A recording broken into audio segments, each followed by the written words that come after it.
Okie dokie. Yeah.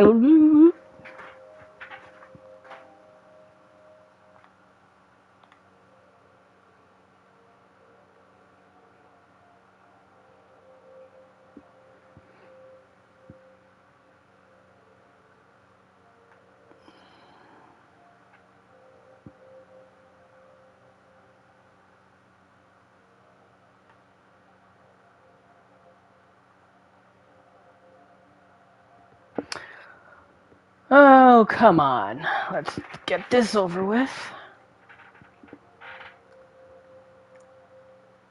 Oh my god, I am sweating like crazy. Alright.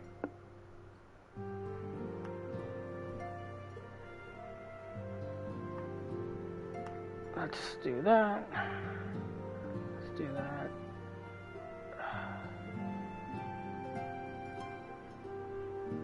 Let's do that.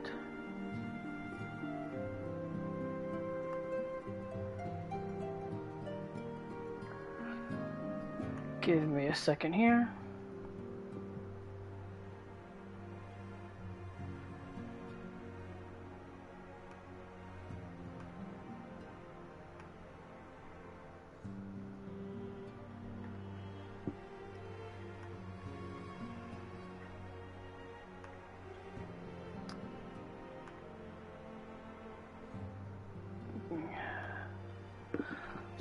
Sorry. Give me a minute.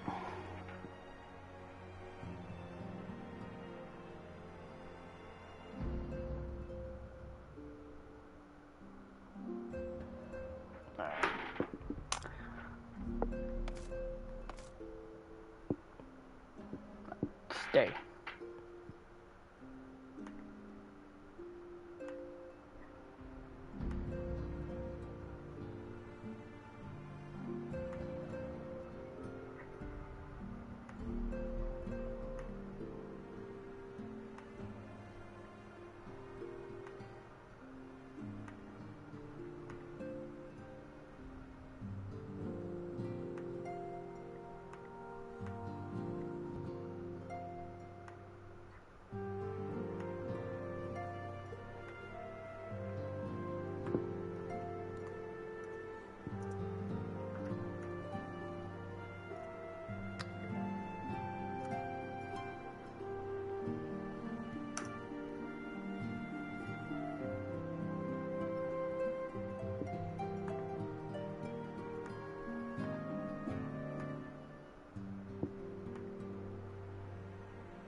Okay, why is this thing not working?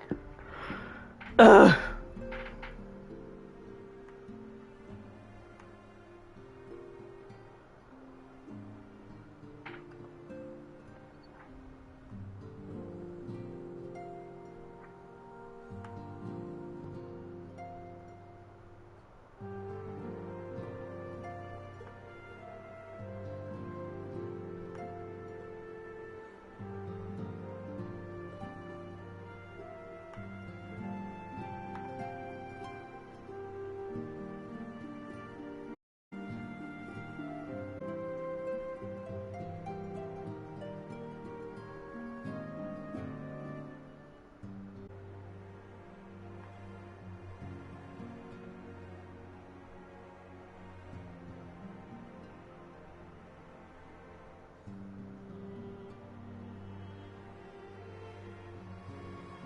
Okay, I don't know why that's not working.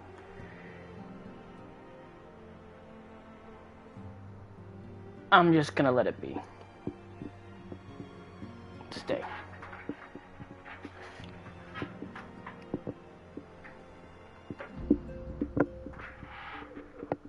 Alright.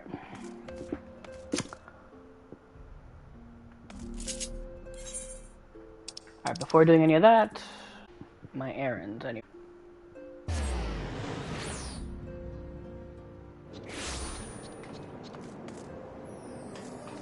No.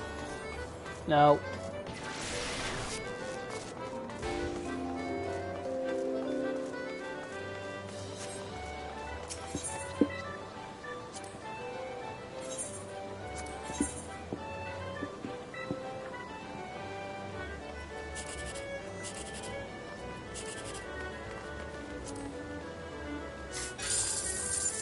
Oh, that's a bummer.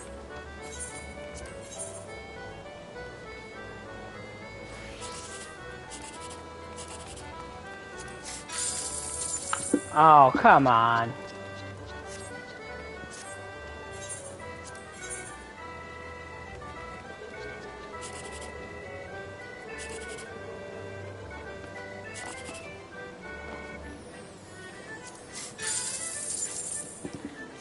That's a loss on every single one of them.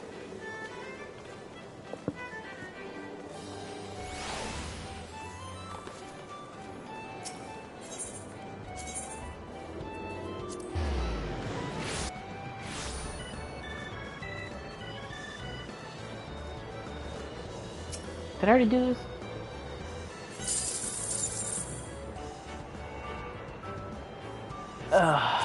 Nope, nothing. Nothing. Really?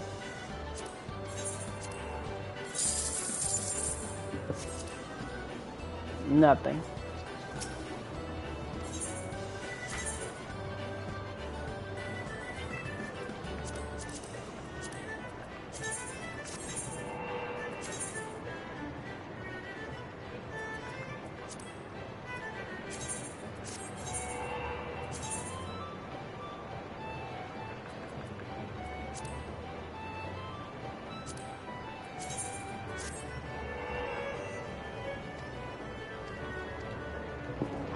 Okay, that's done.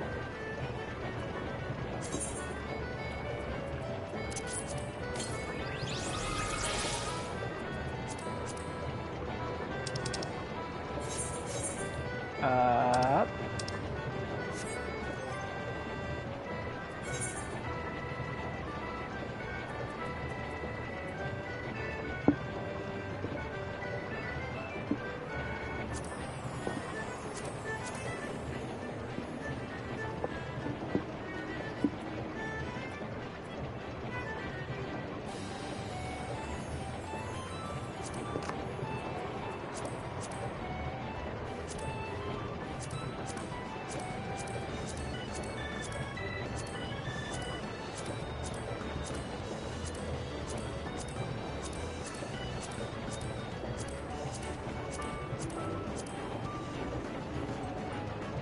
okay.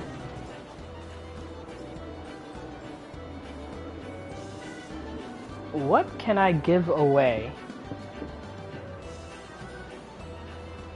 for the Doman Enclave?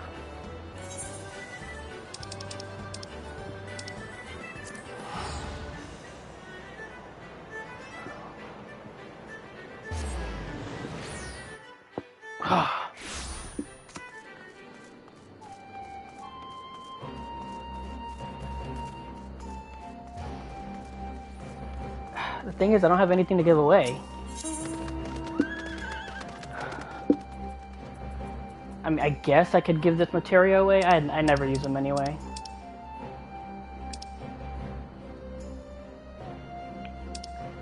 But your crafting stuff is pretty much useless. Nothing in my armory chest I want to give away either.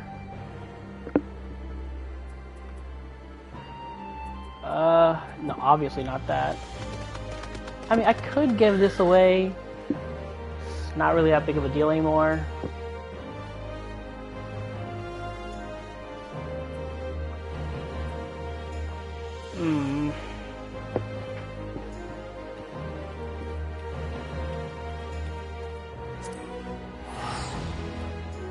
there's nothing here I would like to give away.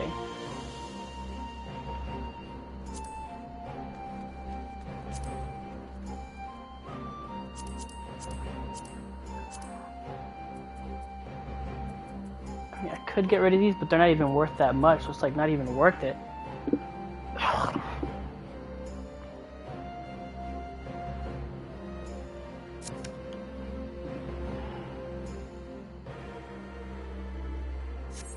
What can I give away?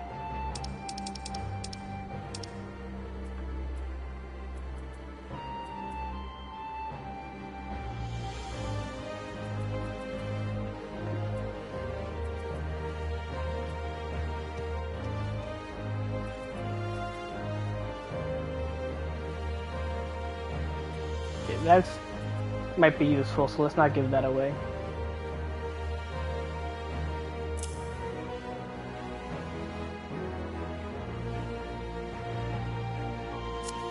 No, let's not do that. I need these. Put those back.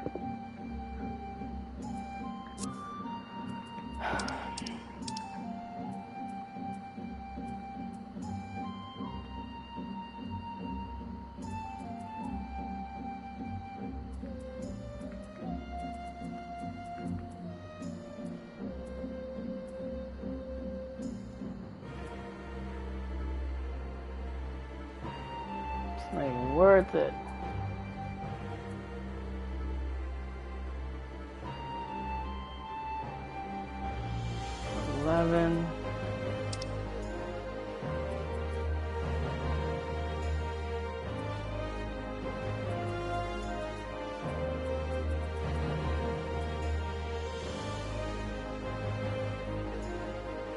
Screw it. Don't even really need them. Dyes can stay. That's useless to give out. That's useless to give out.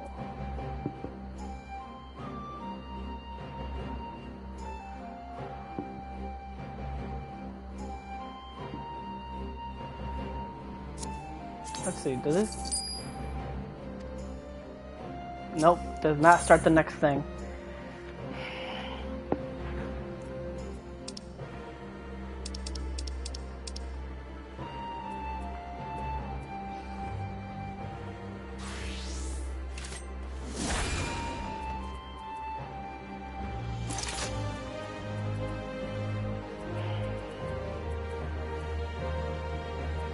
I only have one of each of these.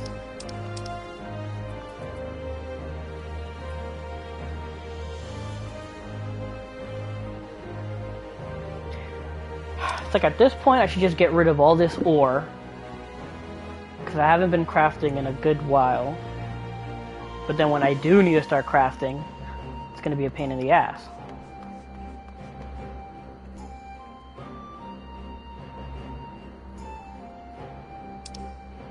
You know what? I need to start mining I need to start a mining class anyway. So maybe I should just go for it. Sell these and just when I become a miner, I'll mine them myself.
There we go.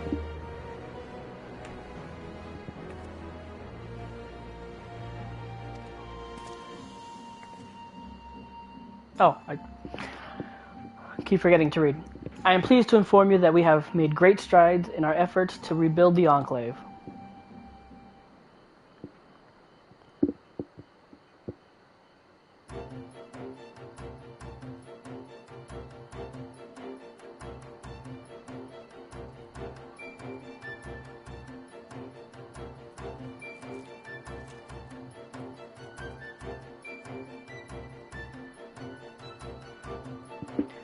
Owing to your many contributions, the Enclave Barracks has seen further development. As you continue to contribute to the Shizenkai and the reconstruction effort, in what other ways might the Doman Enclave grow and change?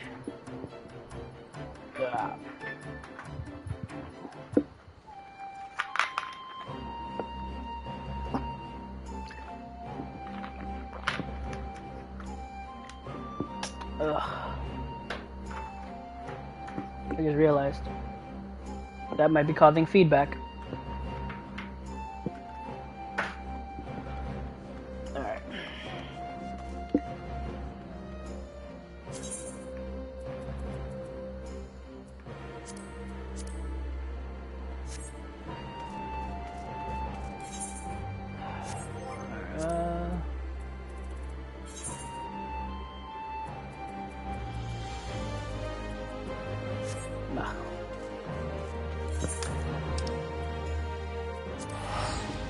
Actually, before we start 5.4 proper,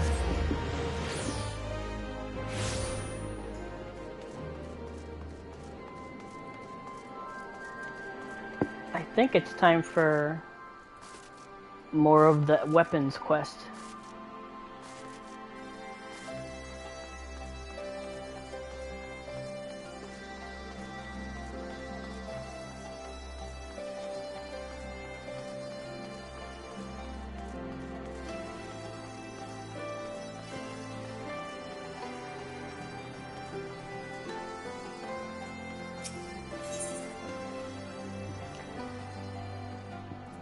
Okay, yeah. It's good to see you, Tenon. I'm pleased to report that Master Garland and the others uncovered a fair bit of useful information at the Imperial facility in Turncliffe. In fact, he'd like you to rendezvous with Gaius in the town square, where he'll reveal what they've found. Once you're ready to depart, your escort will lead the way.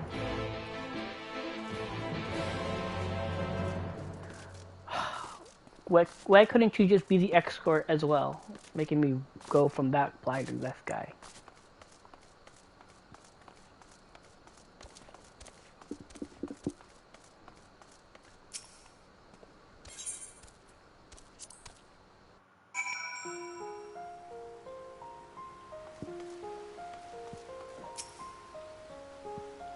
It seems that Sid is not in the habit of saying the same thing twice, which must be why he has been waiting for you to arrive before revealing the results of his investigation.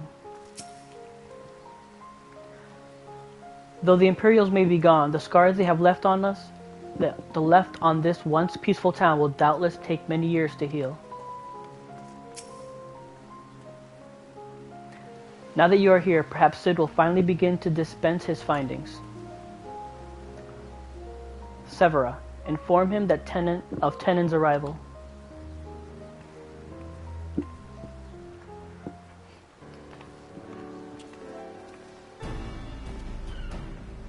Thanks for coming.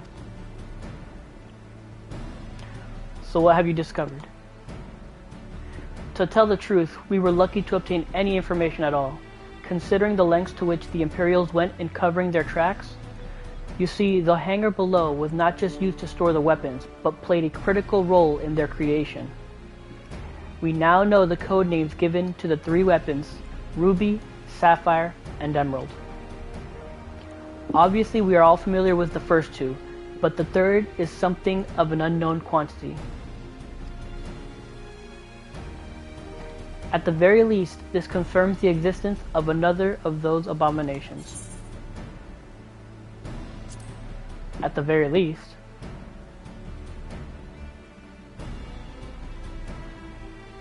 The problem lies in ascertaining its whereabouts. None of the locals have seen anything resembling a weapon being transported either by land or air. Which of course leaves only one option, the sea.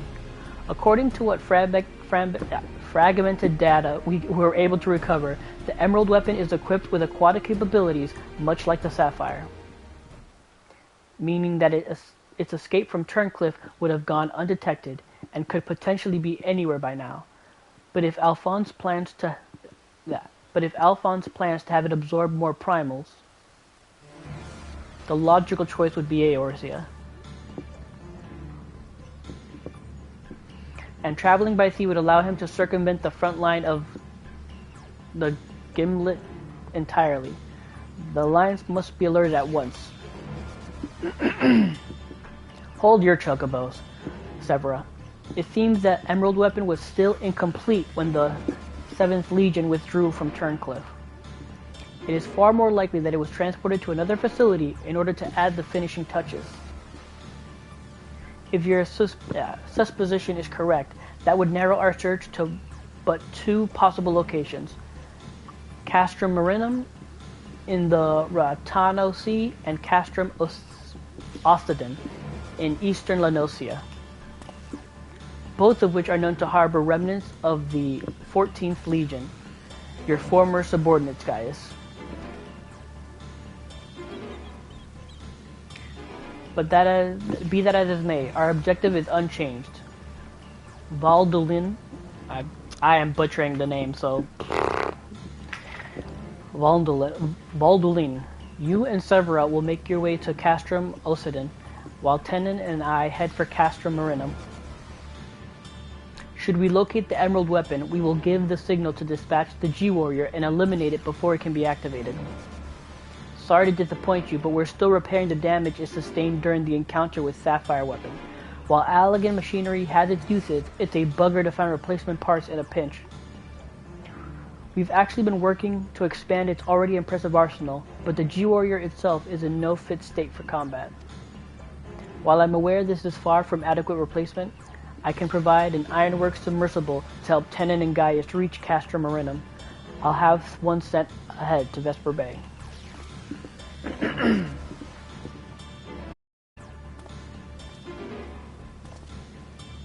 It's submersible, eh?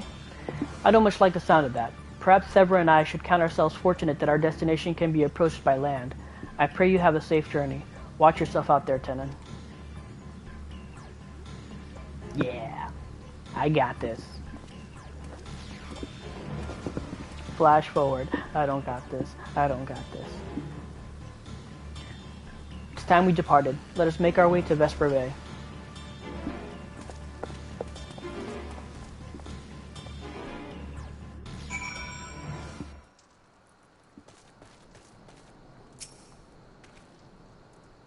In the event that my attempt to bypass the Castrum security fails, this submersible of Sid's had best be able to withstand Imperial weaponry long enough for us to escape. No submersible? I can't see it? Okay. Oh, there's a blue quest over here. What?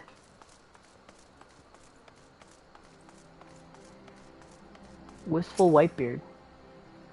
Ah, nothing like staring out at the sea to bring an old man back to his glory days. Aye, the good old times when his whole life still laid ahead of him, and the greatest adventures were yet to be. Gah! Don't you know better to sneak up on your elders like that, young'un? Are you trying to send me to an early grave? Well, not early as such. But don't tell me, eh? What? But don't tell me, eh? I can see it from the look of you. You're an adventurer, an accomplished one at that, yes? Aye, aye. You may not be the Greybeard, I am, but I reckon you're a memory or two you'd be a keen remembering. So what say ye join me for a while before ye return to the road? After all, sometimes reflecting on the past can be just what you need to discover the path yet forged into the future.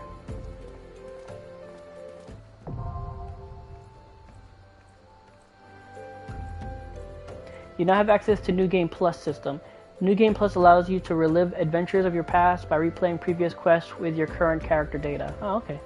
To replay old quests with New Game Plus, open the New Game Plus interface located under Duty in the main menu and select the chapter you wish to experience anew. Please note that special rules and conditions will apply when replaying quests with New Game Plus. For detailed information, blah blah blah blah blah. Oh, okay, that was just that. Nothing too big of a deal.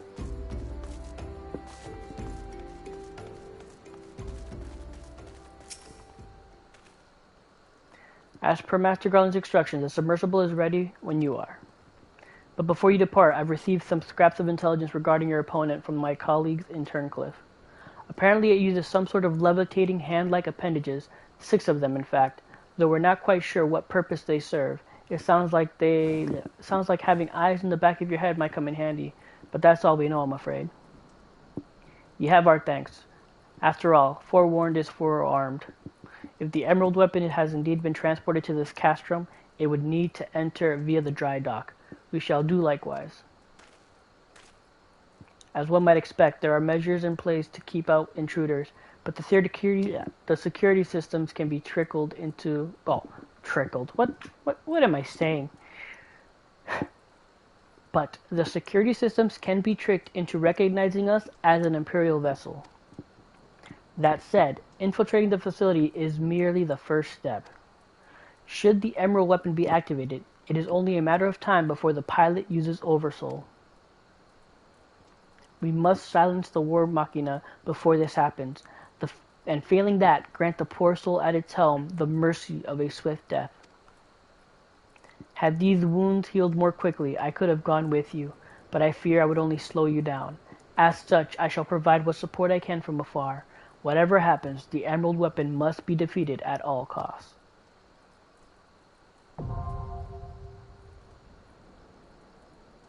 Oh!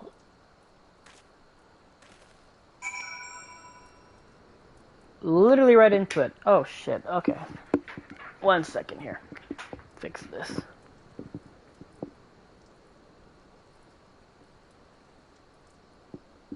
Okay, maybe I can't fix that. Okay. Can't fix that at all. I'm an idiot. Never mind. Yeah.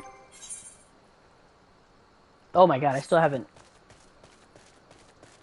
repaired my shit.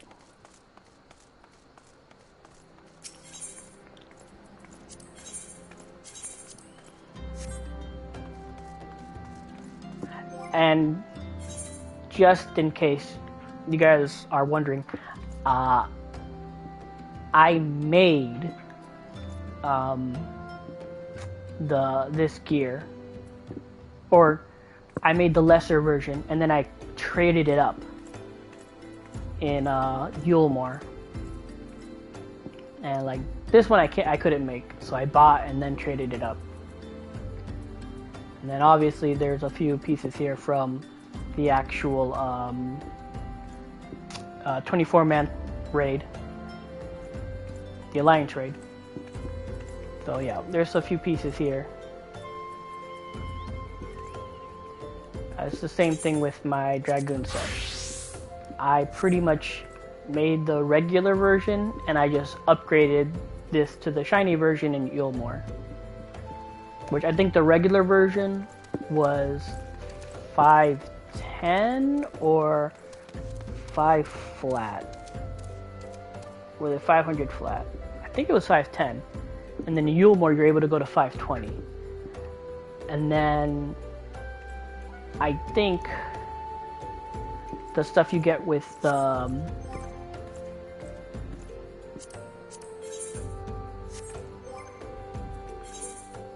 what? This is...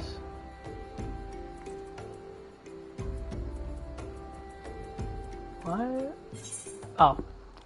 Yeah, what you get with... can't even see it because my head's in the way. But, yeah. Whatever you get with the Elegant Tomestones here, Revelation, I think that's 530? Or is it also 520 and you have to get the items to make it 530? I think that's what it was. Point is, most of this gear here, I basically made myself, then traded it up.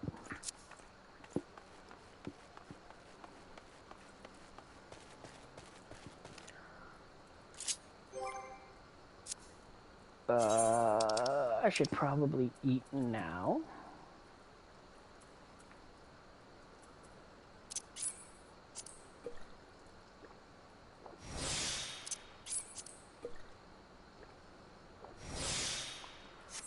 Okay.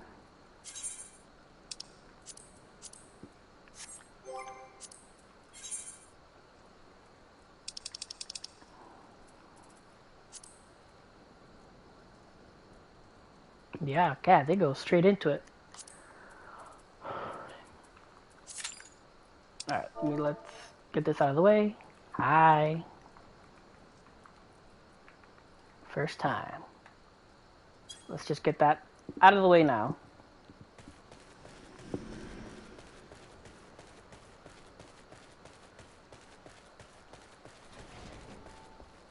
Oh, you can go here. Huh.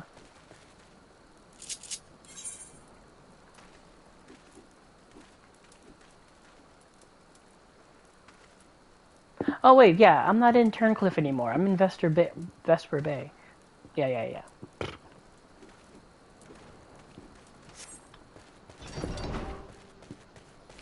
That was dumb of me.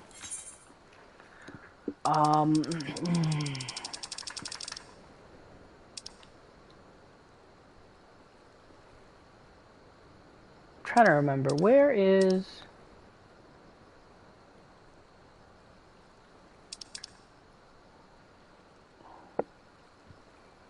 Red Mage? Where do you learn to be a Red Mage? I want to unlock that. I think it's in Gridania.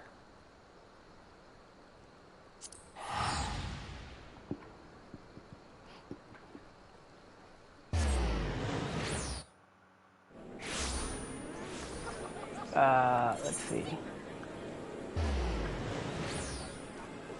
Gunbreaker, no. Archer, no. Between a captain and a conjurer, no, that's not it.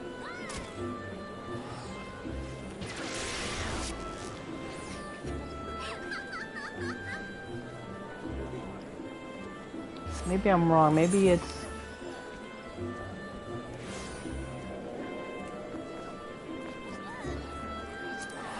Okay.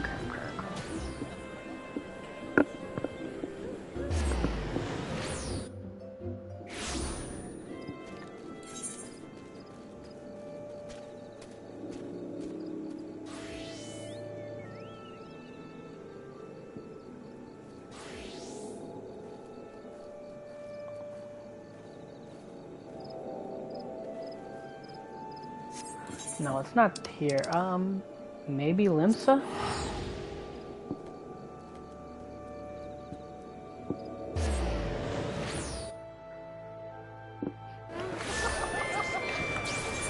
Okay.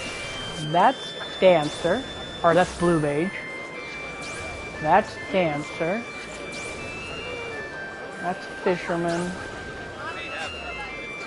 Heinous.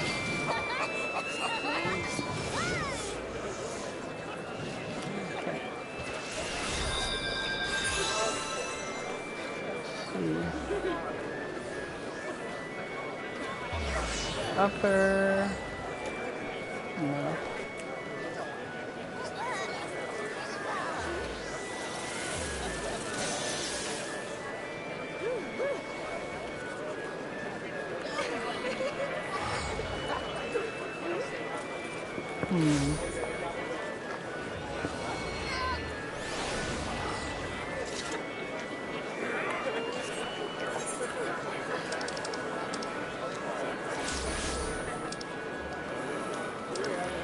Is it maybe over here in...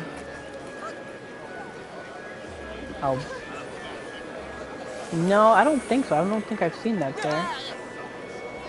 I'm pretty sure I haven't seen it in Foundation. Let's go to Uldal first. Let's see.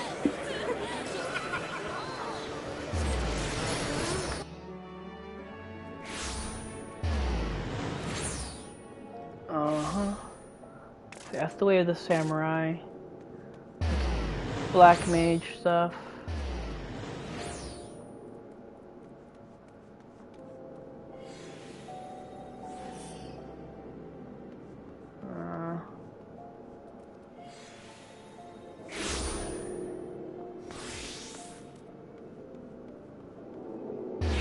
Black brush.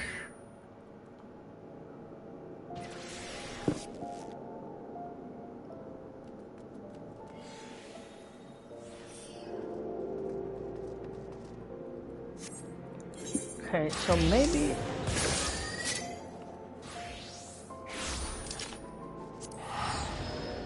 it is over in Kugane or in Garabanya.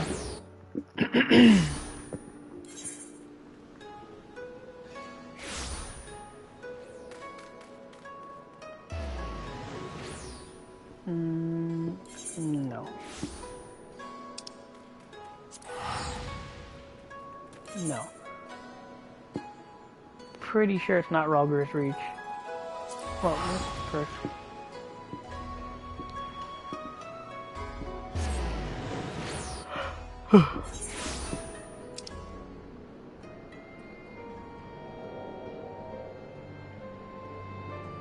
Oh, that's the thing to unlock more of the relic weapon for Stormblood, which yeah, I'm not doing that one. I don't think I'm gonna do Shadowbringers one either, so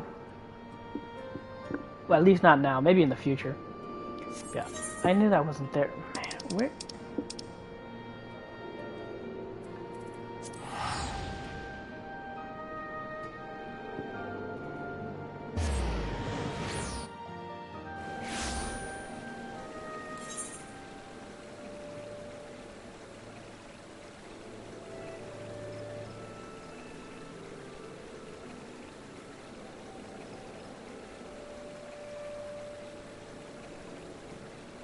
Foundations,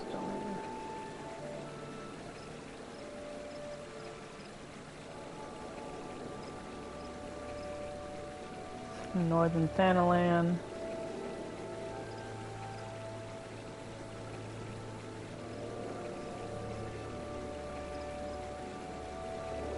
Vernon's Toll.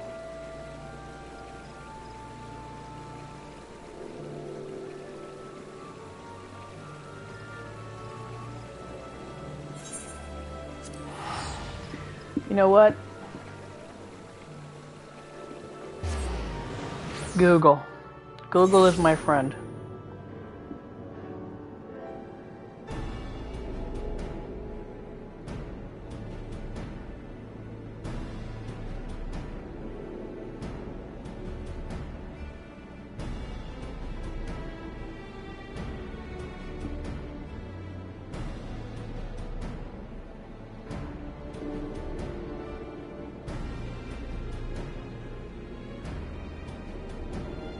Okay, so it was in Ul'dah. What the fuck?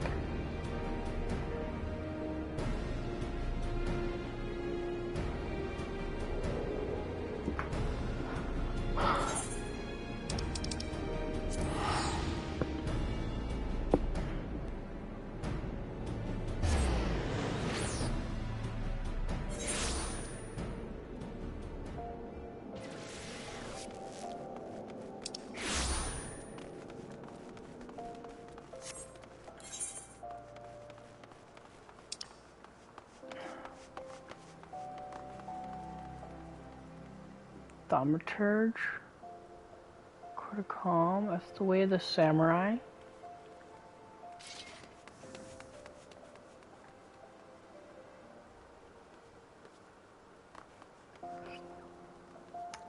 Can I not be a red mage? Am I missing something I have to do? Oh shit.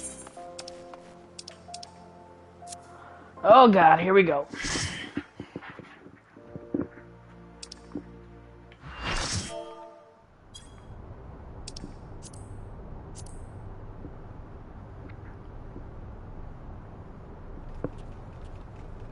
This is it, Emerald Weapon.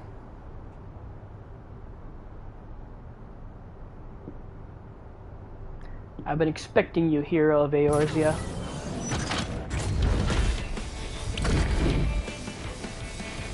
Look, Father, this is the power that we command.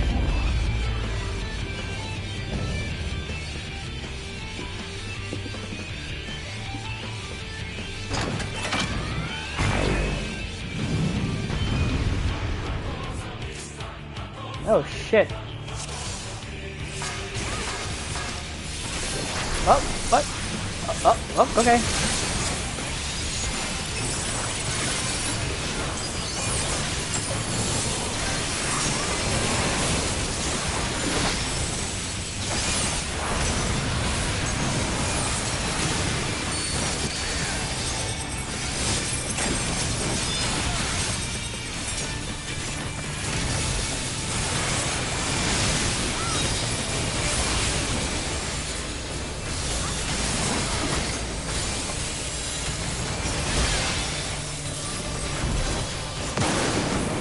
Okay, that was fun. I've completely forgotten my Dragoon rotation.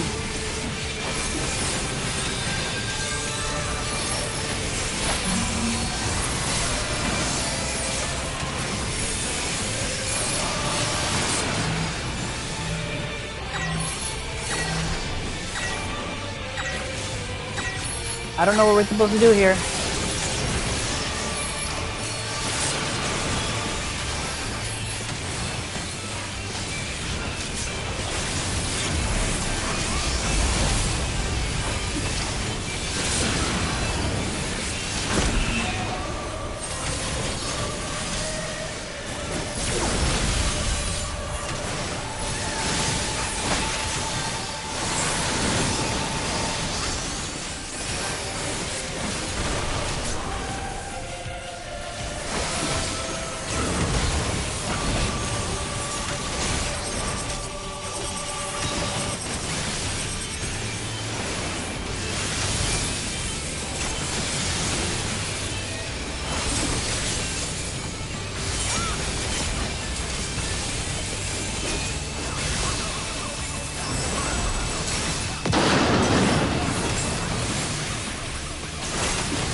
Not sure what I'm supposed to do here.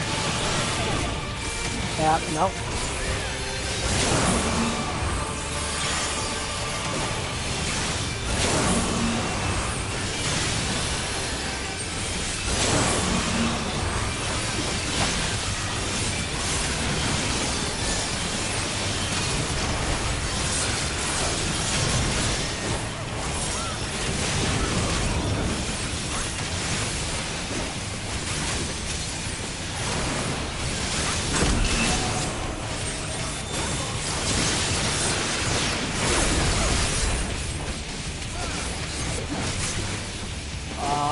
Are we supposed to do something here?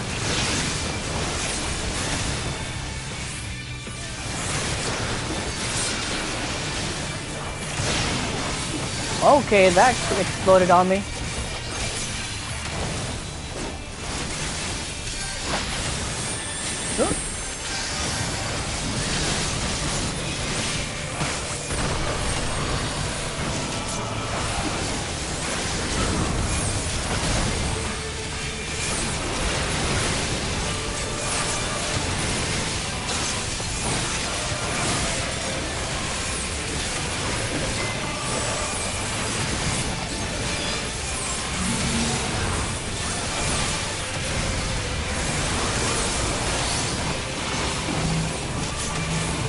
What are we supposed to do here? I don't know what we're supposed to do.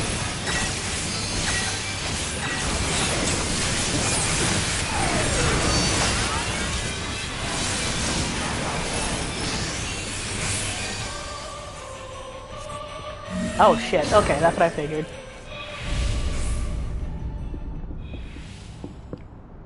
I'm so lost in this fight. Not even you can beat the Empire's finest, activating Oversoul. Belsar combat data ready. Initiating organic core overwrite.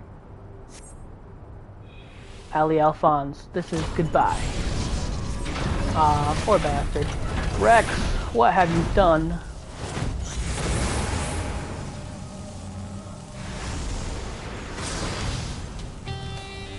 What is the meaning of this? Wait, that glow. Bear witness to the glory of the Empire. Oh man. Has to look at himself. This is Whirlet. At the time of the invasion, could the synthetic aura site be causing this?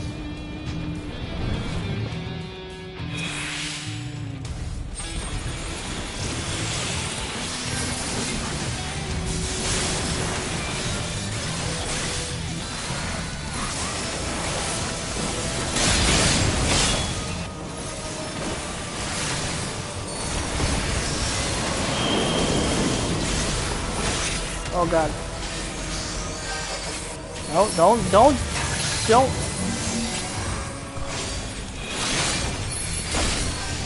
Oh no. Okay, so now I know I have to be like super close to the edge over there. Now I know.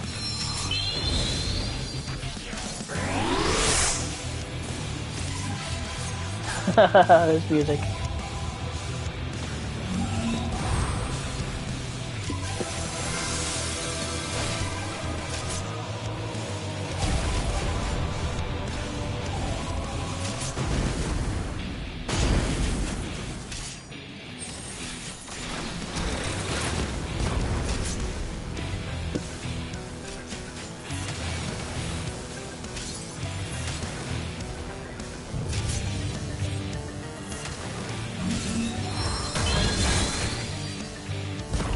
Should I wait? No, I'm gonna still wait. This is the go period.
Oh god, oh god, oh god. Don't hit me.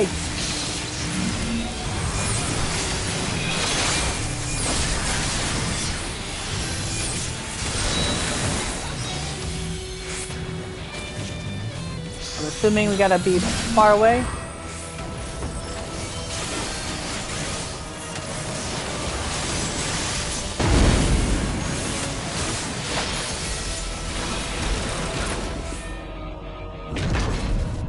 Oh man.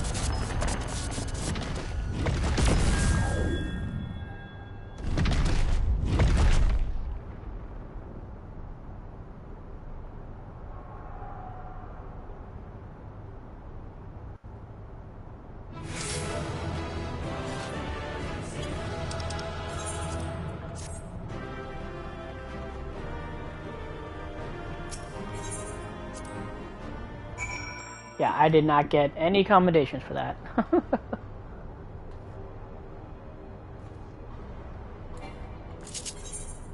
Can you... Yeah, you can, if I wanted to. Oh, Gaius, you poor bastard. And so it ends. But why would Rex throw away his life for this?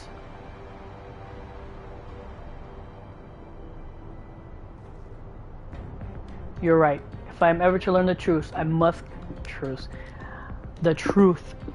concentrate on the task at hand.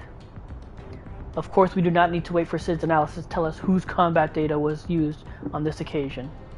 It galls me to think that my techniques and strategies could be so closely replicated. Nevertheless, the observations I made during the battle may yet prove useful. As a matter of fact, that was not the only information I was able to gather. I intercepted a signal that revealed the troops stationed here were permitted to withdraw, seemingly in return for assisting the 7th Legion.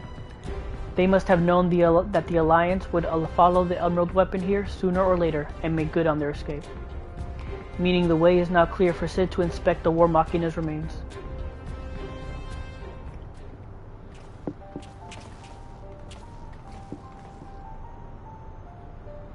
We got here as soon as we could. Not that we could have done anything to prevent this tragedy. I blurbed my way completely through that. Not that we could have done anything to prevent this tragedy.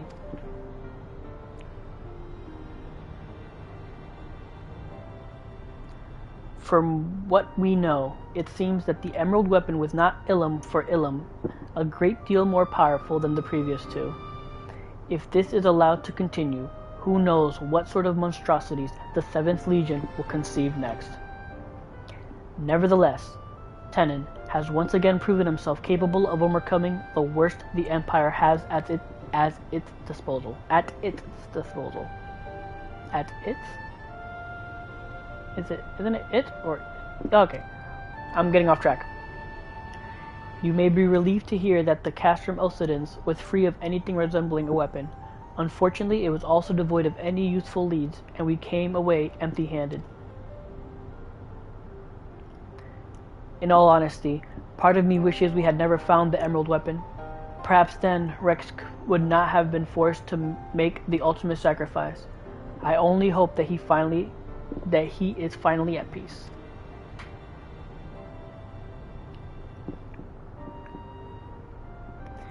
We will do what we can to spare others from sharing this fate, and I and the Ironworks will search this place from top to bottom for clues as to the 7th Legion's plans. Before that, allow me to sweep the area for booby traps and the like. I would not put it past the Imperials to have left a few surprises for us. Agreed. I'll go with you.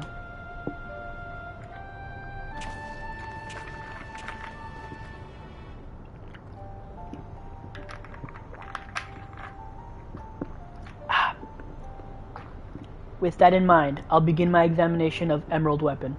Carefully, that is.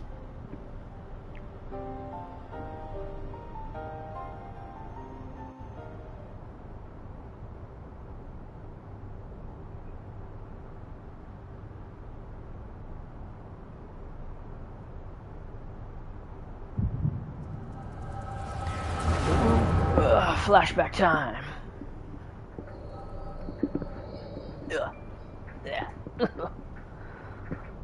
Alphonse, you knew this all this time, didn't you? Melisandre and Rickon, too. Everyone except me.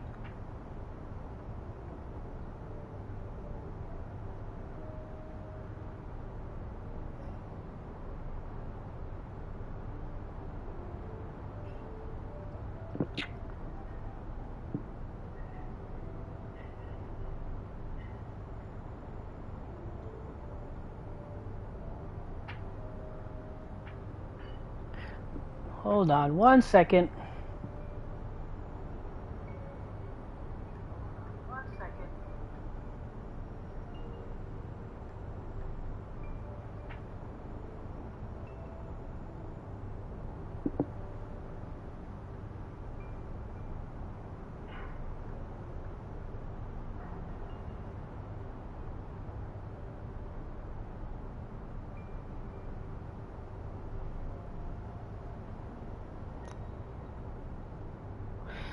Okay.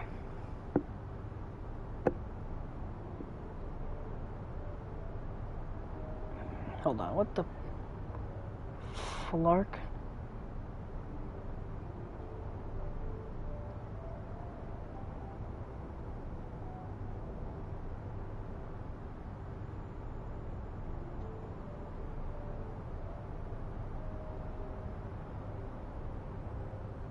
Okay. Alright. Blasandi and Recon 2. Everyone except me. Okay.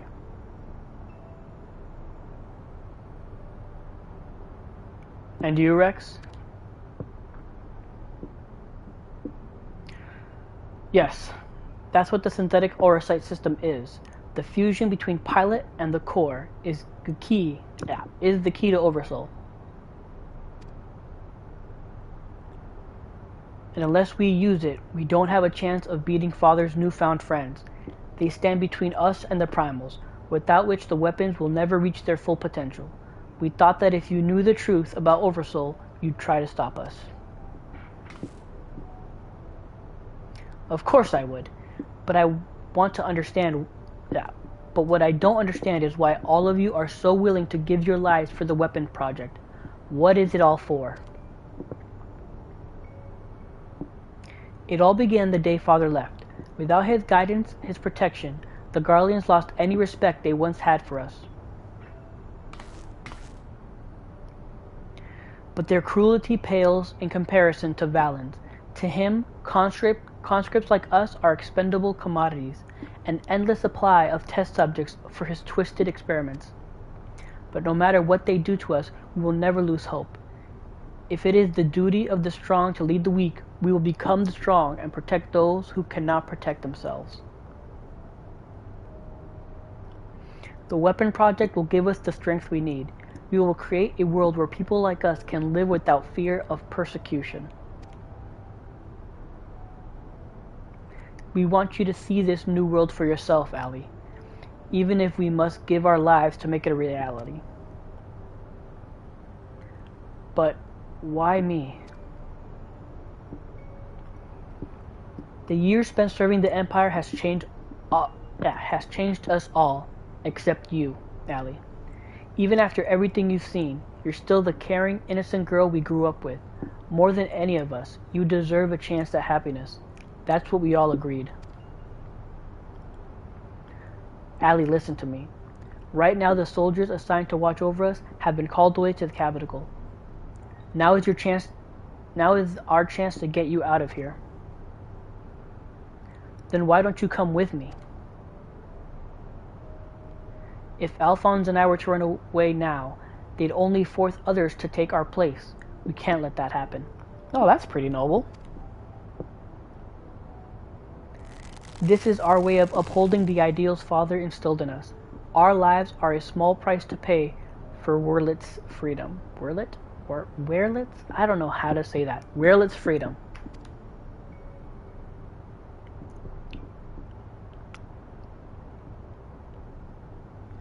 No. How can you expect me to leave you behind? I won't do it.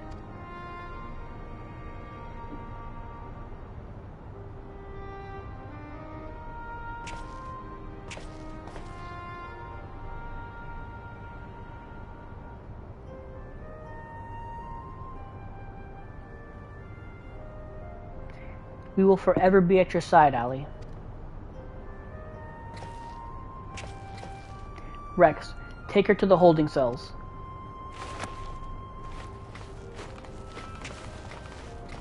No, let me go.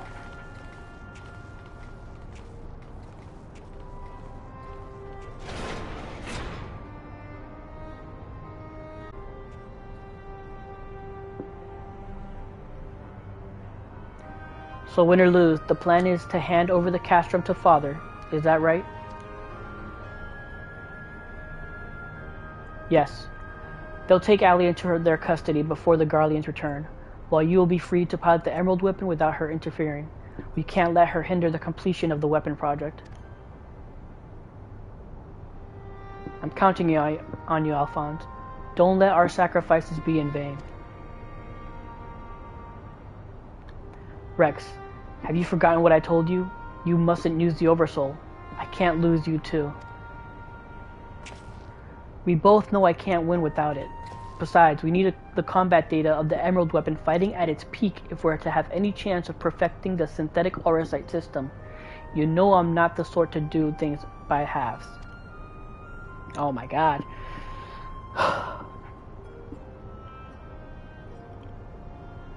Very honorable. Very, very honorable guys these guys are.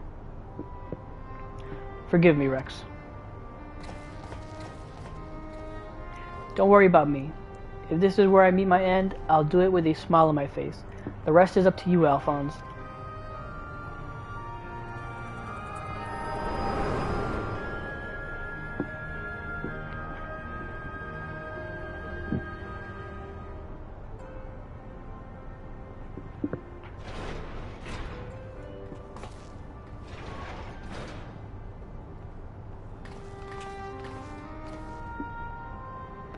This is the girl you spoke of, yes?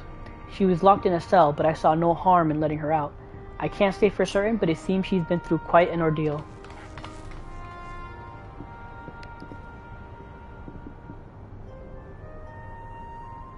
No.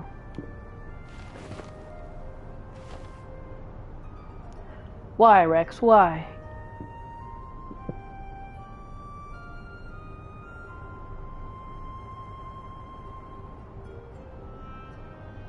Gaius, once we've extracted the core, we'll take it back to Turncliffe for analysis. Perhaps she should come with us. There is no use in her staying here.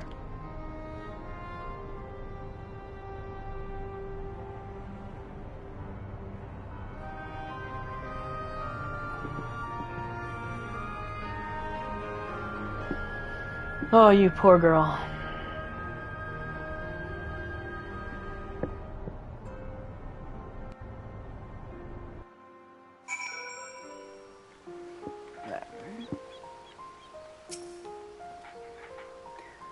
Severa has taken care of Allie, but it may be some time until her nerves have settled.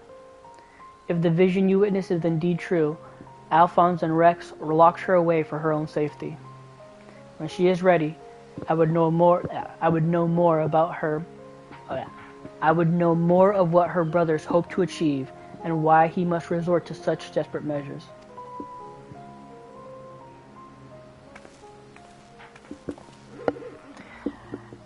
Allie's condition has improved somewhat, but she remains in a state of shock.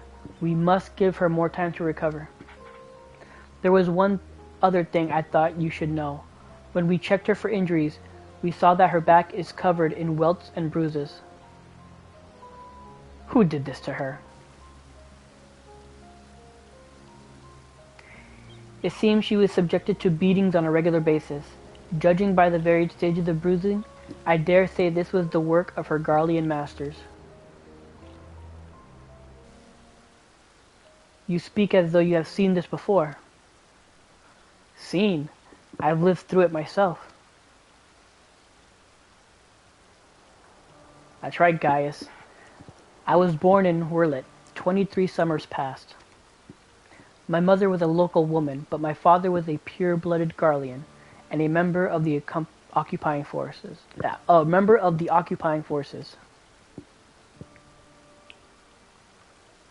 Though I know very little about him, his rank afforded me imperial citizenship. His acknowledgement of our familial ties was the extent of the responsibility he took for bringing me into this world. Still, it is more than can be said for most of his ilk. My mother and I were shunned by the people of Werlet, who treated us as badly as the Garleans did, if not worse.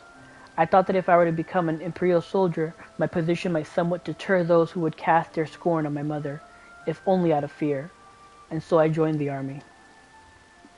The acceptance I earned was but temporary, however, and my superiors were quick to blame any perceived shortcomings on my savage lineage. Rather than waste time on official court-martials, they administered their own form of corporal punishment. So basically this is just like, oh, this happened too to... Oh my god, I'm blanking on the character now. This was similar to somebody... Oh, to Lucia from Stormblood.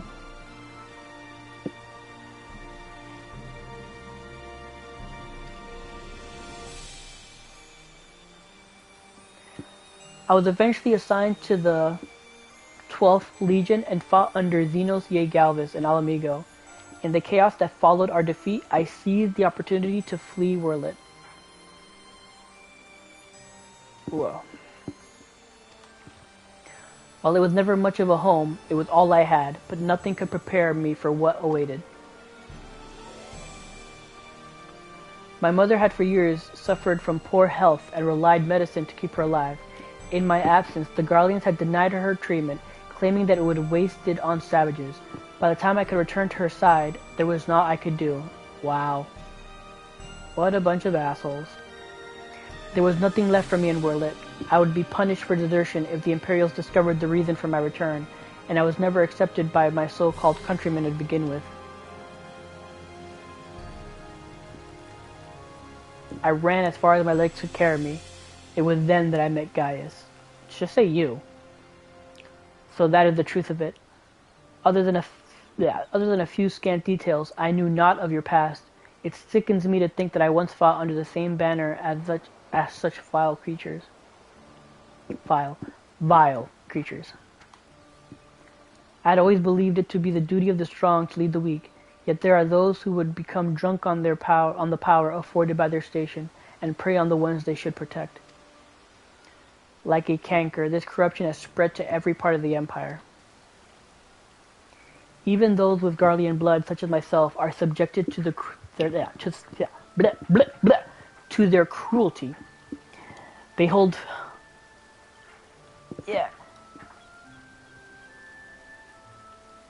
particular contempt for the Ura, an easy target for abuse, being so few in number.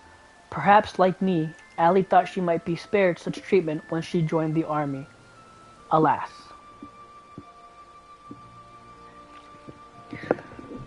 Yep. That's what's wrong with these Nazi bastards. I only hope that with time, Ali can put the past behind her and make a new life for herself. But for now, all we can do is wait for her delirium to subside. It is Valduin's turn to keep watch. Let us ask him if there has been any change.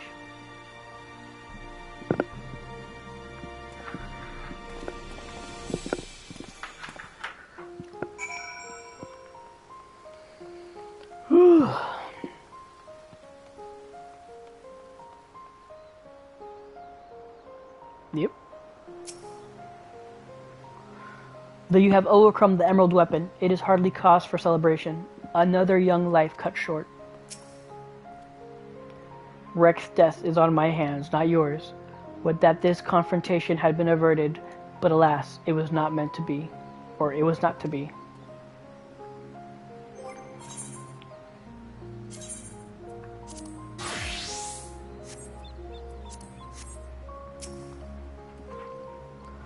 I suppose you're here to ask about Ali. Is she well enough to speak with us? As her condition has improved somewhat, I would say so, provided you do not cause her any undue distress. Wait here. Uh-oh, she's gonna turn all evil and blame him and me for their death.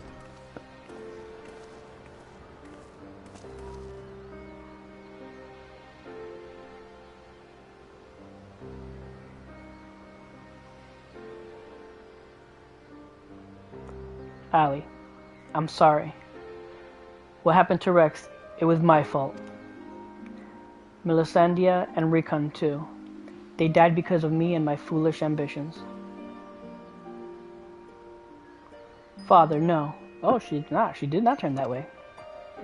This cannot go on. Please, Ali, you must tell me all you know. Of course. First, I need to know what became of you and your siblings after we were parted. That's a weird way. After we were parted. So much has happened. It seems like a lifetime ago.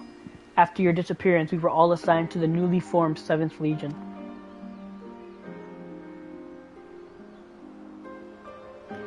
At first, each legatus was quickly replaced by the next, until eventually a man named Valenzuela was given command. He was sent from the capital, but before that he was a specialist in the experimental magitech weaponry.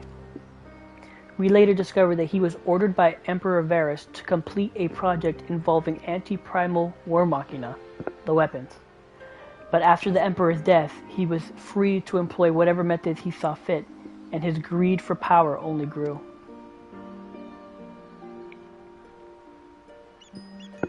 Some even say he is planning to use the power of the weapons to lay claim to the throne. But I think there's another reason for his obsession with the weapon project. Not that he'd ever tell anyone, but he's always muttering to himself, and I've been able to put the pieces together. He's jealous of you, Father.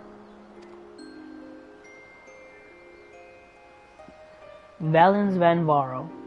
I must admit, it was only recently that I first heard that name. Valens used his knowledge of magitech to devise various military strategies. He was given a position in the army and quickly rose through the ranks. That was until one man stood in his way. You, Father. He was one of the candidates to lead the 14th Legion, but the role fell to you. After that, he was assigned to serve under a far more gifted engineer, Nero, who was in charge of restoring the ultimate weapon. Valens has resented you ever since, going so far as to oppose the ideals you upheld, where you treated those who served the Empire based on merit rather than on their race or origin. Valens is adamant that pure-blooded Garleans are superior to all others. It never ceases to amaze me how far some will go in the name of revenge. All that hatred, string away, nothing could ever come of it. Yeah, think about that, little asshole. So the marks on your body are his handiwork?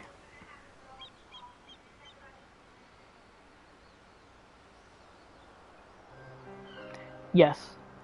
To Valens and his men, we were no more than fodder for his experiments, playthings on which they can vent their frustrations. Every day is filled with nothing but pain. If I had remained in Garlemald, you would have never been forced to endure this abuse. It's not your fault, Father. We could have fled from Valens if we'd wanted to. After all, we're expendable and easily replaced. The truth is, that's exactly why we couldn't run. In saving ourselves, we would be condemning others.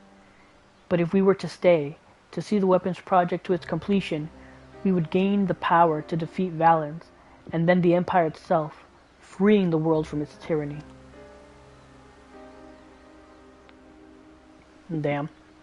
That way, we might start fresh, and find a place we can call home, and not just for us, but for anyone who wishes to live in peace. Man. You would give your lives for the future you may not live to see?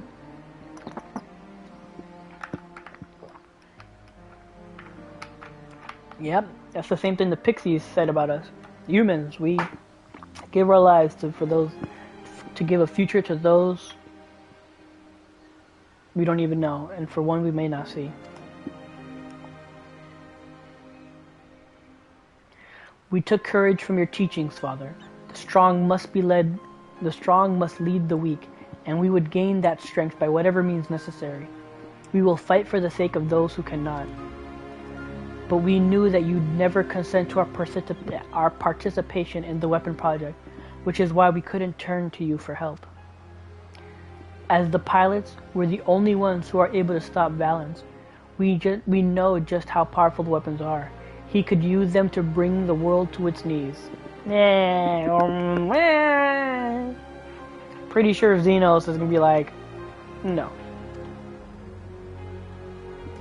And his masterpiece is the worst of them all.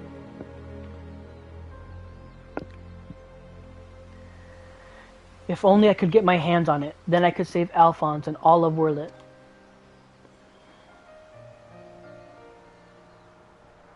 Father, I know you and Alphonse stand on opposing sides of this conflict, but there must be some way you can help him. He may have called you our enemy before, but he never meant it. He still loves you, Father. You are everything he aspires to be. I failed him. Failed all of you. Failed you all. But I refuse to abandon him to his fate. I will free him from Valence, if it is the last thing I do. Thank you. He needs you, now more than ever. Listen, Allie. I once sought the strength to rebuild the world as I saw fit, but the ultimate weapon was born not to create, but to destroy.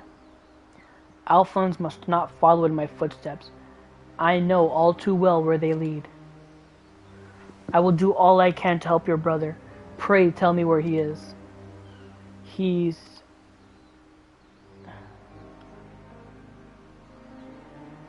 I'm sorry. I don't know where he could be.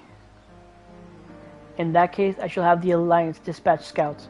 Wherever he is, we will find him. As for you, Allie, you must stay here and rest.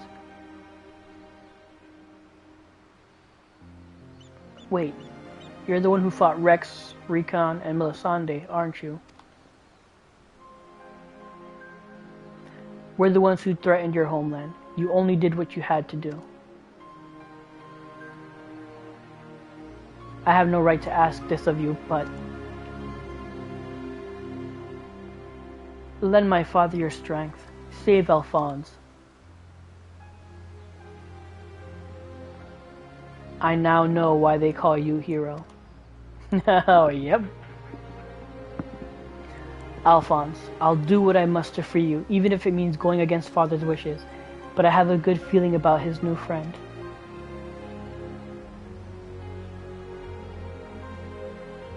Thebra, see that she has everything she needs. She knows where he is. She's just gonna run away and try to do it herself. Our allies must be informed of these troubling events. May I ask you to relay this news to the troops in Gur Albania?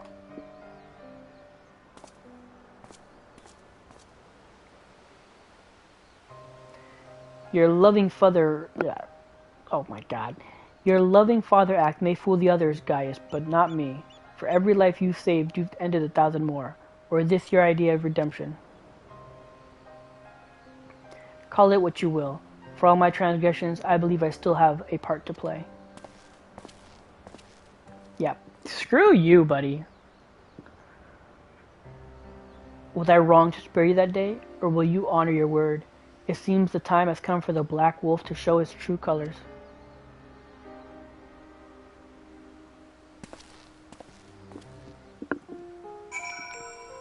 What a dick.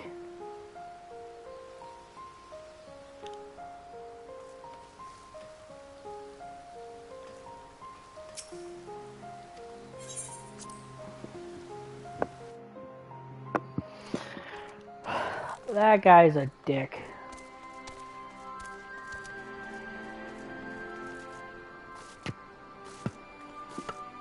Boom, boom, boom, boom, boom, boom, boom, boom, boom. Alright. We recently received word of your victory over the Emerald Weapon. I expect it was another fine display on your part. Not that any of us were there to see it. For that reason, we're grateful if you could give us a blow-by-blow account, if you wouldn't mind. Yeah, I couldn't even tell you what was happening, so... Watch a video. Good grief. Sounds like you had an awful lot to contend with.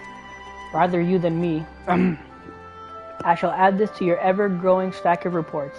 Should anyone wish to review this information, ahead of the next sortie. Now, if I may say so, it looks like your ordeals have taken their toll. We'll let you know if anything requires your attention. But until then, be sure to get some rest.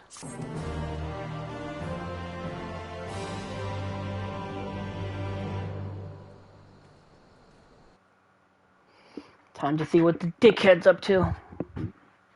Valens, meanwhile in the 7th Legion's correction chamber.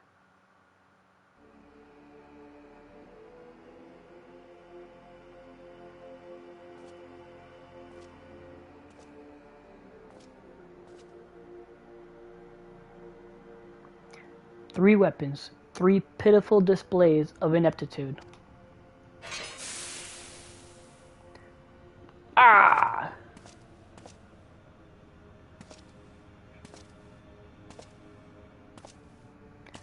To make matters worse, one of my prime candidates, your precious sister, no less, has escaped.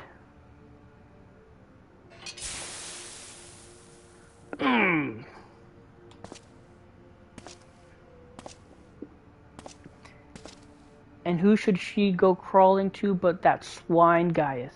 After everything I've done for her, and this is how she repays me? As her older brother, it's your responsibility to instill some discipline in her, and you failed miserably.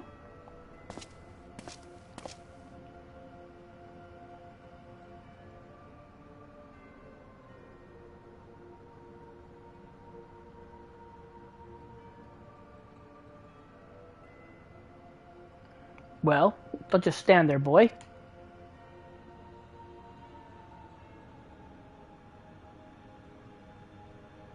Oh, of course, it's your first time, isn't it? Come along, there's no need to be shy.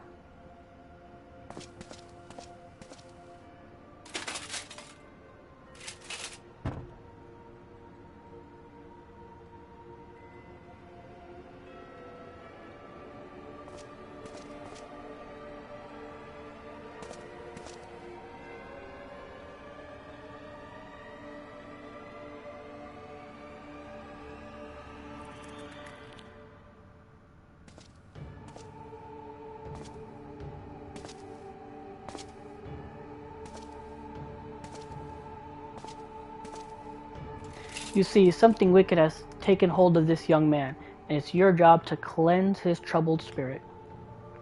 It may look painful, but it is the only way, I assure you. He'll ever be so grateful, and you want him to get better, don't you?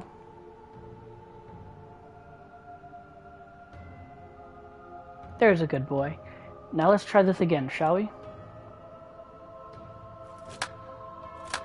Burn out the bad, burn out the bad. Oh God. Burn out the bad, burn out the bad.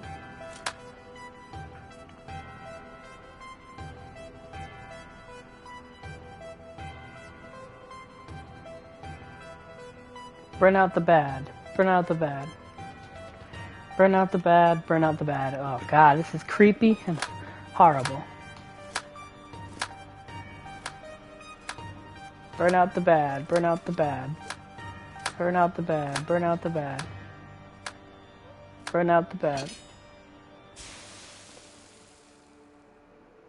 Gah!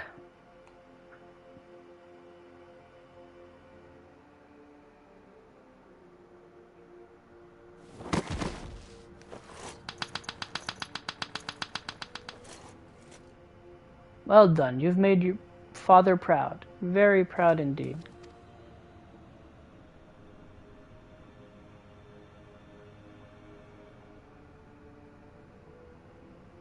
As for you, I thought you were a cut above the rest of the savages, but it appears I was mistaken, and since you allowed that wretched sister of yours to escape, it falls to you to act as her replacement. I choose you as the next pilot, and your mission is simple. Kill Gaius Van Belsar, whatever it takes, and if you so much as entertain the idea of betraying me again, I'll exterminate every last one of your kind.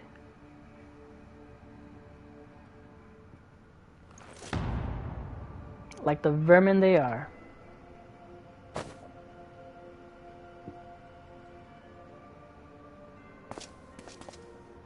Having said that, we will be forcibly initiating Oversoul using Xenos combat data, so whatever schemes you may be hatching will never come to pass. All you need to do is sit back and let the synthetic RSI system do the work, with you as its conduit.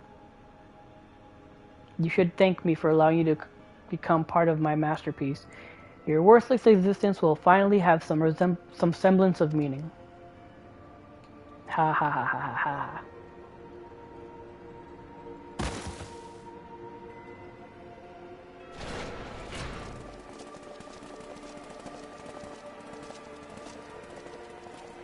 Lord Valens, preparations for the Oversoul trial are complete.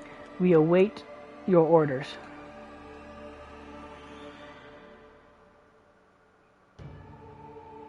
Splendid. There's never a dull moment around here. Now then, boys, who'd like to see something special? Come along, everyone. Father has secrets to share with you.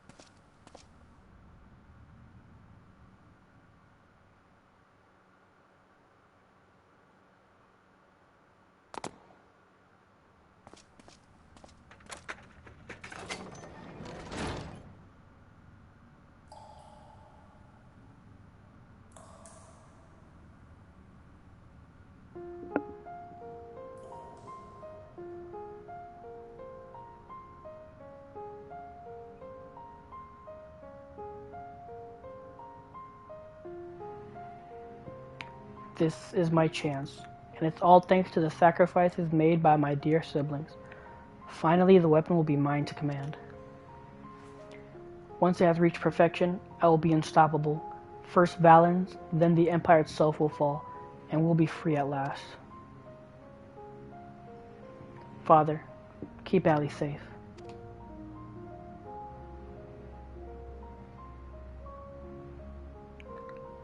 Melisandria, Recon, Rex, I'll see this through to the end, I promise. Oh my god, I want to kill Valen so badly. Until then, watch over me. Oh my god, I want to kill that sack of shit so bad.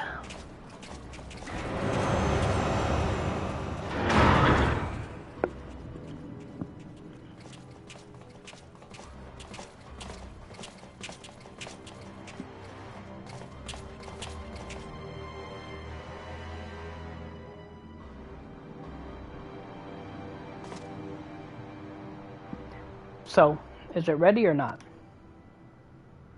The trial sequence has been primed, sir.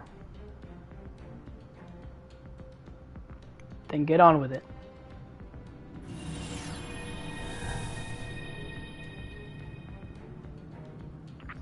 Initiating synthetic orosite system. Loading diamond weapon simulation.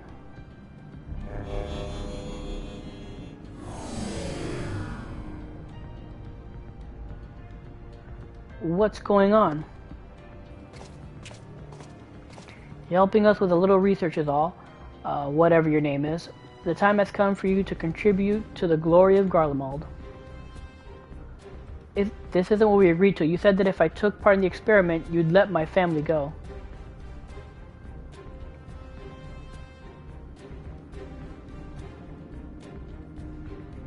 You have Xenos data loaded, yes? Activate Oversoul and be quick about it. Understood, Lord Valens. Galvis combat sample ready. Initiating organic core overwrite.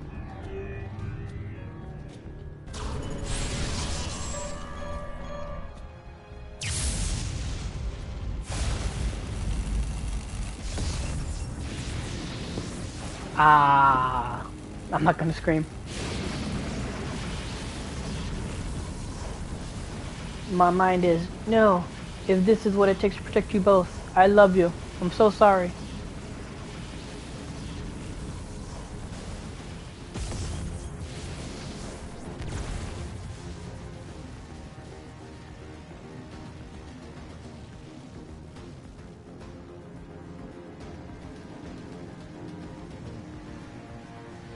Where is my prey?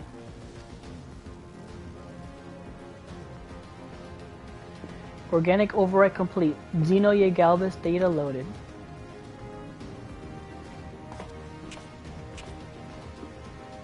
The subject is instinctively bound to seek out prey, right from the outset, regardless of the combat prowess it may boast. I need an obedient servant, not a ravenous beast.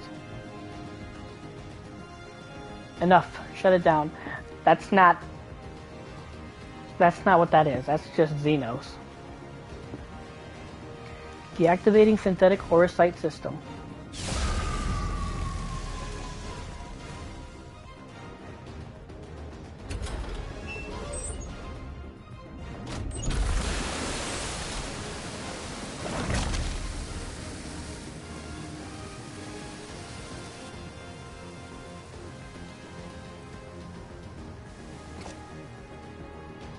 How revolting. And what a mess it makes of the cockpit. Adjust the settings and prepare for another run. Fortunately, we have the next tech subject ready and waiting.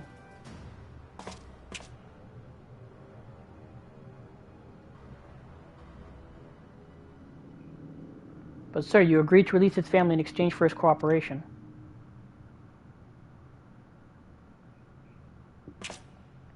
Yeah, okay.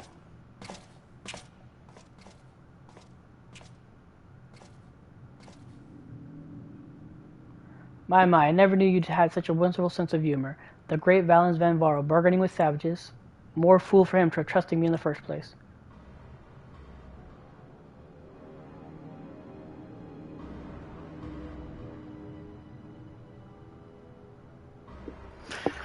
Ugh. I want to kill him so badly. Of late, all I can think about is weapons, weapons, weapons. I channel this passion into crafting homages for my favorite war machina, which is more than a mere hobby. It is the wind in my sails.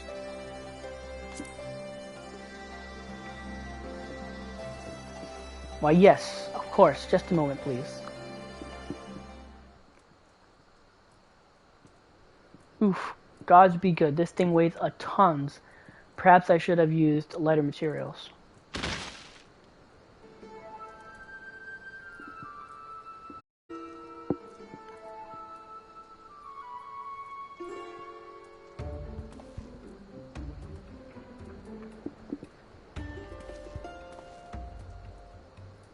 So what do you think? It is a very bit as terrifying as the foe you face. Behold, the malevolent Malachite marauder, the vicious Viridian villain, the judgmentious Jade Giant. Actually, perhaps not that last one. Anyway, it's the Emerald Weapon. I assure you, I spared no expense in making it as true to life, so to speak, as possible. The information received regarding its design revealed several startling details. Perhaps most surprising of all were the free-floating manipulators, or hands, if you prefer, which allowed it to attack from multiple angles simultaneously.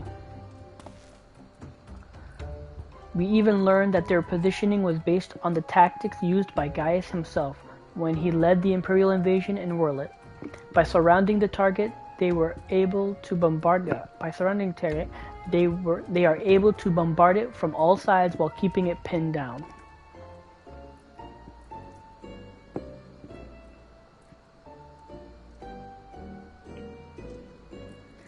Not only that, but the Emerald Weapon was able to perfectly replicate Gaius's renowned Terminus-esque gunblade technique, though on a much larger scale. I wish I could have been there to see it for myself.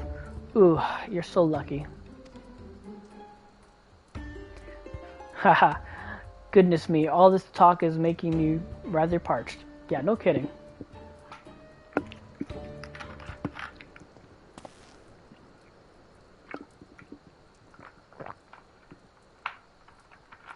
But before I pour myself a nice glass of local Arak, I think it's time for us to fire up the real virtuality combat simulation experienceinator to see what wonders it conjures. What wonders it conjures, wonders it can conjure. It can conjure. Jesus. Can't talk. Anything could happen, so don't say I didn't warn you.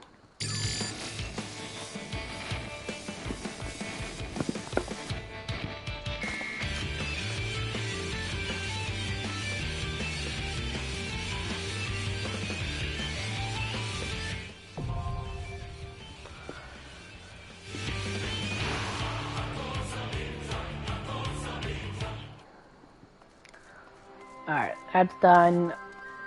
Next one is for 5.5, so let that be.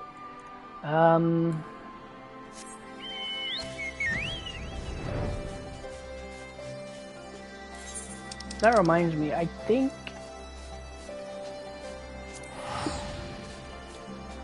I don't think I ever unlocked Secret Seed of Sacrifice Extreme.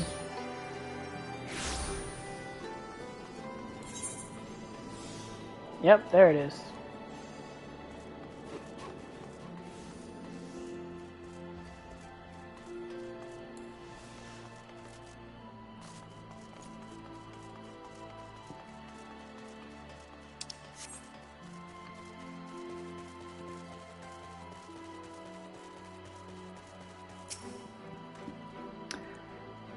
As a sinner of the world, you must surely have all manner of exciting experiences to share. I pray you regale me with your finest, that it may inspire me to write a song that shall echo in eternity.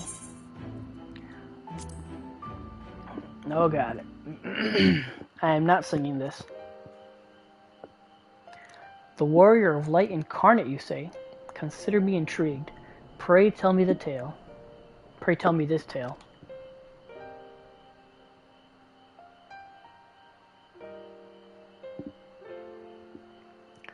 That such a fierce battle unfolded atop of the tower, the culmination of a conflict spanning eons. And by your hand did you strike down the Solidibus, thereby putting an end to the Astian menace? Had you not prevailed, we would not be enjoying the peace which we now have. We owe you a tremendous debt. And yet, I cannot help but spare a thought for the defeated. Though history will paint them as villains, the Astians were driven by a deep and abiding desire to which all men may relate. When one imagines the anguish and sorrow they must have felt, victory seems to lose its savor. Yeah.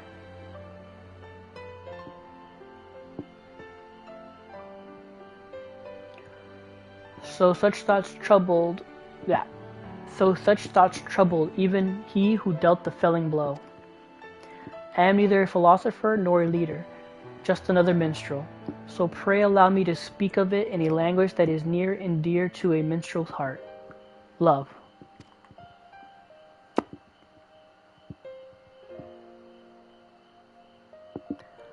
When two men fall for the same woman, ever should all things be equal. The feelings of one is destined to be unrequited. Thus there is never a shortage of the broken-hearted drowning their sorrows in taverns, and nary an evening goes by without me being called upon to sing mournful ballads of loves lost.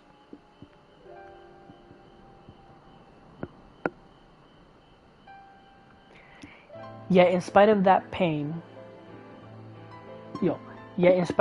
that love inflicts, men can stop seeking it out no more than he can choose to stop breathing. Nay, he will never cease to struggle to find love, no matter the weight of the sorrow and regrets he bears. The yearning and the desire drives him on.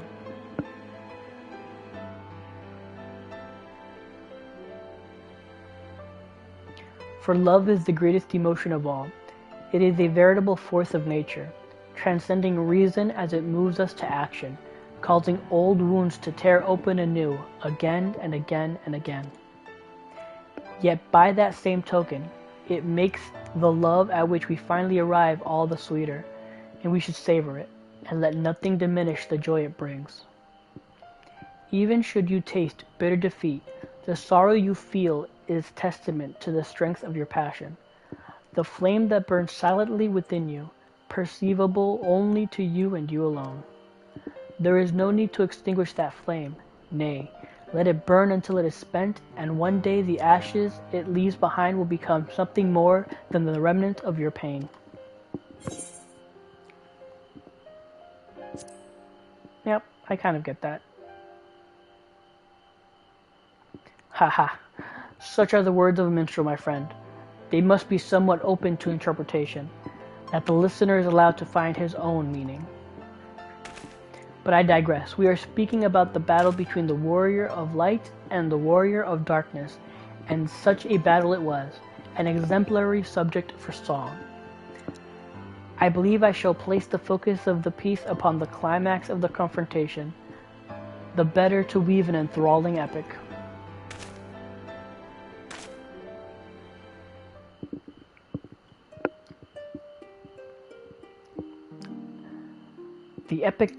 The epic of two heroes, one arrayed in light and one clad in darkness.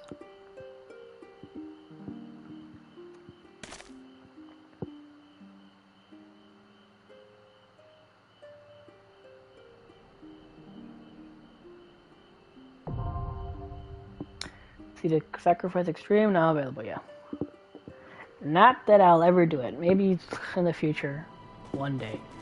But hell no, not now. Okay.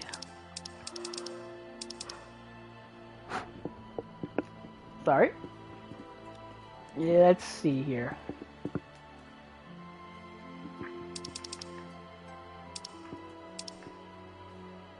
Trying to remember. Yeah, let's just go to Mordona and start 5.4.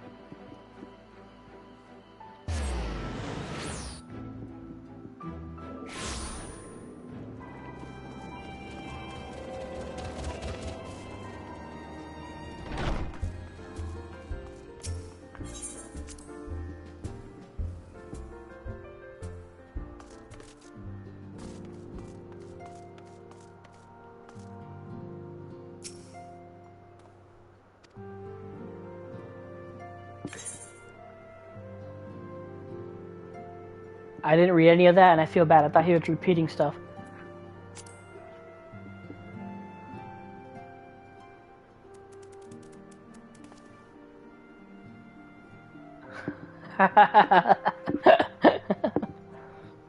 Well now, I have my suspicions as to what this is about, but would you be so good as to confirm them for me?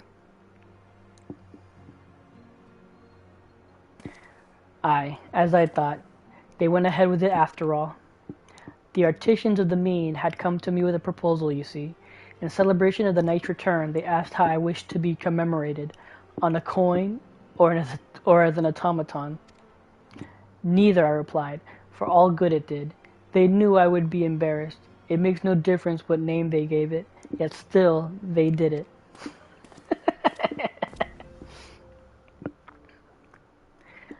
A right stubborn lot they are, as befits the people of the Crystarium.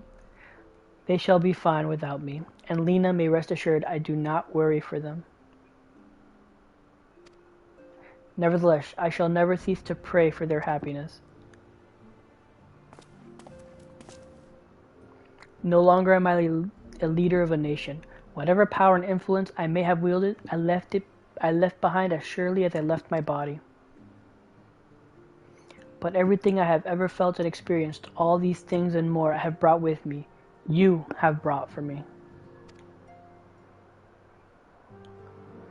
And I shall carry them close to my heart always, unto the end of my days.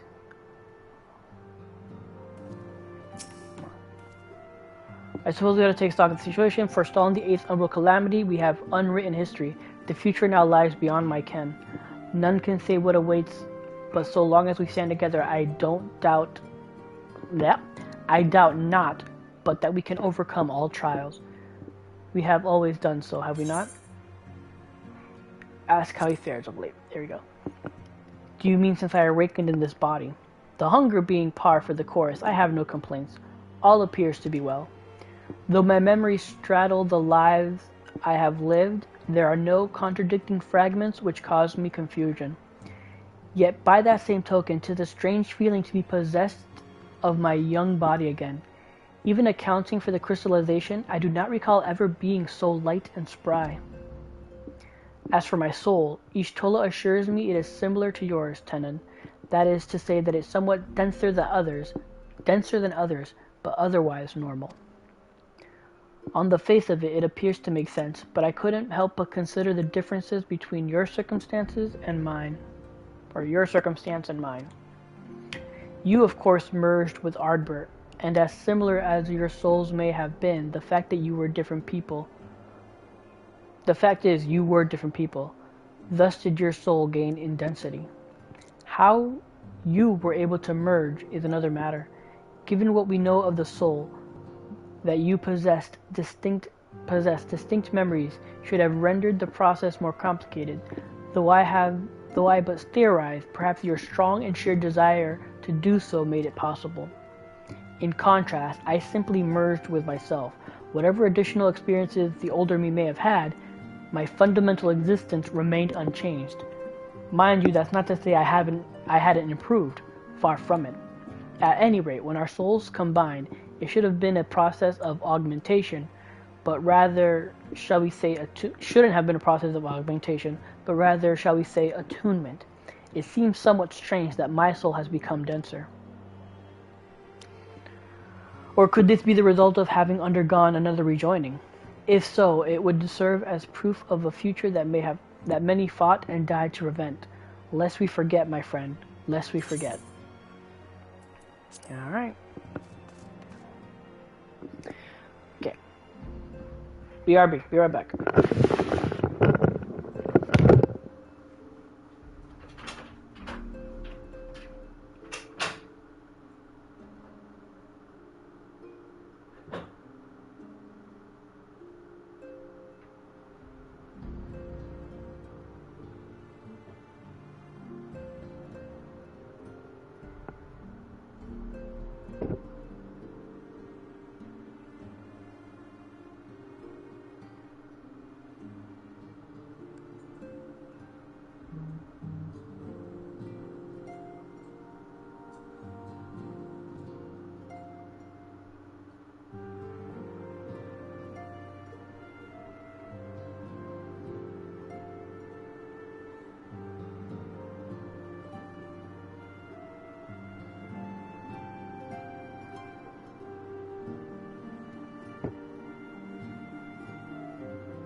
There goes the dog barking.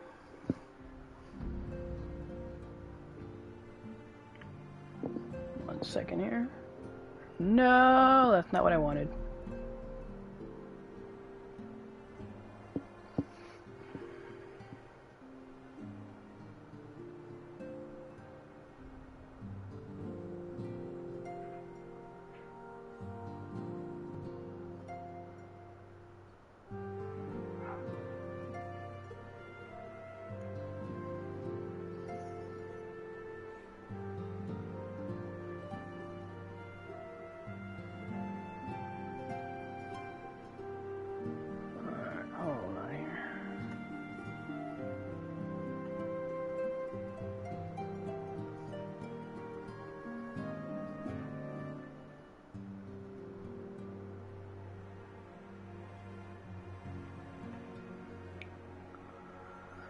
Hold on to the night. Hold on to the day.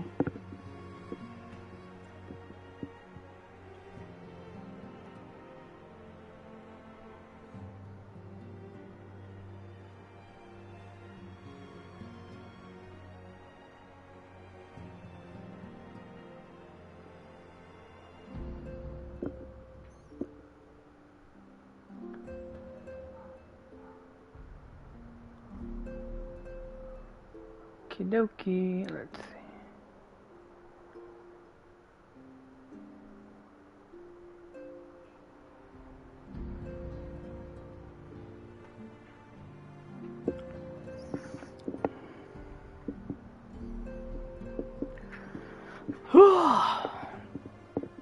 Alright, let's do this. 5.4. Wait. No, not you. Everyone likes the garments I prepare for them. The time I spent polishing my skills wasn't. Yeah, I already read that. In case you're wondering, Grahatia's is an outfit suited for travel. Yeah, I already read that before.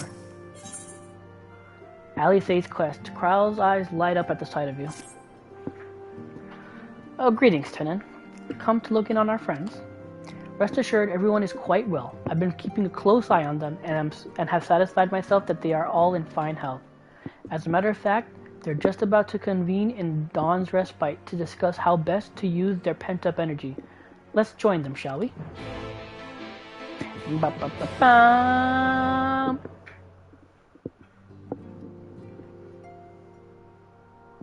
Well, my friends, now that we have all settled back into our bodies, it is time we resumed our duties in earnest. Let us speak of our plans. Ever since the Emperor's death, it's been one unsettling rumor after another. I've a mind to pay a visit to Garlemald to ascertain the truth of the matter. A prudent endeavor. 'Tis of the essence that we establish the full extent of the threat, not least if it should prove that Xenos doth indeed orchestrate events from the shadows. In light of which possibility, I shall accompany thee on thy mission. Really, Oriange? Be assured that thou shalt find me more a help than a hindrance. Thou requirest another to imbue thine ammunition, dost thou not? Oh yeah, that's right. Zagrid, you can't do shit. Should have stuck to being a rogue or ninja.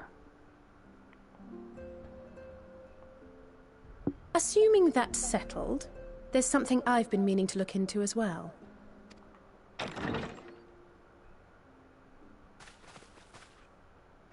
Welcome back, everyone! I personally did not mind Lise. I don't know why so many people hate on her. I never felt that way about her. I thought she was fine. That being said, there was nothing particularly special about her character arc. I just felt it was very dry, ho-hum. But I don't see why she gets so much hate. I don't see it. Me personally, I don't see why she gets the hate. I found her to be fine. Lise!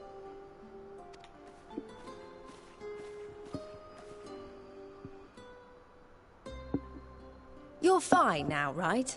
No more headaches or keeling over? That's right.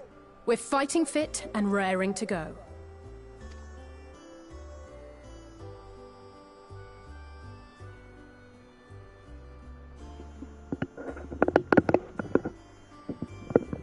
The famous Lise Hex, former scion and hero of the Alamegan resistance. Did I always know her last name? I probably heard it and did not remember it, but Hexed. Okay. I don't believe we've met. Really? It's so easy to assume that all Archons are acquainted. But then I suppose your fields of expertise are rather different. Grahatir, at your service. I have read much and more about your exploits, Commander. It is a pleasure to finally make your acquaintance. Likewise. The others told me all about you. Nope. Do not be so sure. Words scarcely do justice to the vital role he played in our victory in the first. A more dependable comrade one would be hard-pressed to find. Oh, Alfie. Come on, man. Making him all embarrassed, aww. Oh, right. I did glance at the report.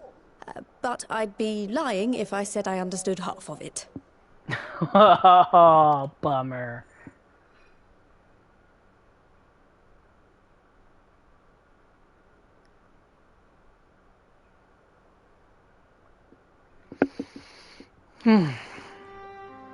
Well, that's a lot to take in. Just to be clear, this means we're not heading for another calamity, does it? I wouldn't say that. Shorn of their unsundered master's leadership, what Ascians remain shall struggle to see their plans to fruition. Don't say that. We already know, we've seen Fandaniel. And though I would ever advise caution, I believe we may rest easy for a time. Okay, he said for a time, so I'll give him that. I'll take that as a yes.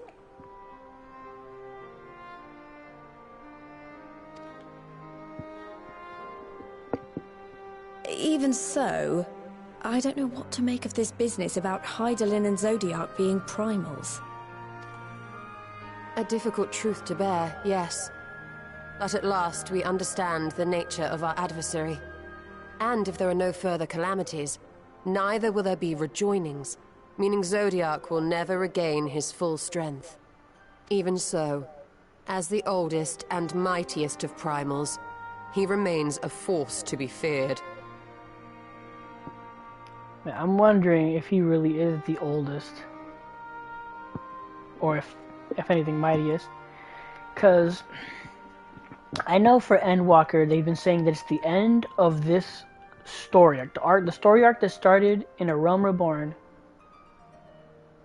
They are finishing that story arc. And they've already said that doesn't mean that the MMO is ending. It's just that this story arc is ending. And I have to wonder, in the future, if they're going to bring in primals and find out that, hey, Zodiac, tip of iceberg. Though his is a power born of the desire for salvation, we have seen the havoc it may wreak. And it falls to us to ensure that it is never again brought to bear upon this star.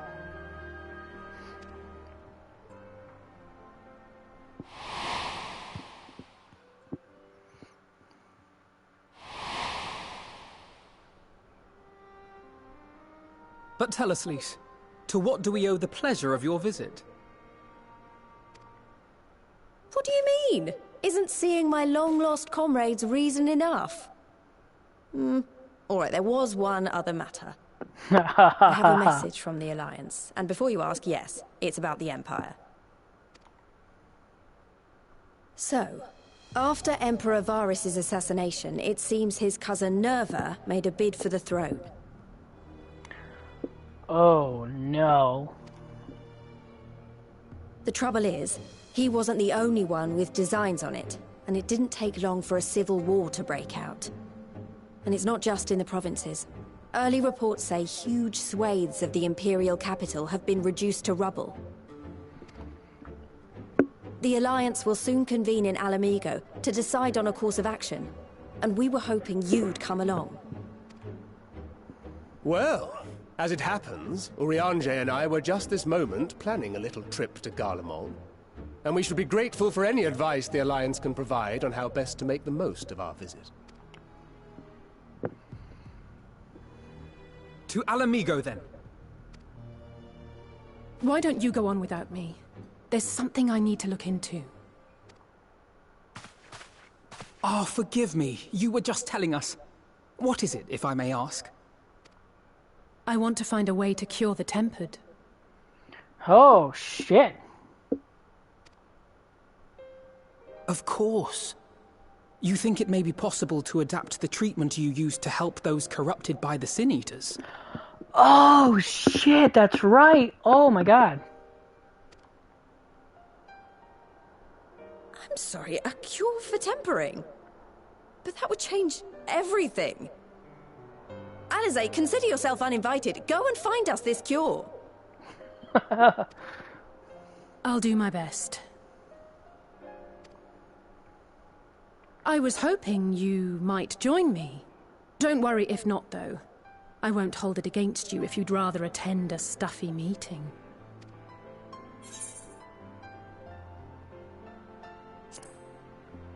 What meeting? Lead on. I knew you'd say yes. I'll come too. If you don't mind, that is.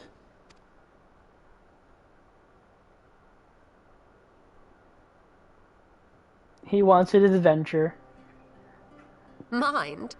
I'm sure they would be glad of your company. Pray, enjoy your time together with your hero.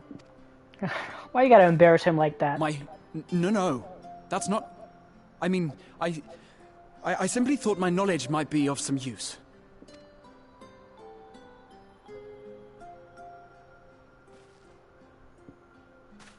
We shall be on our way then. Godspeed. Why you gotta embarrass him like that, Ishtola? Come on, that's messed up.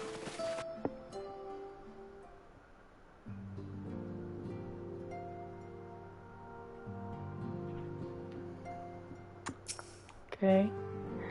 Don't worry, I can say with complete confidence that Graha is dressed for anything. Sigh. Or when Ishtola is about, one cannot afford even the slightest slip. Yeah.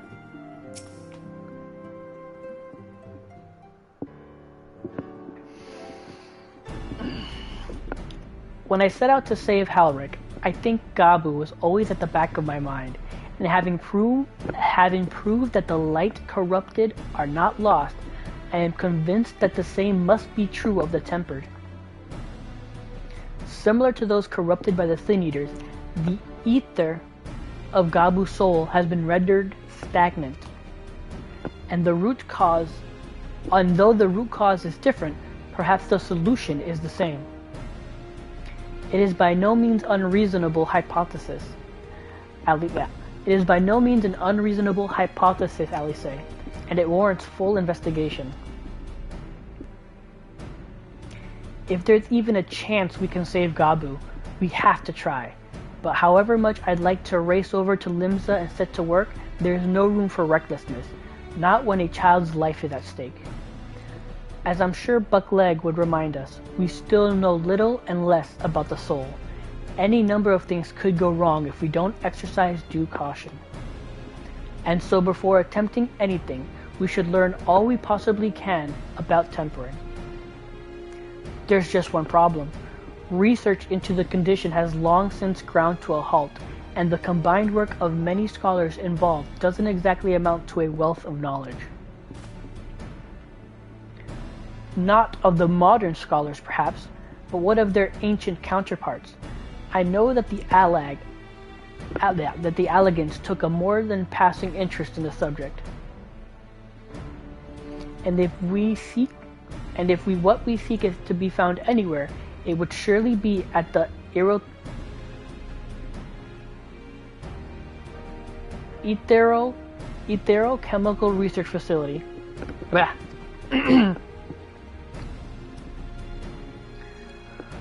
Where they experimented on the primals and their worshippers, yes? Good thinking. I've never actually been there myself, but I did read the reports on Isla, which means we'll be needing an airship. Hahaha, an airship you say? Meet me in the northern bank of Silver Tear Lake. I've got a little surprise for you. Oh, and come prepared to travel.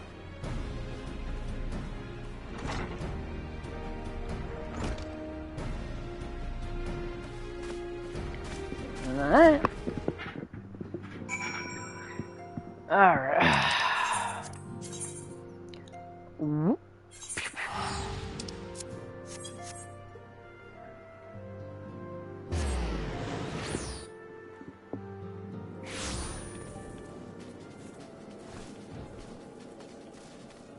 Oh wait, that reminds me. I completely forgot.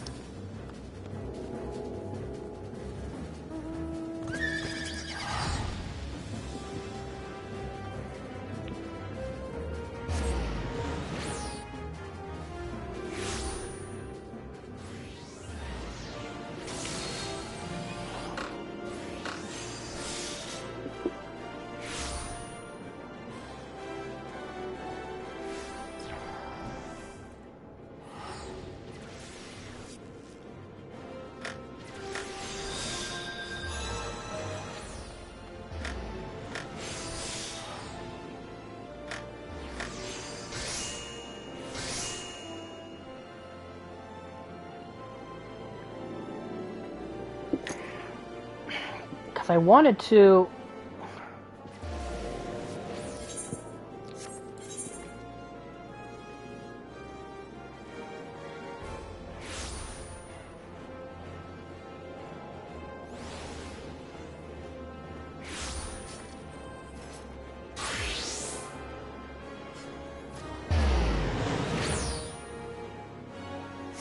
Maybe I can't see it because,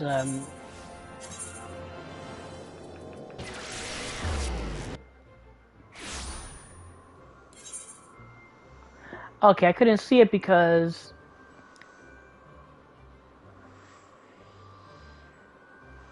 There it is. Alright, this one's Sapphire Exchange.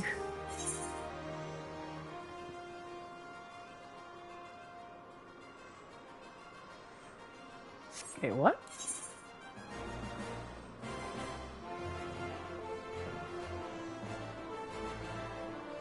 Sapphire Exchange. That's Weaver's Guild. So, why don't I see it here?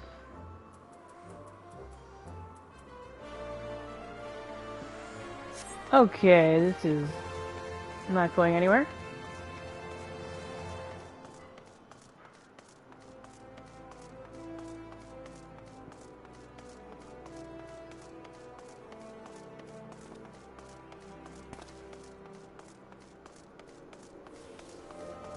Did I never...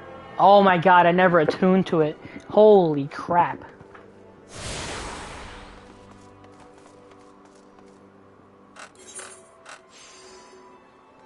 Unbelievable.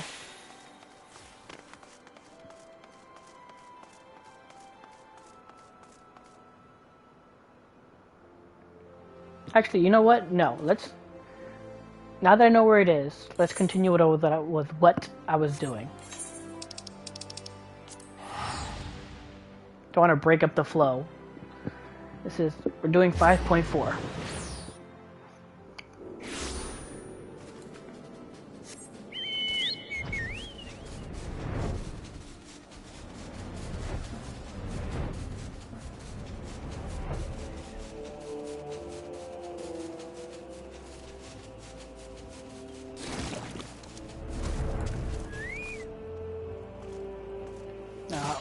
What is that outfit, girl?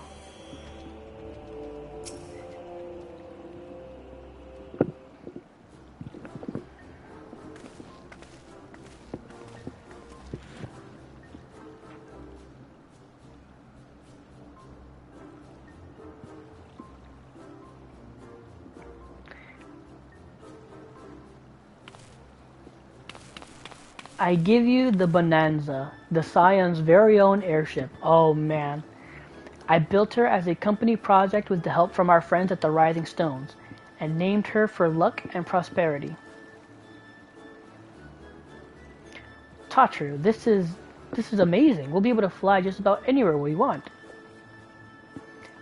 Our garments were impressive enough, but to build an entire airship, I see the annals did not exaggerate the many talents of the Scion's fabled coin keeper. I'd also introduced myself as your pilot, except the training didn't go quite as well as I'd hoped. But that's alright, because we've hired this capable fellow here instead.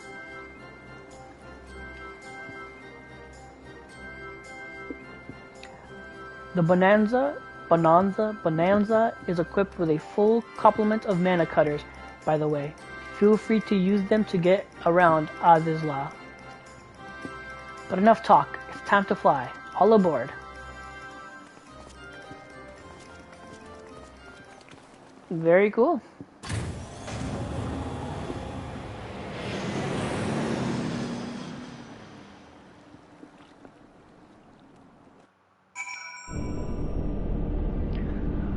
Alright. Did I ever mention that I was fond of flying? Because I am. Be it on an airship, an Amaro, or a Chocobo, there is nothing so exhilarating as feeling the wind on your face as the horizon unfolds before you. Yeah. Honestly, Sid would be jealous of the way that airship flies. Tatru has outdone herself. Anyway, here we are, on Azizla, and Alphanon's report did not do the scale of this place justice. So this is where you had your reckoning with Thornton. I wish I'd been with you. The wisdom of Alag. Krahatia surveys his surroundings with an expectant glint in his eye.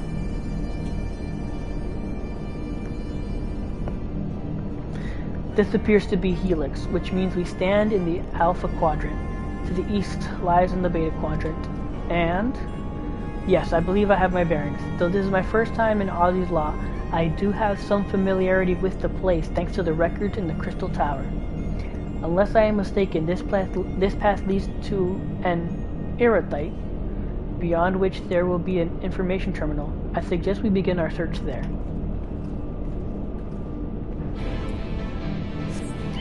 Meow.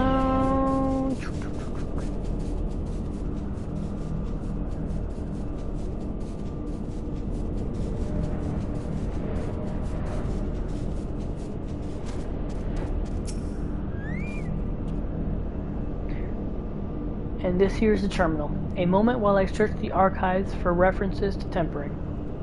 Damn it, I forgot to talk to Alice first.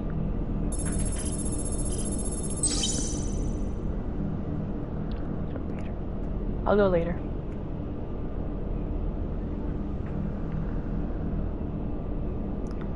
Ah, there we are. Iconic corruption, an overview. That sounds promising. Indeed. Let us see what this report has to say.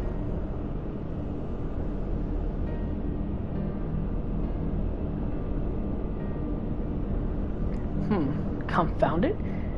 The contents appear to have been deleted. What? No, isn't there something you can do? Not from here, I'm afraid. But it may be that another copy of the report exists elsewhere. The question is where to look. It says here the report was written by someone named Owen. It is likely that he kept a copy. I would say it's a distinct possibility. Assuming he was a researcher here, he will have had quarters on the Hemisphere. We can ascertain the details at the Hemisphere control. Let us return to the Bonanza and avail ourselves of the Mana Cutters. We will need them to reach our destination. I forgot, you already have a suitable means of transport, don't you? No need to waste time accompanying us back to the airship, then. We'll see you at the Hemisphere. Okay, this is the one time I will use a different one.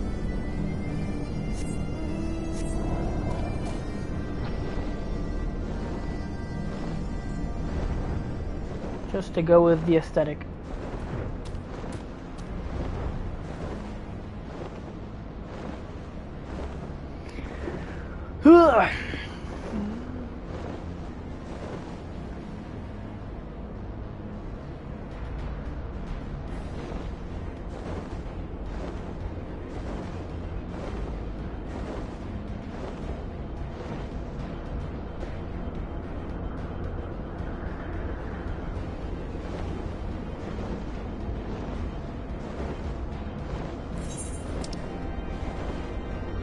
Okay, so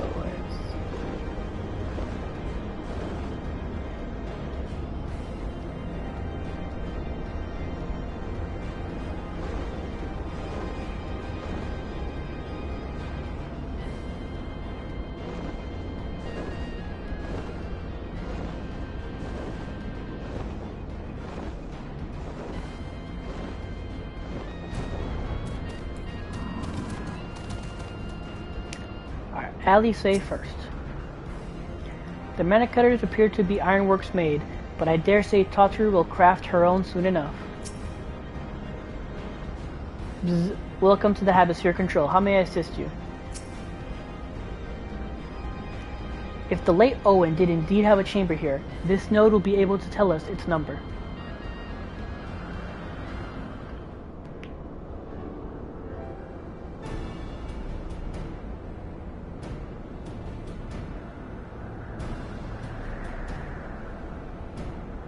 There. From what I recall of the layout, it should be somewhere in the vicinity of... Warning, an evacuation order is presently in effect. Entry to the Hemisphere is not permitted at this time. Foiled again. In all likelihood, the order will have been imposed during the 4th Umbral Calamity, and I doubt it will be lifted in the near future. Bzz. Energy level critical. Returning to base for recharging. Well, surely there must be a way to gain access. Force, for example? Ere we resort toward that, I have an idea. Were we to send a surge of energy through yonder control mechanism, it should prompt the system to restart, releasing the locks. As for a suitable energy source, a concentrated lightning shard might suffice. Happily, I seem to recall that they are known to form at points of stagnant ether throughout the continent. You seem to recall? Are you honestly telling me that was in the records too? Ha! I am. A report sent to the capital mentioned that lightning-expected ether was prone to pooling on the continent, resulting in surges that interfered with equipment. A minor detail, I grant you, but in my role as caretaker of the Crystal Tower, there is no such thing as too much Allegan knowledge. Besides, my studies help me to feel connected to the source, to home. I must have explored the facility 1,000 times in my mind, but to finally stand here with you two, 'tis more exhilarating than I can well express. Now then, the lightning shard. If I may, I suggest we split up and search the Beta Quadrant. Oh, but beware of sprites. They are wont to manifest where the aether is stagnant. Now you're just showing off, which makes me think we should make it a contest of this. The first to return here with a shard wins. What do you say? Very well. It would be an honor to come third.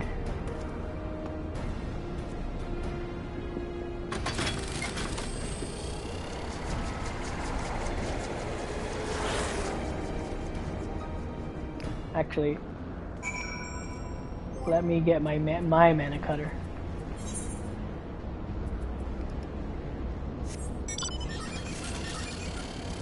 Ooh.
Bravo!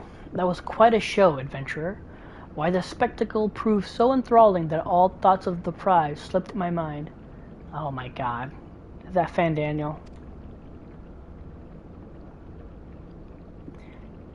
I appear to have forfeited our little race. Congratulations. The lightning shard is yours.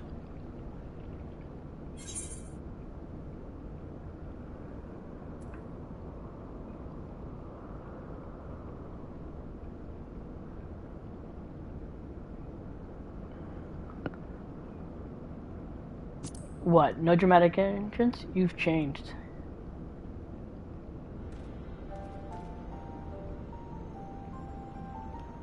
Ah, you remember that? In my defense, I was caught up in the moment. It isn't every day you meet an honest-to-God's hero, after all. Oh, that was God. For some reason, I was like, oh shit, that Fandaniel. Well, the contest continues, so you had better hurry back. Ah, but one last thing.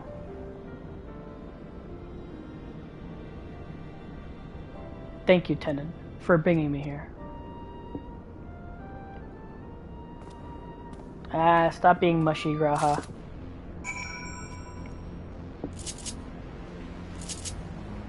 Ah, I keep messing up. Let's go.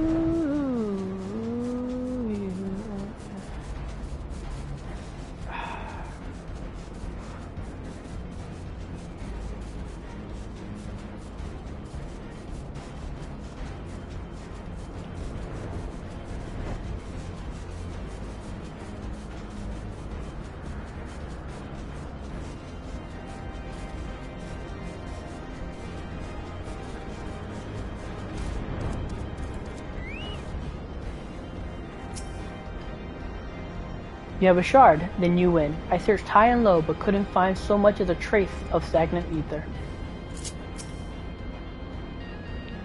It appears that Alexei had no luck, so victory is yours. Congratulations. Now then, may I have the shard?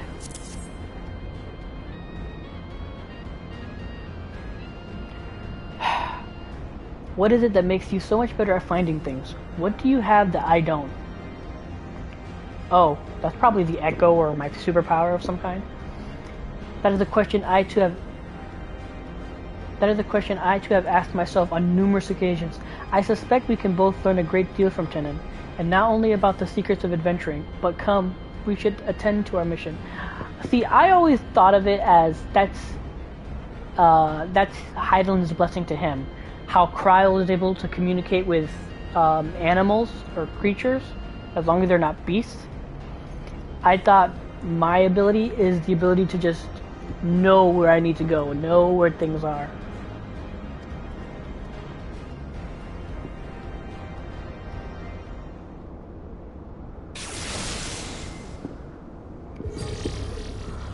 At least that's how I always thought of it.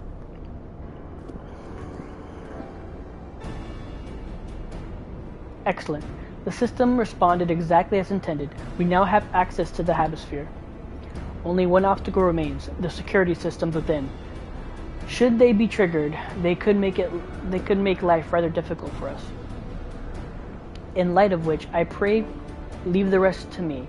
If I am right, my royal blood should allow me to venture in unmolested.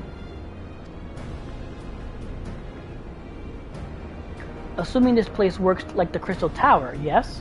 But if it doesn't, you'll be on your own. I want you to promise us that you'll get out at the first sign of trouble. Wish me luck.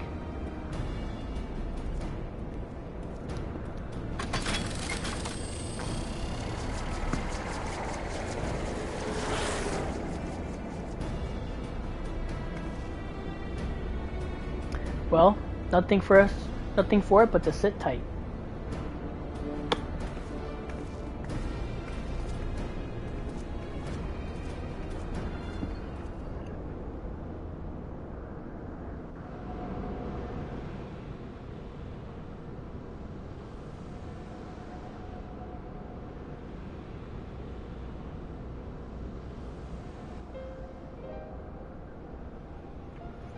I'm sure this Owen fellow was very learned, but iconic corruption, an overview, sounds like a studium thesis. We all had to write one. Lest you wonder, mine was about the combat applications of Aether.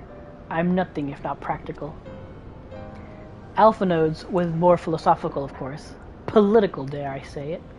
He chose to write a lengthy discourse on our nation's duty to the world. A controversial subject, to say the least. He asserted that Sharlayan's knowledge should rightly be used to protect all life on the star, in direct opposition to the country's cherished policy of non-intervention. Being a leading member of the Forum, our father was not happy. At the time, of course, Alphinaud was utterly convinced of his views, and would cheerfully argue to death with anyone who saw things differently. By which I mean the rows were long. To be fair to him, though, he's since learned to be a little more open-minded, but deep down he still holds fast that one belief, and I admire him for it.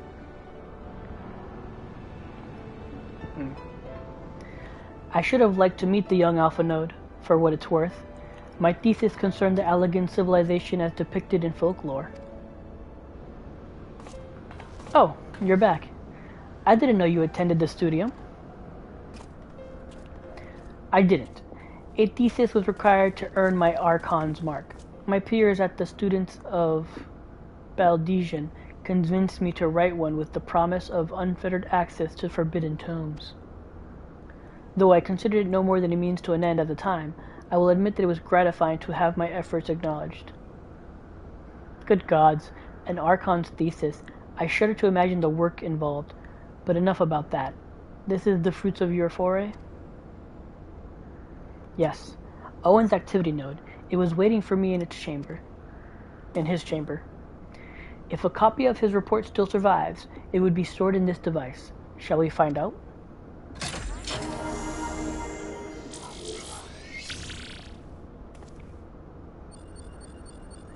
Initializing. Scanning for registered user.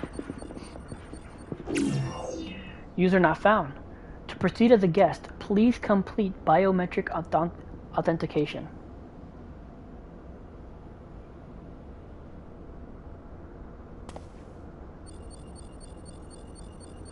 Verifying. Authentication complete. Guest identified as member of the royal family. I am at your most humble service, your highness. Oh God. It never ceases to amuse me. 'Tis but a pity the effect will not last forever. Dogai and Une said as much when they granted me this gift, but until such time as it fades, I shall use it gratefully. Search archive for iconic corruption. Searching. One item found. Iconic corruption. An overview. The report is locked by the author. Please state password. Well, go on then, your highness. Tell the nice node the password.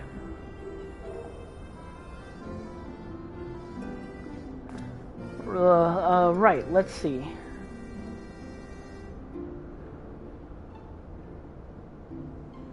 Glory be to Alag.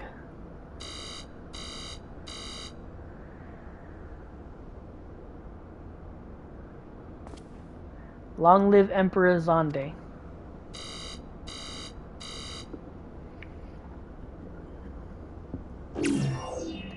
Password incorrect. Please try again. Oh God. Confound it. Come now, passwords are never really short and simple. For instance,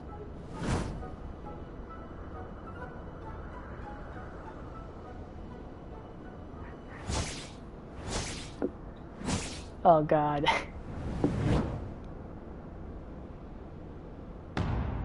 Password.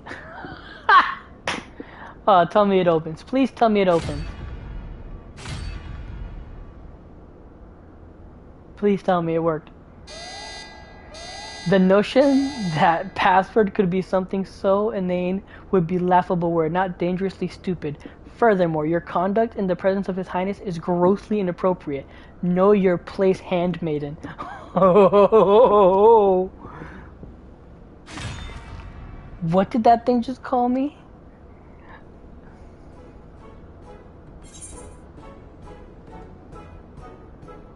Oh man.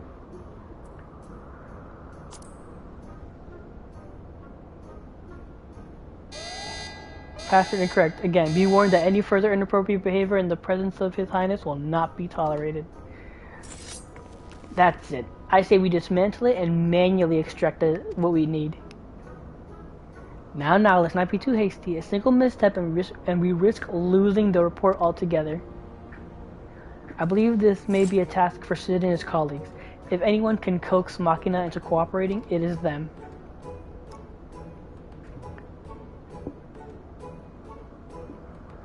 Come, let us bear the node back to the Rising Stones. He should have just tried Imperial Override.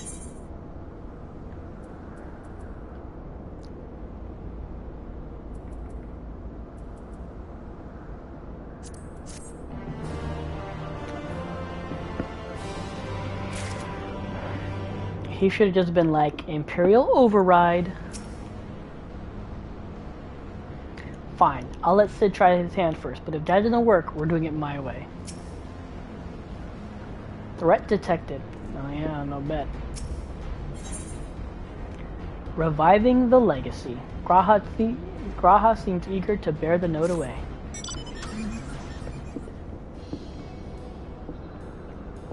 I should probably mention that I have yet to meet Sid since waking up. Rambros did send word to the Ironworks, but it appears our friend has been afield on urgent business. Nevertheless, I assure you, my proposal to seek his help is no pretext, however much I might look forward to seeing him again. Him and everyone. Come, let us be on our way.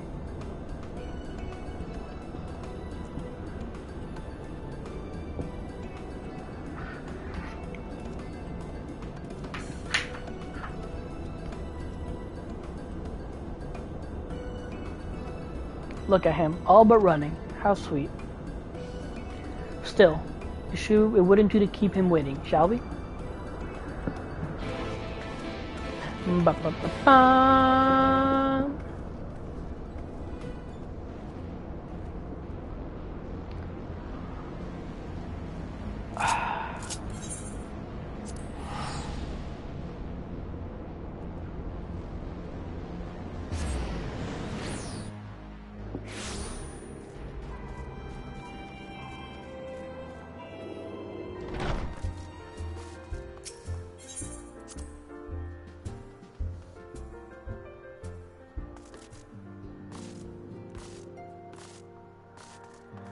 Let's see.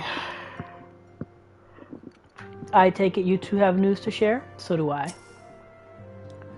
I am pleased to see your mission was a success, and in no small part due to the bonanza. Krau's back too. I wonder what was decided at the council. A large, low-born presence detected. Wonderful news, Tenon. Tatru contacted Sid on our behalf, and he is on his way here even as we speak. While we wait, I should like very much to hear what transpired at the Alliance Council. Would you be so kind, Kryle?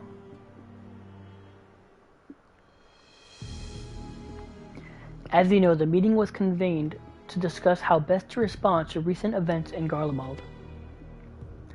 According to intelligence from our Doman allies, the War of Succession rages on, and the Empire remains without a leader. Amidst the chaos, the Imperial legions in the province have begun to move independently of the motherland. Of greatest concern to us is the Third, a legion aligned with Lord Nerva. It appears they have received substantial financial backing from House Brutus.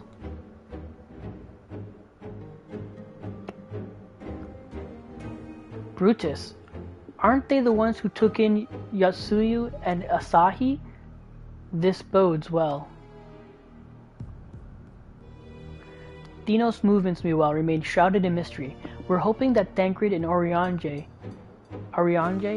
will be able to shed some light on his activities when they return. Until such time as they do, the Allied leaders feel it would be unwise to interfere in the conflict, and so thanks in part to the Imperial withdrawal from Gimlet, they have decided to turn their attention to the primal problem once more. Working with friendly factions amongst the Beast Tribes, they hope to reopen dialogue and explore new avenues for peace. Given the timing, I suspect they wish to put their respective houses in order ahead of a decisive clash with the Empire. Whatever their intent, this is not a problem easily solved. The Lumesians, in particular, struggle in their efforts, and Alphinaud and Ishtola have been called upon to aid them. So long as we are dealing with the Tempered, I'm afraid no amount of dialogue will avail us. But if we can develop a treatment for tempering, then anything is possible. Which is why we must succeed. And on that cheery note, why not make yourselves comfortable in Dawn's Respite? I'll show Sid in as soon as he arrives.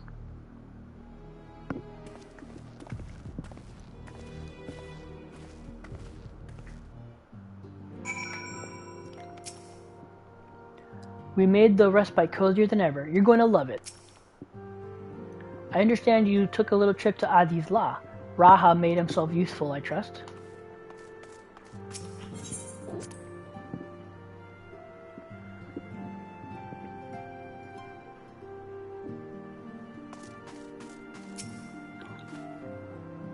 Cid, at long last. As important as Gabu is to me, I know only too well how much more is at stake here. A cure could change the whole world. Warning, His Highness is exhibiting elevated blood pressure.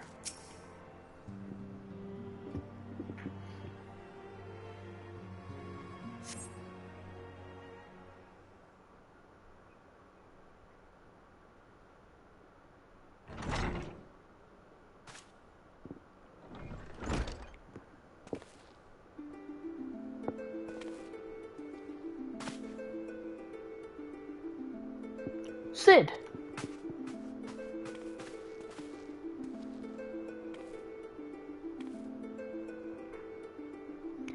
Forgive us for not coming to see you sooner, my friend. As you may have heard, we've had our hands full.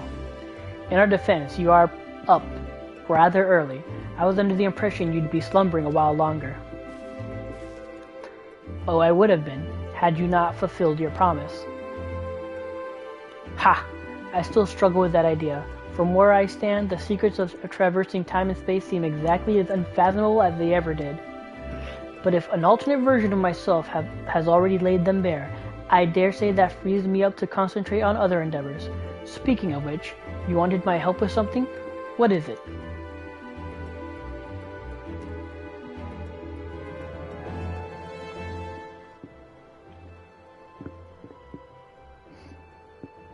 Well, a treatment for tempering. And for the next step, you need to find the password to this Allegan's report. Just so. With nary a clue to guide us, we could be here forever and still not guess correctly, and thus we turn to you. Well, I'd love to say that we could help you, so I will. Once suitably configured, a Magitech terminal could make short work of identifying the password.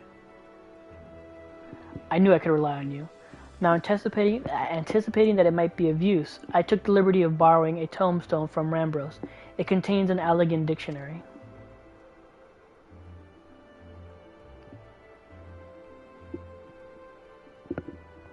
Good thinking. I'll transfer the information to a terminal and set to work right away.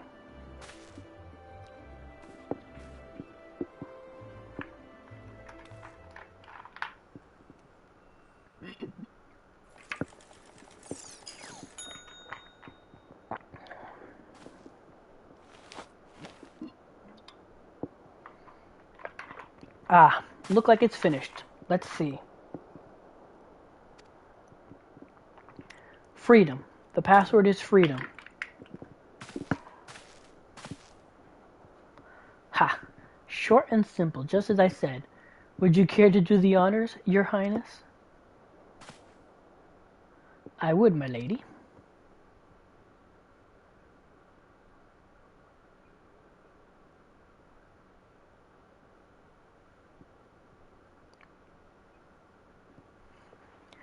Node, open the report entitled Iconic Corruption and Overview. Password, freedom.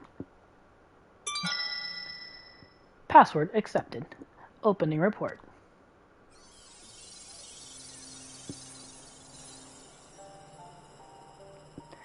This report seeks to provide an overview of the mechanisms by which icons corrupt and blind men to their will.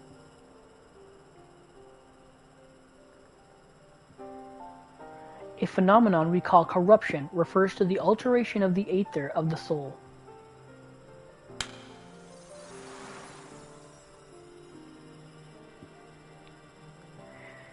Said ether ordinarily exists in equilibrium, no one element being more prominent than another.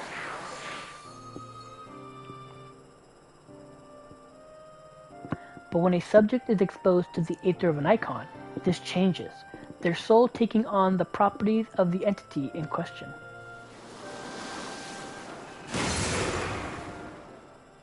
A Sephiroth. By way of an example, exposure to the aether of the fiend Sephiroth, would cause a subject's aether to become aligned with the element of earth.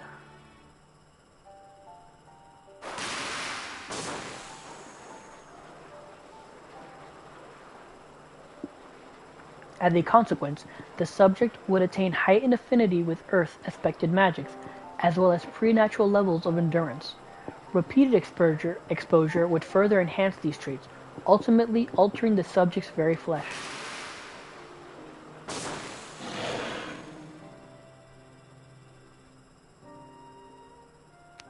The changes undergone by the subject are not solely attributable to the elemental element, however.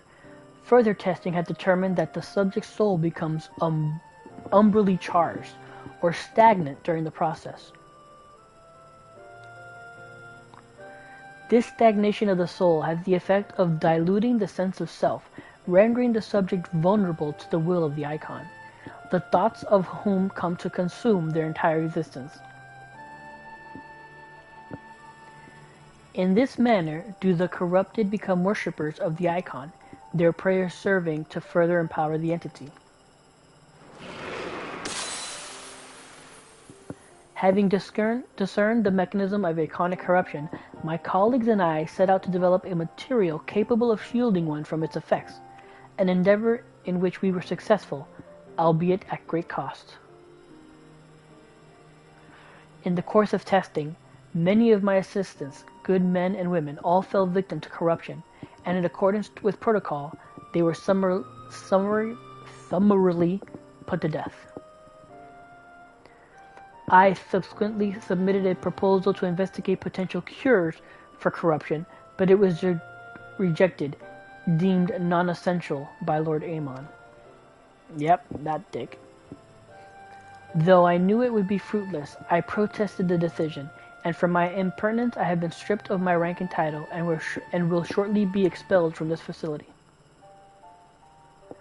In all likelihood, this report will be expunged from the archives. Nonetheless, I record it in the hope that one day someone will undertake to do which I could not, and find a cure for the victims of iconic corruption. End recording.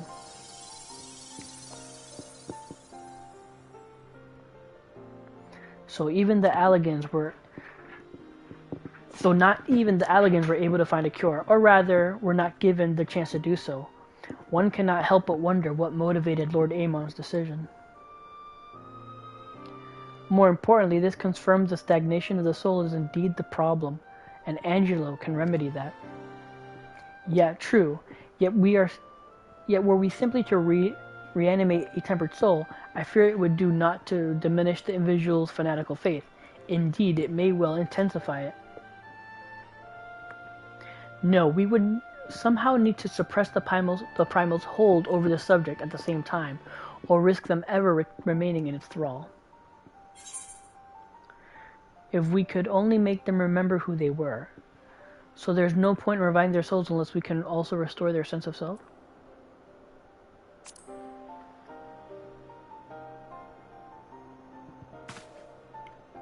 But of course, memory transference.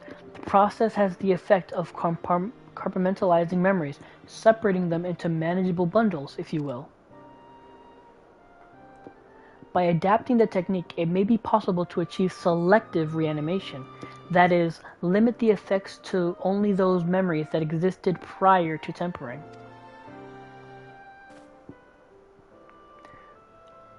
Through thus restoring the sense of self, we could theoretically drown out the incitements of false faith which had come to dominate the individual's thoughts.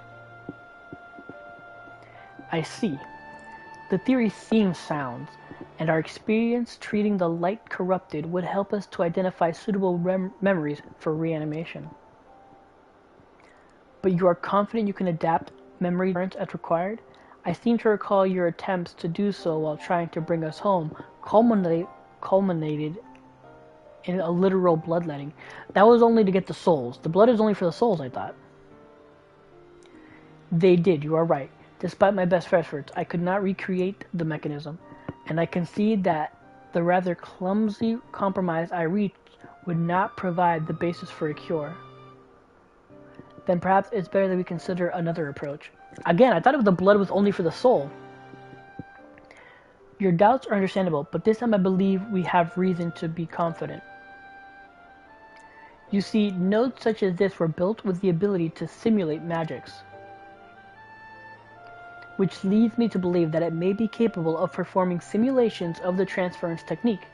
If so, we would be able to conduct years' worth of tests within a space of a few days. In theory, it would be no different from how we identified the password. But it'll take more calculating power. A lot more. I honestly couldn't say whether our equipment would be up to the task. Tell me, Sid, why do you suppose Owen locked his report behind a password? To keep it from prying eyes, of course. Why else? Wait. A password that could be guessed by anyone with leisure and a dictionary wouldn't keep from a person minding to look. No, he wanted his report to be seen by those who strive for freedom. Not unlike the members of a certain distinguished engineering collective. I believe their motto was freedom through technology, or some such. You two, round up as many Magitech terminals as you can find and bring them to the workshop. Right away, Chief.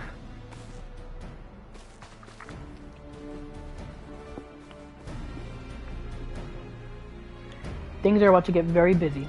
Luck we have your help, eh?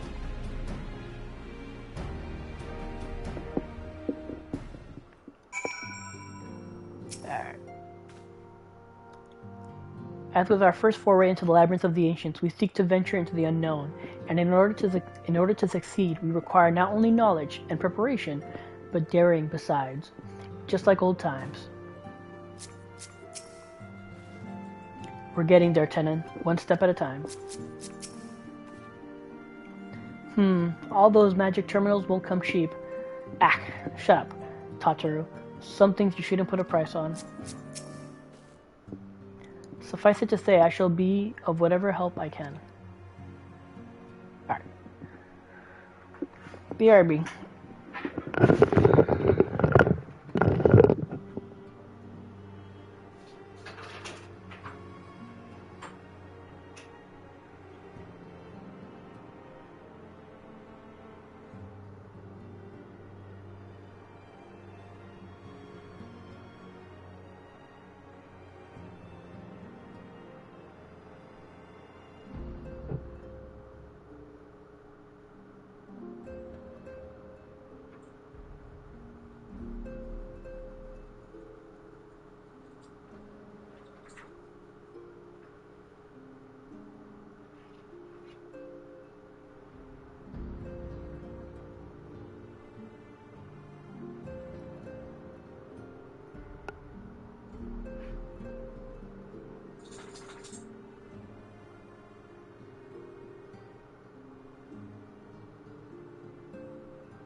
Get out of here.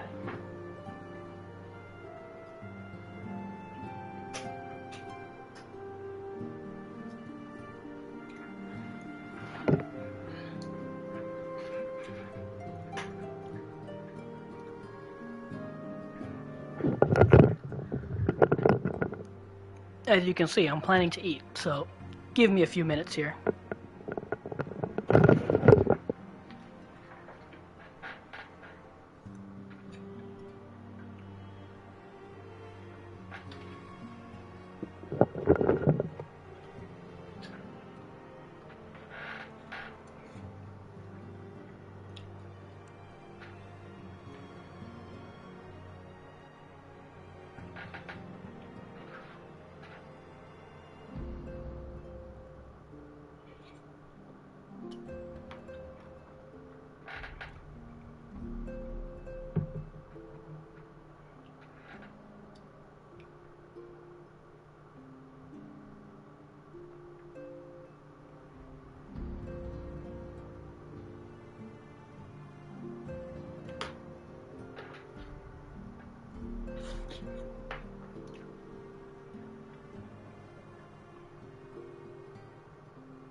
No one's going to sleep mode.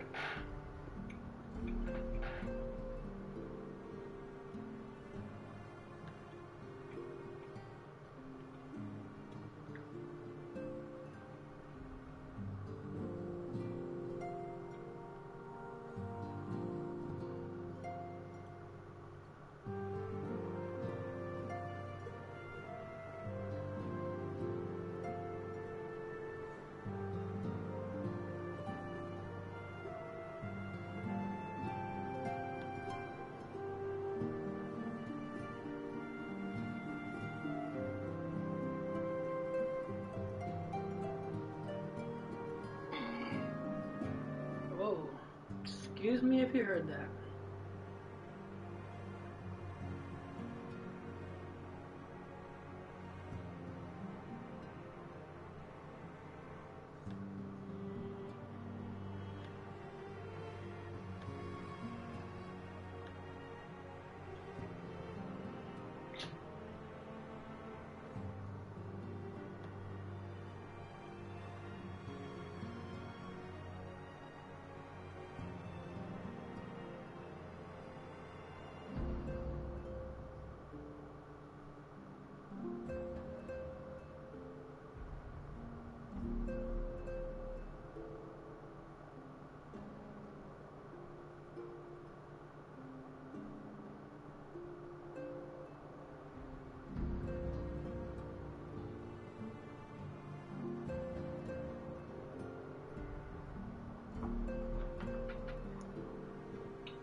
Almost done.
I only have 2 pieces of meat left. You guys can tolerate me chewing just 2 pieces of meat, right?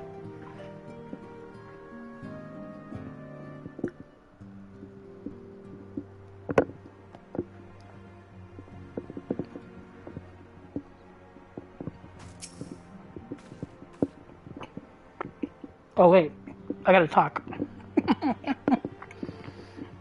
Hold on.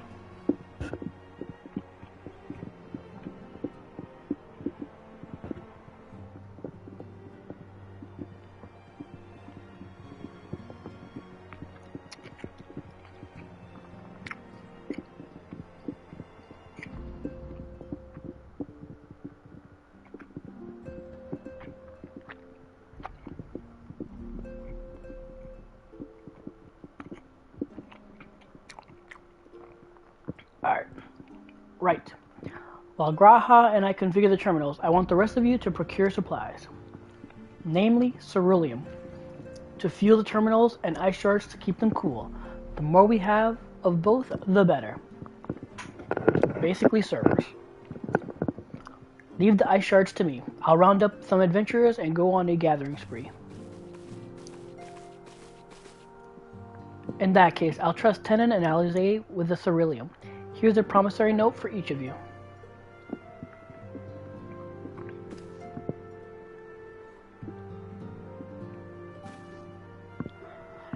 Take them to the Skysteel Manufactory in Ishgard and the ceruleum processing plant in Thanalan. The people there will give you what you need. Yours is a well-known face in the Holy See, I believe. If it's all the same to you, I'll head to Thanalan. What did you say? If Alice is bound for their ceruleum processing plant, you'll want to take yourself to the what's wrong with me? Skysteel Manufactory. Off you go now. We shall see to it the terminals are ready by the time you return. Alright.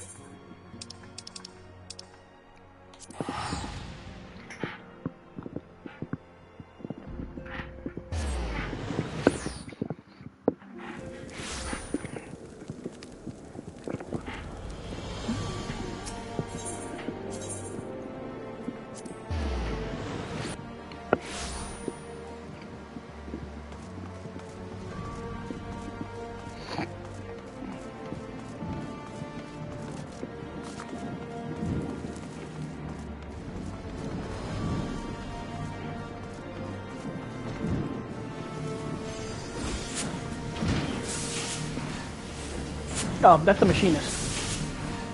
Yeah.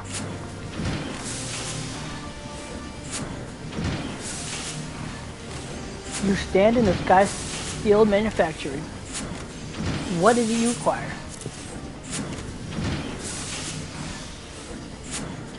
So you are after ceruleum. In that case, please present the note to our engineer at the airship landing. He shall be glad to assist you.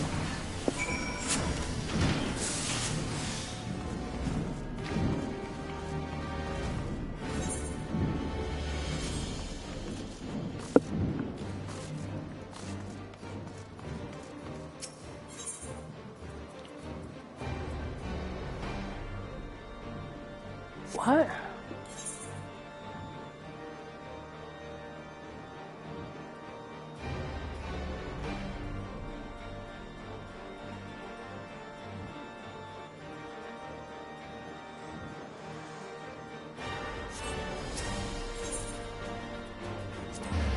I could have sworn there were the things that go straight to the airship landing. Alright, last one, guys, promise.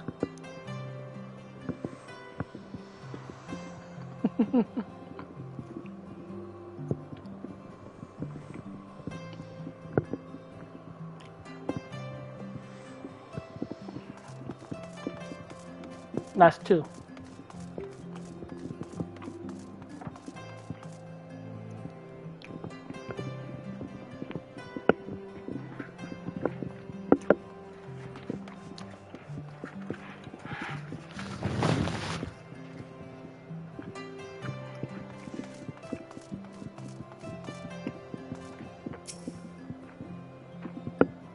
Ceruleum.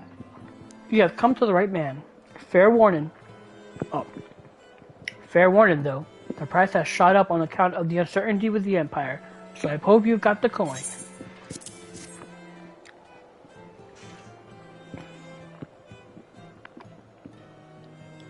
Well now, a promissory note from the Ironworks. Don't see many of these. Not that it's a problem. It's as gold to me.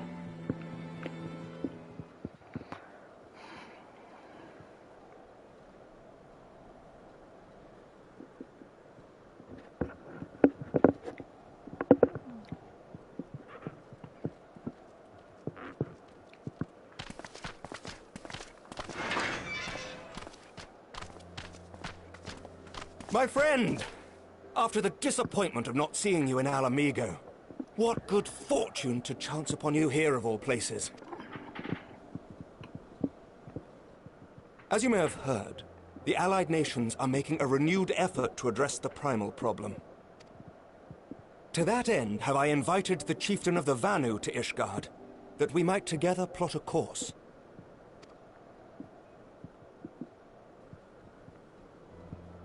Since the war with the Empire appears to be nearing its conclusion, I would also like to call upon Estinian's lance. Alas, he is, as ever, a difficult man to find. I am informed he recently paid a visit to the Rising Stones. Should he happen to do so again, be sure to pass on my regards, won't you? But tell me, what business brings you to our fair city this day?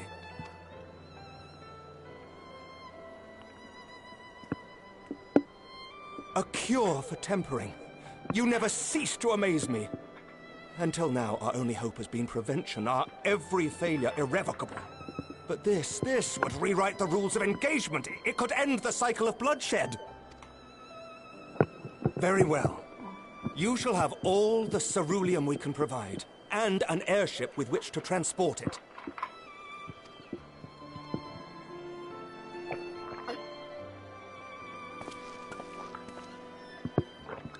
In this matter, you may count on Ishgard's full support. Emmerich, you're a bro. You're the coolest bro ever.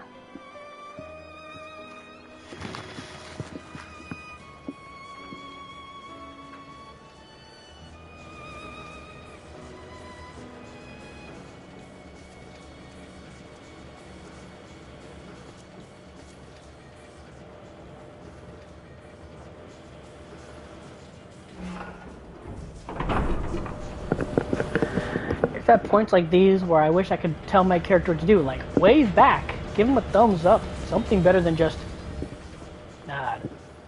A nod. Biggest compliment I can give you, a nod.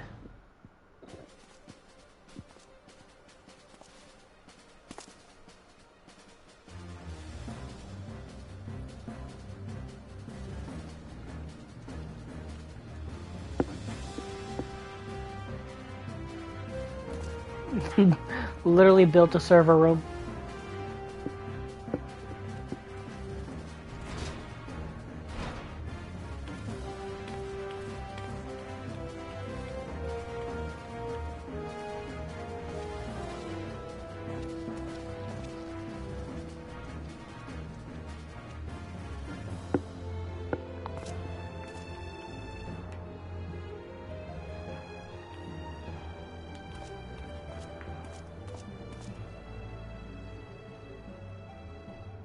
Who would have thought ceruleum weighed so much?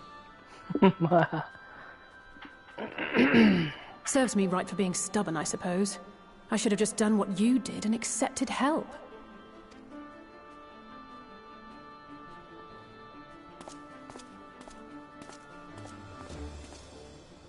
Good work, you two. This is all we asked for and more. Quite a lot more now that I look at it.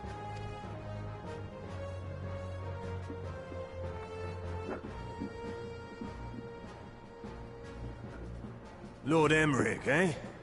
And entirely by chance. Ha! Some people have all the luck. We have also succeeded in configuring the terminals, thanks in no small part to our able assistant. Nero. Haha. It's been a while, hero. You seem surprised to see me. Lest you misunderstand, I've no interest in such things as cures for tempering. But if you mean to achieve that which eluded even the storied Allagans, it seemed plain that you would require my expertise. And so it proved. Is that not right, Garland? I love Nero. He's such a cocky dick. For all the effort it took to track you down after your latest disappearing act, you could find the cure for death, and it wouldn't be worth the trouble.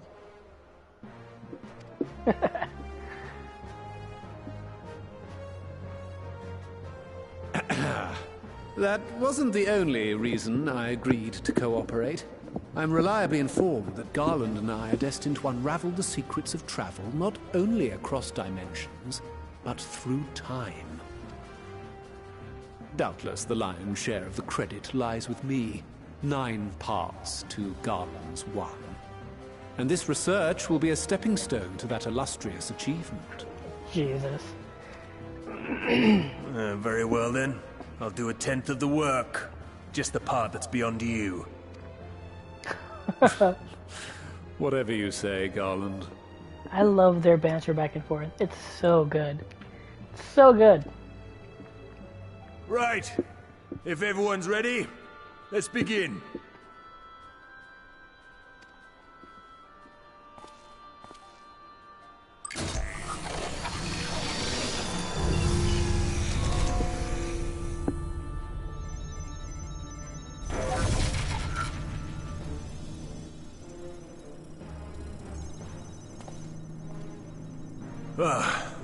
All appears to be in order.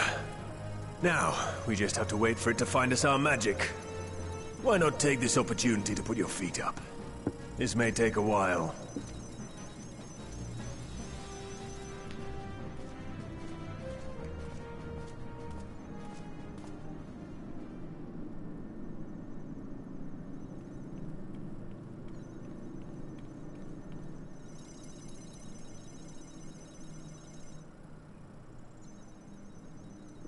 Scooch closer. Let her use your shoulder. Your spiky, spiky shoulder.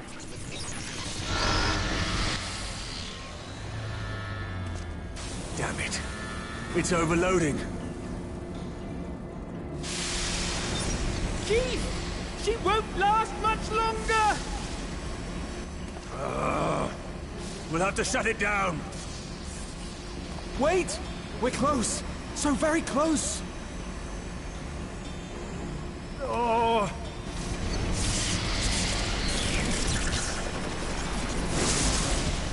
Well, this is going swimmingly. Isn't that the whole point of the ice? Longer.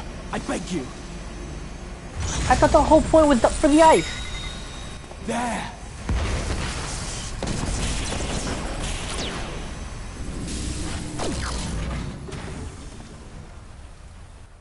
No.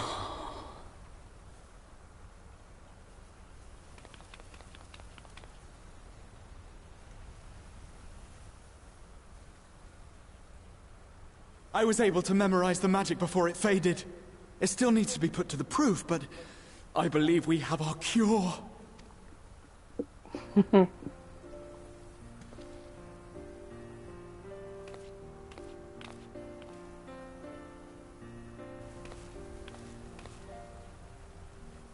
It's just as well. She'll never run again. Yep. The fault is mine. I'm sorry.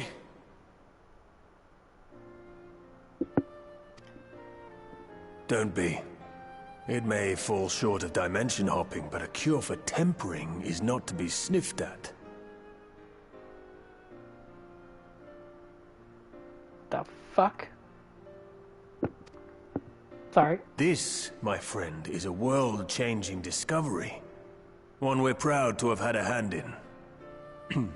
A few Magitech terminals are a pittance to pay.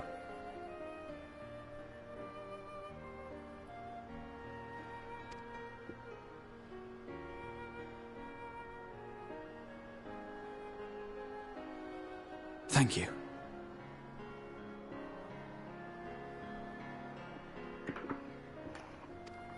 Oh. Well, we've done what we can. The rest is up to you.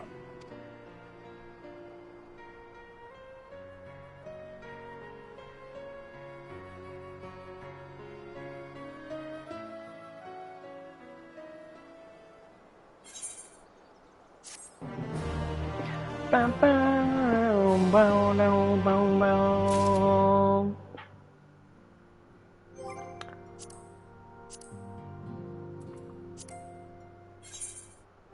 Sure, real quick. Complete.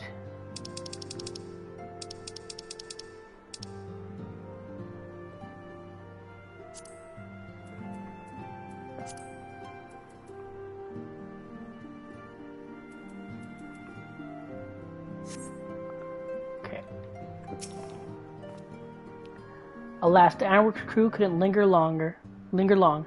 Far too much to do. Yet brief though our time together was, it was bloody good to see them. In the end, we didn't have to pay for the terminals, which was great for us, but I can't help but feel for my counterpart in the Ironworks. Aww. So we finally have it, the cure for tempering. All that remains is to put it to the use. I shall be praying for your success in the front lines. Yeah, but who? At long last, we have our cure. In theory, at any rate. We cannot be certain until such time as we put it to the proof. But I am quietly confident. Well, if we're to test it on someone, then I suggest Gabu. His symptoms are relatively mild.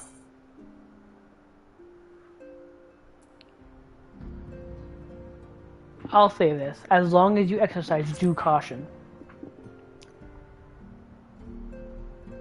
Yes, as long as we exercise due caution, it will be fine. Without further ado then, let's make for Limsa. We've kept Gabu waiting long enough. But I thought for Gabu's thing, I thought it was more of like PTSD, like he was in shock. Like he had a break. Like not a psychotic break, but like he had like a mental break. I didn't think it was that he was tempered, even partially. Hello, people. People.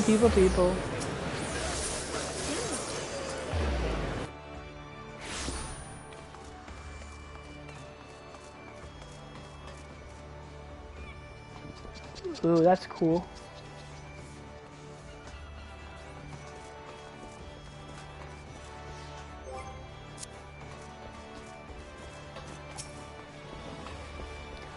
Tis plain Alisei is very fond of Gabu, to the extent that I have a hand in it. I shall do all in my power to bring him back. Well, this is the moment of truth. I'll have our host bring Gabu to us at once.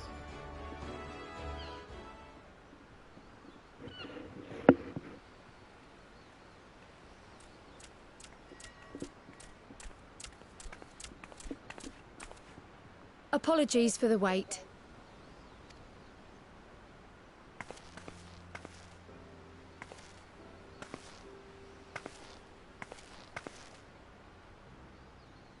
Gabu, have you been good?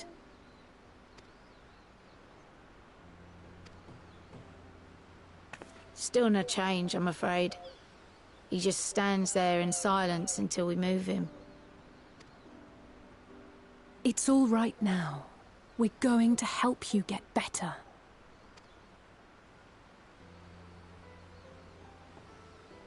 Hopefully that's the case. Fancy meeting you here. Alphino Yushtola! I thought you were attending to primal matters. We were, and came here for a meeting on the subject. Certain pirate factions did not deign to attend, however, and it was cancelled. We had resigned ourselves to having wasted a journey when we chanced to espy you.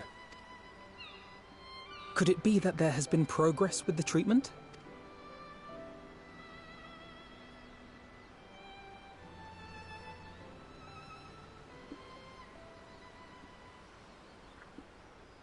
using Magitech terminals to formulate the solution. I would never have contemplated such an approach. So this new magic, adapted from memory transference, would be used to purge the subject of their fanatical faith, while Angelo would be responsible for reanimating the ether of their soul. Yet I wonder at the practicalities. If one were to reanimate the soul first, it would only serve to exacerbate the tempering. Conversely, a stagnant soul would not respond to the effects of the magic. Would both need to be performed simultaneously? Nothing escapes Master Matoya's inquiring eye. As you say, both must be carried out simultaneously. And thus, I propose to imbue Angelo with the tempering treatment in much the same manner as I did the spirit vessels.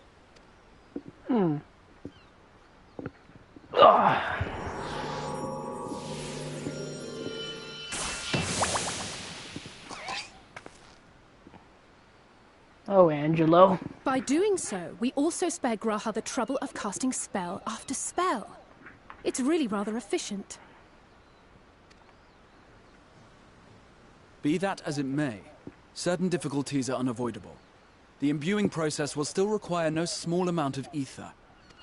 And, as I can no longer draw upon the Crystal Tower's stores of energy, I will be compelled to rely on those of others. Well, I, for one, would be glad to assist. As would I. Since the resumption of our duties, it has been naught but stuffy meetings, and I have ample ether to spare. Excellent. With your permission, then, let us begin.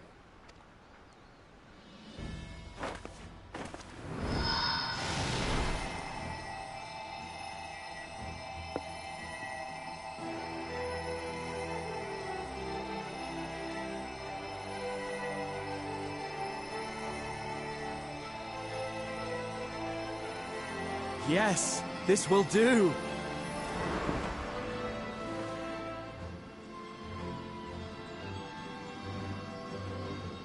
And now, it's my turn. That's cool.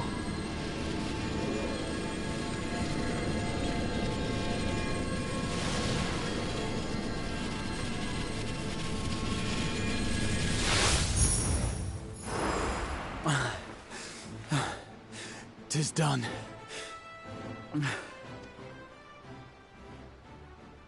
No small amount indeed. Well, we seek to go where even the Allegans did not. It was never like to be easy. The rest is up to you, Alize. The treatment itself will take time and focus, so we will need a quiet room. I'm sure our hosts can spare one. My question is, how can they... I will go with her. It may be a while before we return, so I would ask for your patience and your faith. This is all good, but that makes me wonder, how can they spread the treatment? If you need something like Alize's Angelo.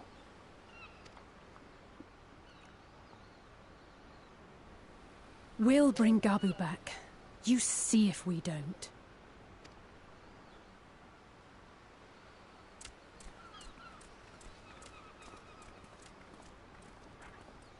Twould seem our part is played.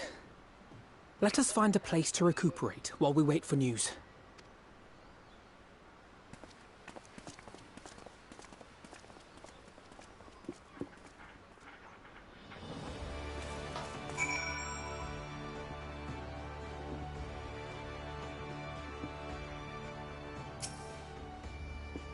Alize will succeed, I'm certain of it.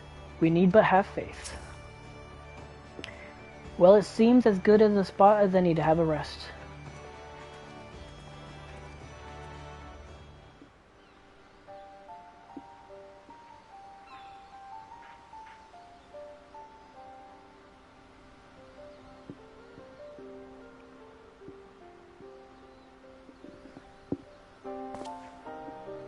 For years, Eorzea has labored to find a solution to the primal problem, without success. Any hope that tempering could be reversed faded long ago. I myself had given it up as impossible. Given up on the tempered and the light-corrupted alike. They were problems to be tolerated, or else eliminated, I believed. And to think otherwise was pure naivety. Childishness, even. But Alisaie refused to give up. She struggled and she struggled. And her efforts were rewarded with a way to bring back Halric. And now countless others may no longer be beyond salvation. However much we bicker, I have the greatest respect for my sister. Had I half her stubbornness, nay, her unwillingness to accept the status quo, I would be a far better person. A far better scion. Well,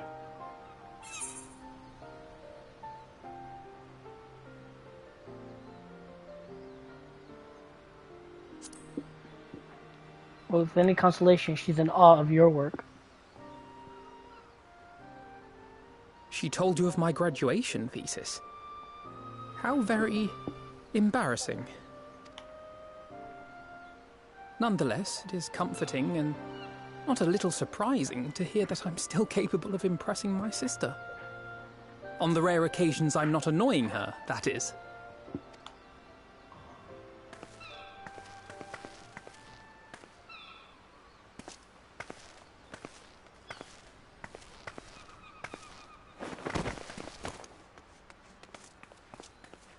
Alisaie, are you all right? The treatment. Did it work?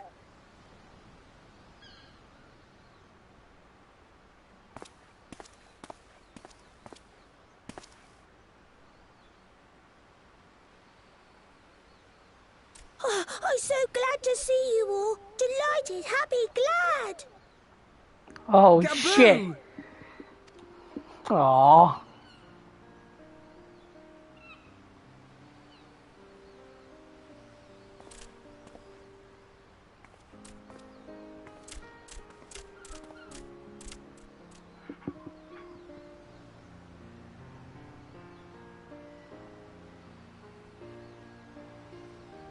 All this time, my mind was filled with thoughts of Great Father Titan. But I never forgot about Mother and Father. Always, they were in my heart. Constantly, ever, always. Is this the first time we hear him? Focus on their faces. Theirs and yours. Alisaie's and everyone's. And I found that I could remember. One thing, then another, and another.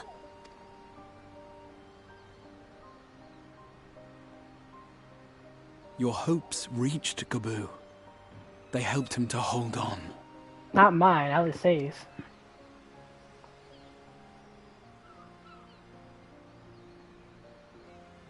I'm so proud of you, Gaboo.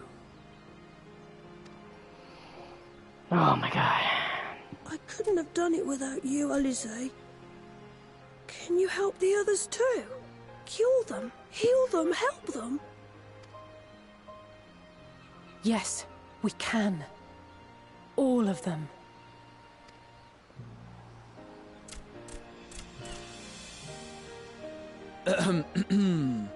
Without wishing to dampen the mood, I feel compelled to add certain caveats regarding the viability of the treatment for general use.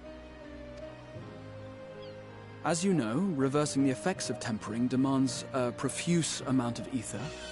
Yeah, I was just talking about this. While Alisaie was able to heal Gaboo alone, I fear the same will not be true for those who exhibit more advanced symptoms.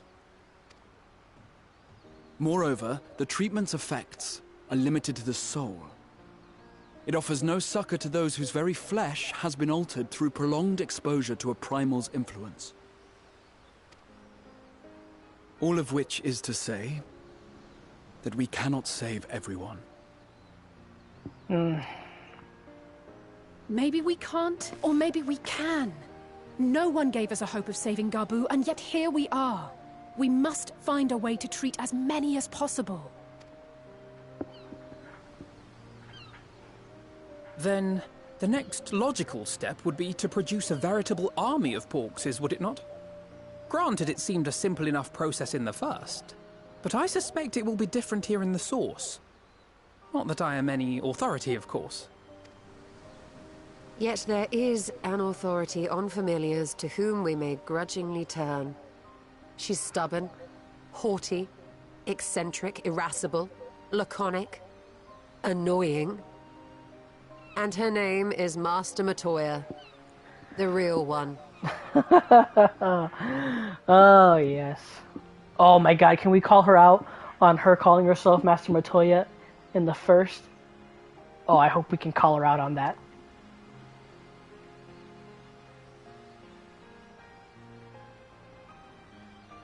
I have to go now, Gabu.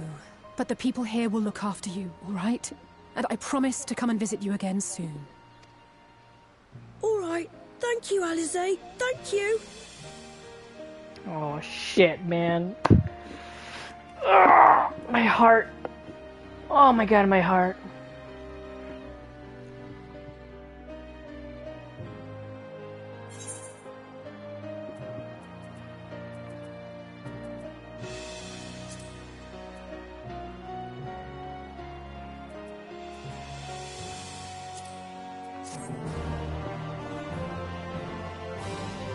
Boom, boom. Alice will be exhausted from her efforts, but you wouldn't think so to look at her now. If she is ready to press on, then so am I. We did it. We brought back Gabu. And if I have any say in the matter, he'll be the first of many. You may recall that in order to procure the ingredients for Angelo, we had no choice but to surrender ourselves to the whims of the pixies. But I should have done so with far better grace, had I known what we would go on to achieve.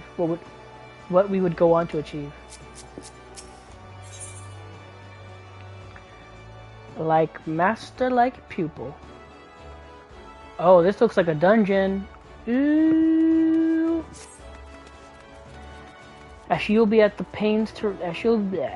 blah, blah, blah. Let's try this again. As she will be at pains to remind me, I have not paid Master Matoya a visit since returning from the first. But this seems as good a time as any. Come, let us make for her cave.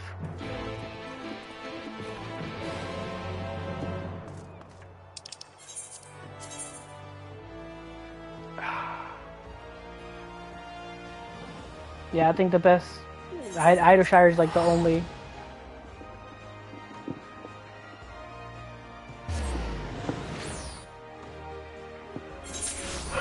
Idleshire is pretty much it.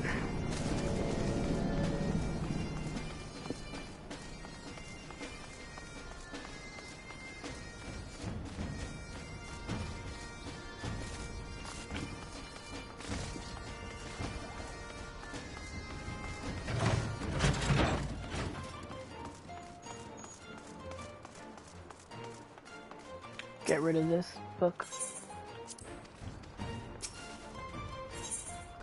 Get a new one just to have.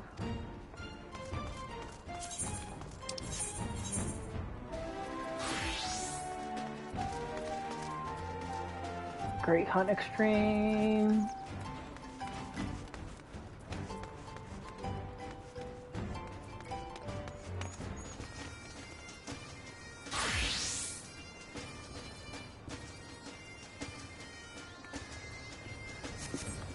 Alright.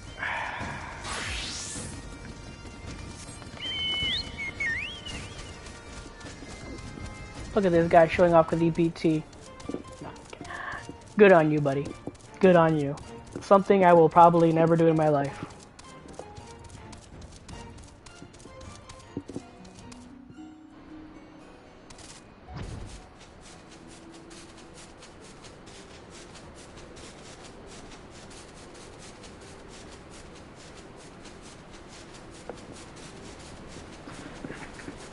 Every time I take this dish to the dishwasher.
Oh god, here we go.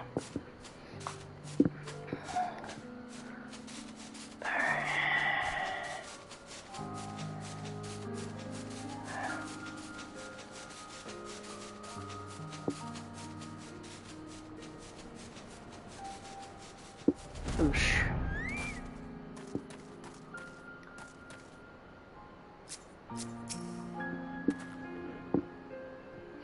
It has been some time since Master Matoya last saw Ishtola. What a lot they will have to talk about.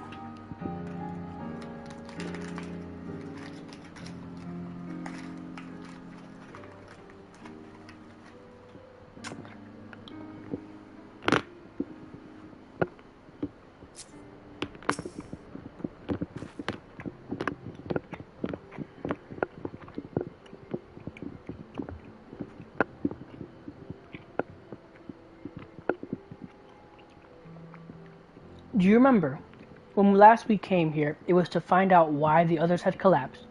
If someone had told me then that we'd have been whisked away to another world, I would have probably have laughed in their face. You live and learn, eh? Master Matoya is something of a legend among Archons. I very much look forward to meeting her. If not dressing down, I am liable to receive for my inept attempts at summoning you? Ah. I take it you are ready to bear witness to the joyous reunion of master and pupil? Very well.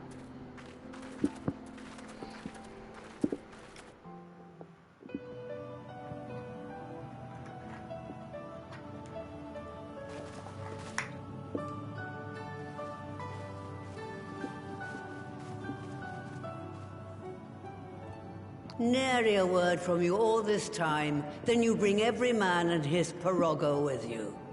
Did no one teach you any manners, girl? They were too busy teaching me etherology, Master. Jesting aside, I wanted to be the one to express our gratitude. I am told you spared no effort to sustain our bodies while we were away. And for that, we owe you our lives. Thank you. You were gone so long. I was starting to think you'd set your heart on staying. She almost kind of does. did. It wasn't easy to leave, as it happens. Seldom does one have the opportunity to study other worlds, and I would not have minded extending my stay by a handful of years.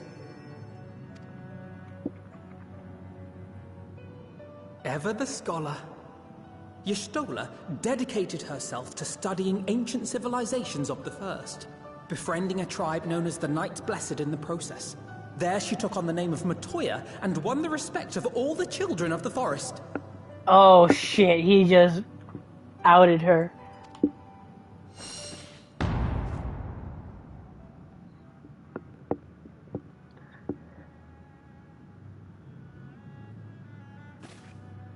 I merely adopted an alias in accordance with the custom of my host. Yours just happened to be the first name that came to mind. Oh, look at you.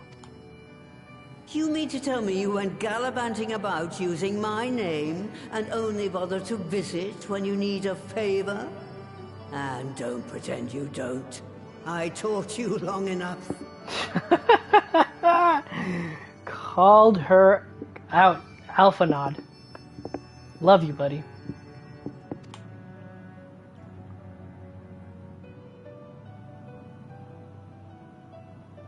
Indeed. And devoted pupil that I am, I could not fail to recall my master's sage advice. When the answer eludes you, look to the wisdom of your elders. Oh, God.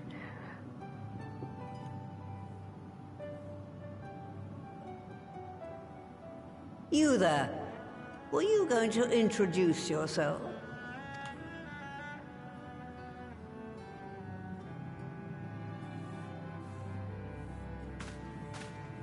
How remiss of me. Grahatia is my name, and I am proud to call myself a scion. I too wish to offer my gratitude for your invaluable aid in sustaining the Archon's bodies, as well as my apologies. It was my inexpert summoning spell which endangered their lives in the first place. Ah, yes. The one bent on digging up the mysteries of Alag. Old Galaf used to speak of you, and Kryles told me all about your recent exploits. Oh, shit. You have a bad back or something? At ease, boy. Whatever mess you've made, I'm not in the habit of dwelling on the failings of the younger generation. Actually, how old is Matoya? Because he's actually of the same. He would technically be the same age. You are too kind. I've also heard much and more about you, Master Matoya. 'Tis an honor to finally make your acquaintance. Well, that's more than enough pleasantries for anyone.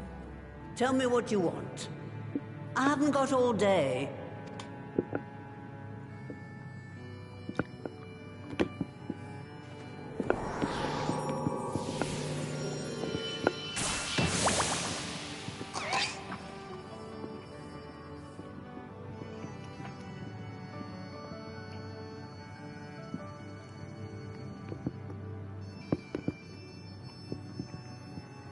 So that's the way of it. It should be a simple enough matter to make the familiar. The magic, on the other hand. Ah, that you may leave to me. Being the only one possessed of royal blood, I alone can imbue the subject with the necessary magic. So I just need to create porxies with the power to stir the soul. Just, I say. Though we're talking about a veritable herd of the little buggers, we'd collapse before we reached double figures.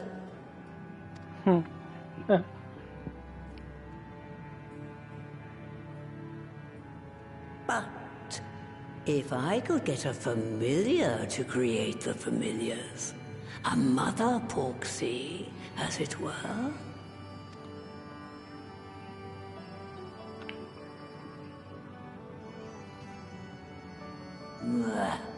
Seems I haven't seen the last of that moldy old hole after all.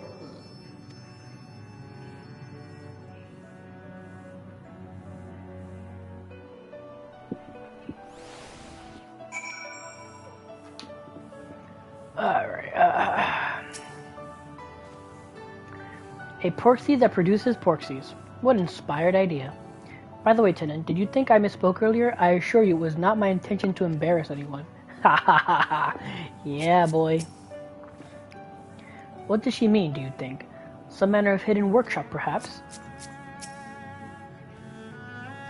In case you've ever wondered, Alphanod got his innocent streak from our mother, and it can be rather endearing, even useful in certain situations. But most of the time, it just makes me want to shake him. Poor Ishtola. Moldy old hole. She must really miss the place.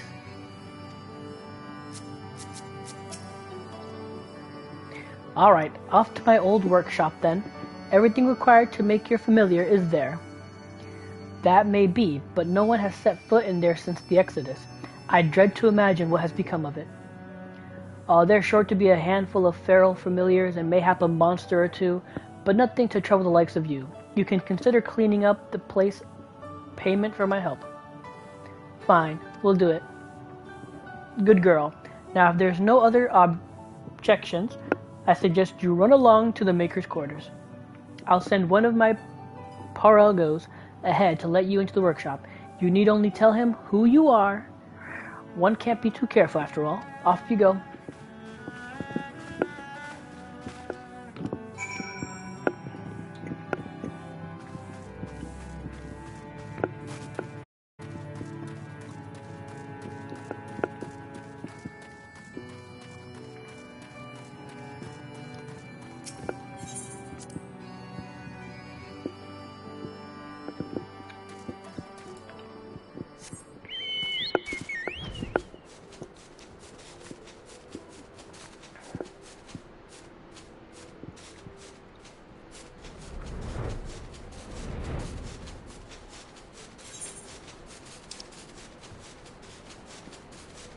Oh man. All the way over there.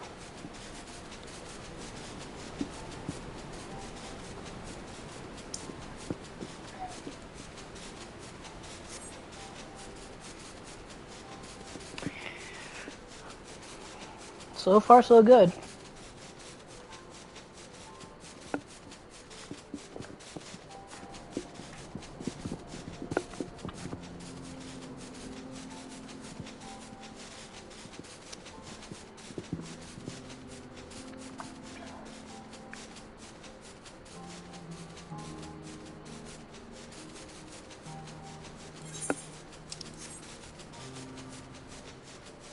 Yep, something tells me this is it.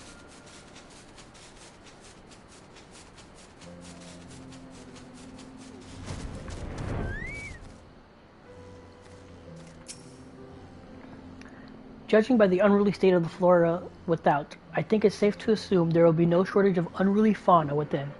Add to that the undisturbed secrets of the workshop, we have the makings of an adventure. Oh, Graha. What's this over here?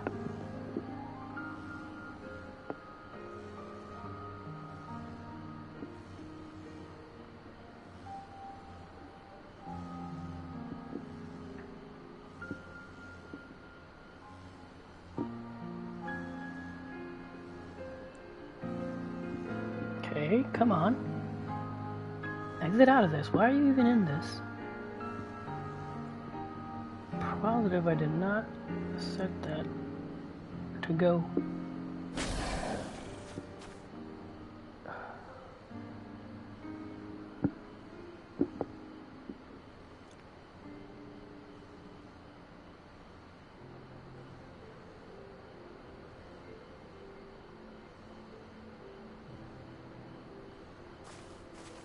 Okay, I don't know why that's there. Whatever. Alright. The workshop was an unforgiving place even before the Exodus, and I doubt the years of neglect have improved it. The grass could certainly do with a trim. As I may have mentioned, Alice and I were still very young when we were departed with the Exodus. I envy Ishtola for remembering the city as it once was.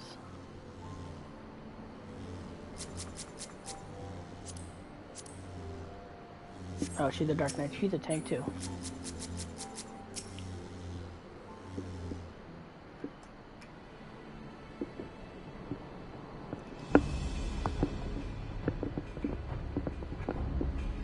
Greetings, Ribbit, and welcome to my good mistress's relic.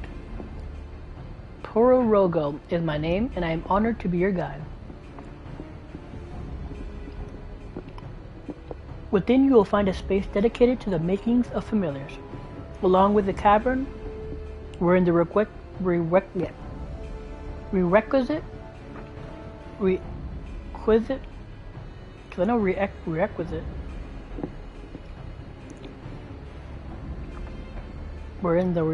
ingredients may be had. I must warn you, however, the place has not played host to a single soul, much less a broom, in over 15 years, and will, I regret, be in some disarray. But rest assured, my brother and I shall see to it that you do not lose your way. Now then, Ribbit, only say the word and I will show you in.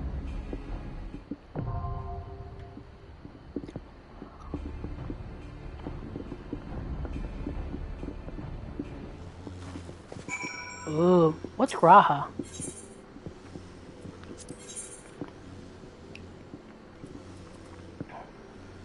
Oh, he can be anything. How cool is he?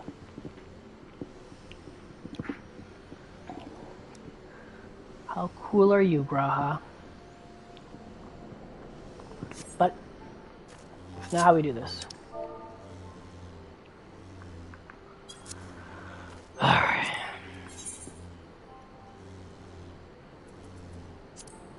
Clear that.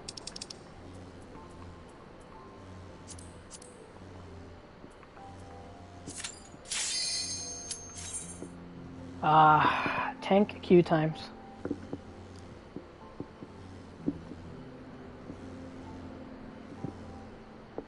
Well, for all I know, because of the giant surge of players, that could probably be Q times in general.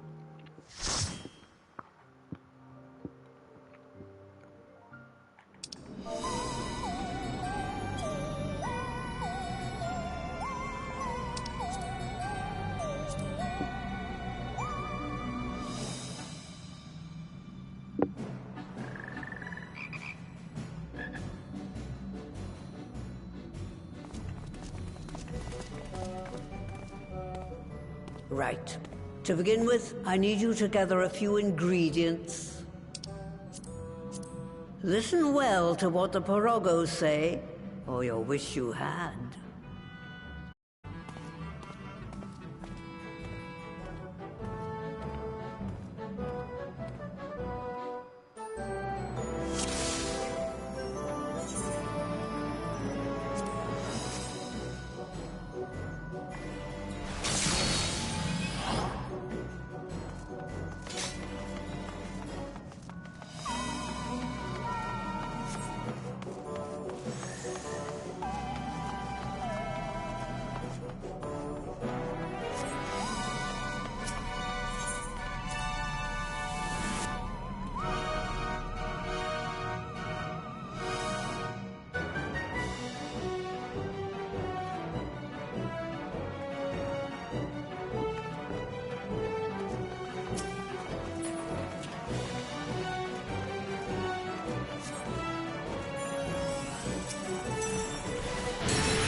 Oh, shit.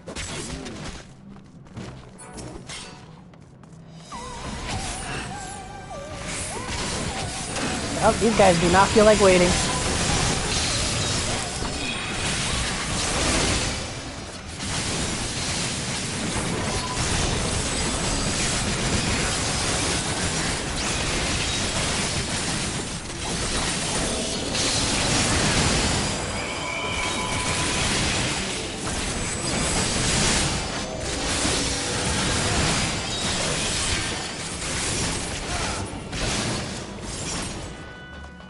Okay, these guys do not want to waste time.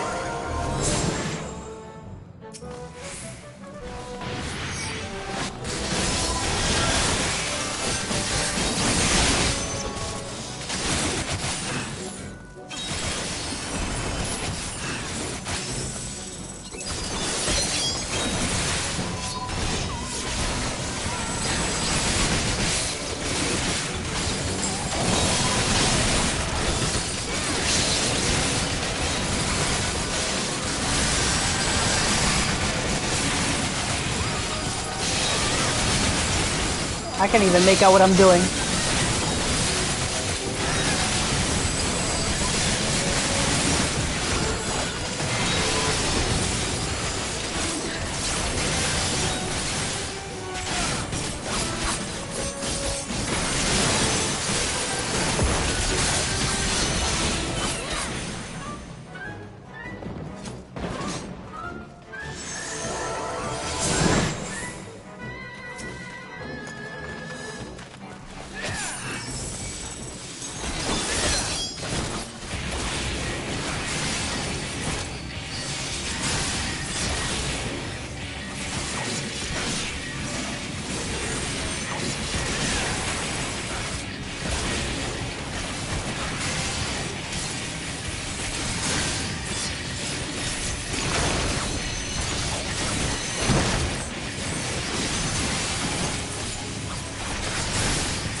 I don't know what to do here, so...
Right.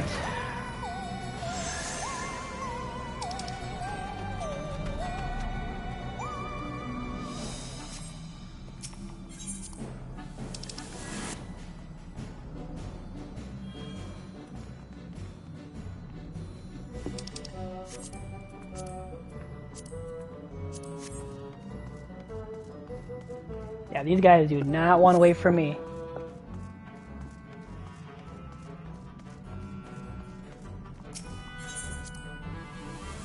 Can't even read any of this stuff because they're just going off.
I can't even enjoy the dungeon, man.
I don't know what I'm doing, so these guys, I completely missed my...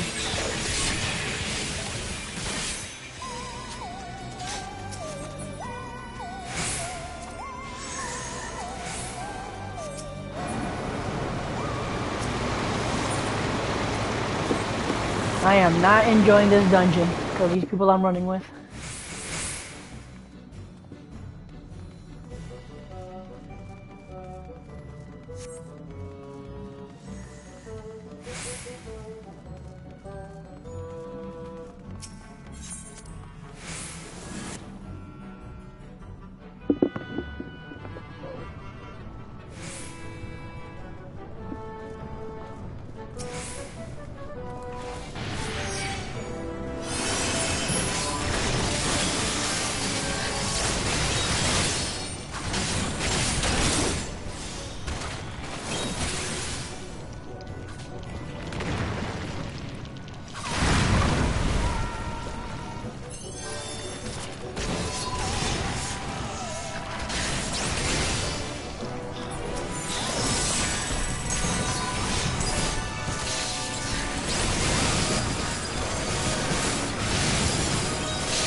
Right then. Let's get this over with.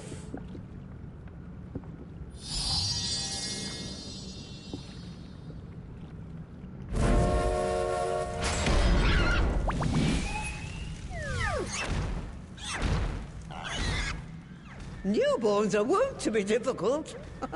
Show her who's in charge.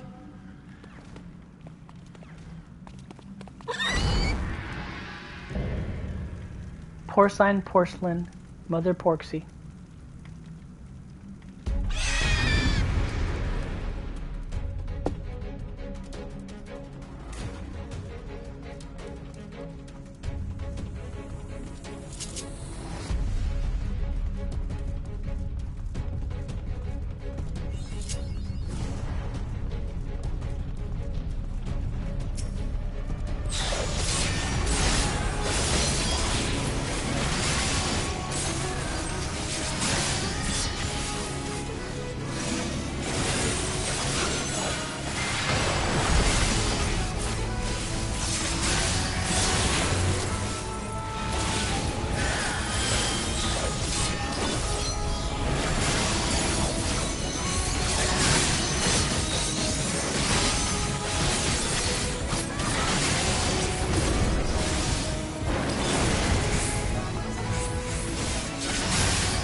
The fuck?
I have no idea what I just got. What did I get?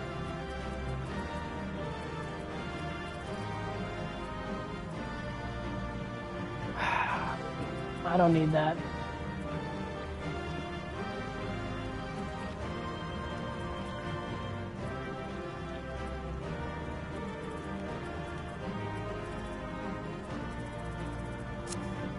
Alright, what do you guys say?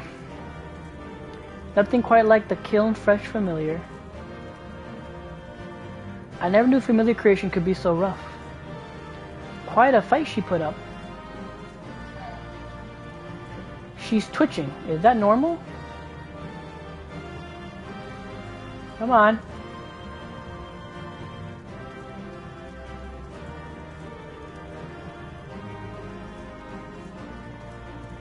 Come on, Alpha Node. Have we finished then? Okay, there we go. Oh, she is twitching, actually.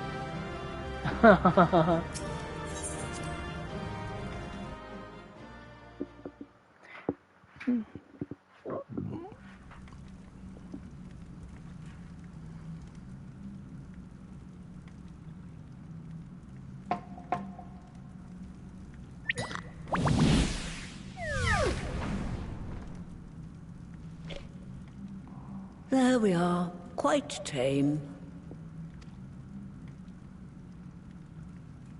Then all that remains is for me to imbue her with the magic.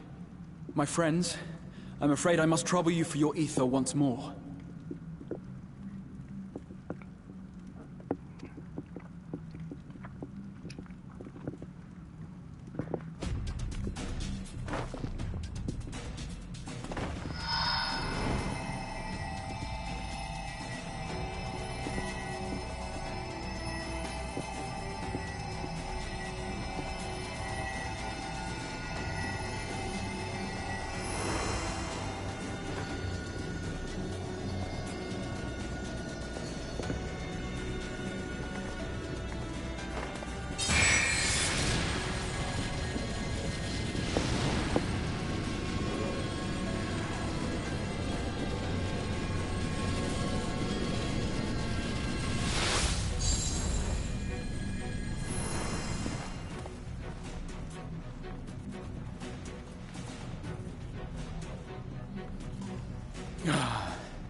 That should suffice. Nice. Good. Let's set her to work then, shall we? I want to see some porkses. Assuming, that is, someone can spare the requisite energy.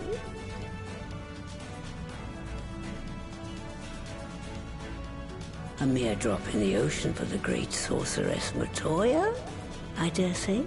Oh, man. Calling her out.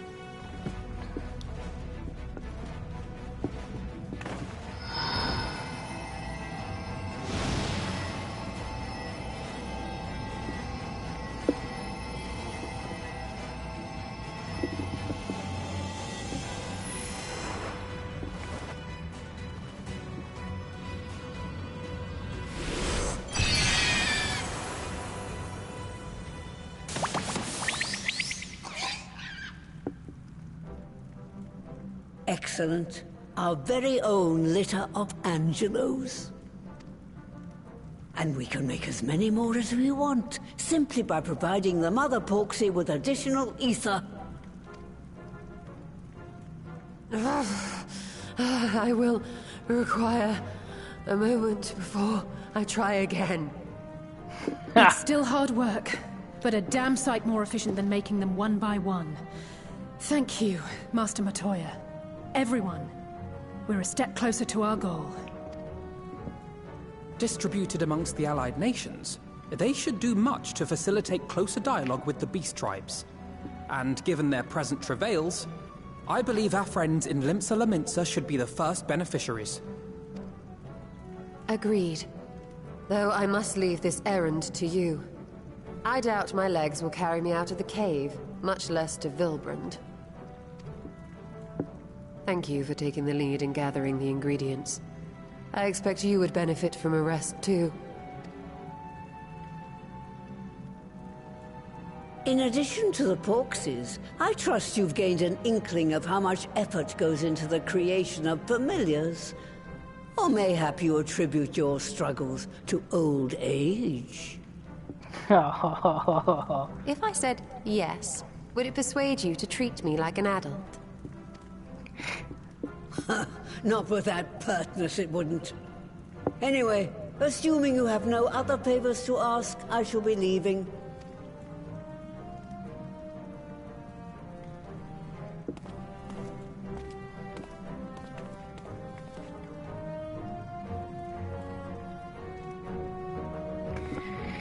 Yeah, Master Montoya don't give a shit.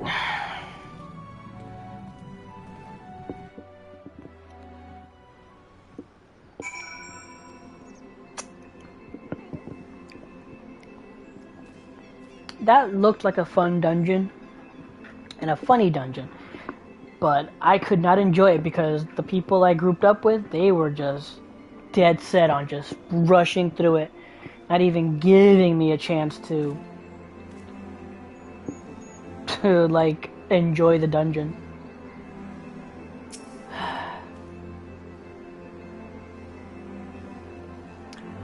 Forgive me this silly question, but of all creatures real and imagined, why choose a flying pig? Not that I dislike pigs, mind you. Given it was her first time making a porksy, Master Montoya did a fine job, though she did have Angelo for inspiration. Oh yeah, sure that's what it was. Lest you wonder, Master Montoya has returned to her cave with Ishtola. They are peas in a pod, are they not?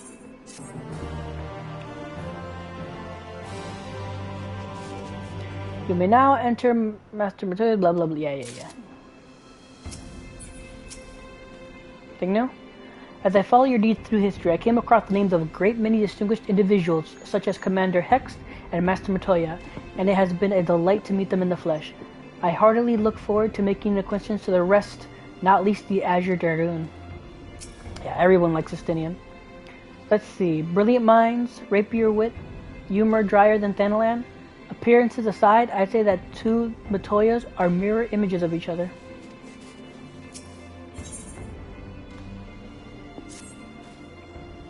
Well then, my friends, let us return to Limsa Laminsa and deliver the good news to the Admiral. I word to the officer in Bulwark Hall should be sufficient to secure us an audience. Ba-ba-ba-bum.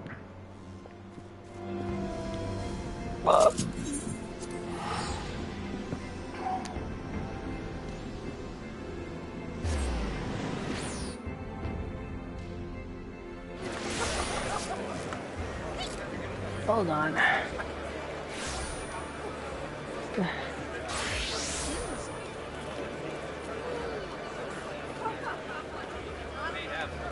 No idea what that is.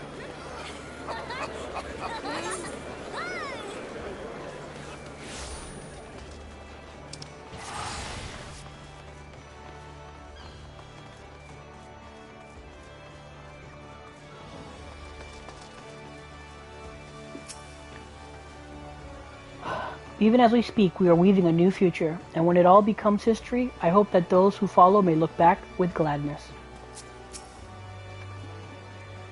If we offer them the means to cure their tempered, the beast tribes are far more likely to listen. Though the Admiral is not expecting us, I am certain she will want to hear our report. Come, let us request an audience. Alright. Let me in. Wide tenon, ever a welcome sight. Tidings for the Admiral, you say? She is presently receiving guests, but for the Scions, I know she will make an exception. Follow me.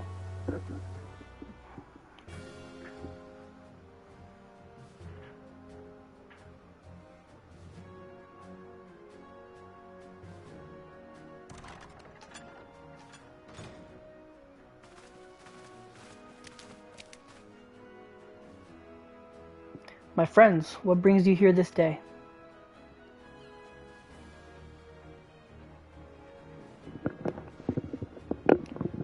Is this true? By the Navigator, a cure for tempering. As often as I've been in awe of you Scions, I would not have thought it possible. And yet it is, Admiral. We have done it here in Limsa, and production of more familiars has already begun. You have my thanks, truly. This will do much to advance the cause of peace. Yet I fear it will take more to close the rift twixt man and beastman. Bah!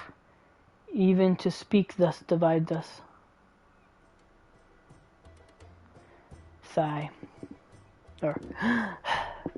Welcome at it. A cure will not guarantee reconciliation between our peoples. For though summoning Untempered may serve to fuel the conflict, they are but symptoms of it. If we are to resolve the primal problem once and for all, we must address the cause. We must strive for mutual understanding and find a way to leave our bloody pasts behind.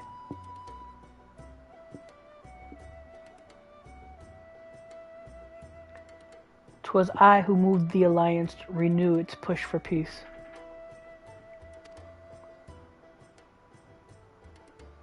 Since our ancestors came to these shores some 7 centuries past, we Lumensians have been at odds with those who share our island home.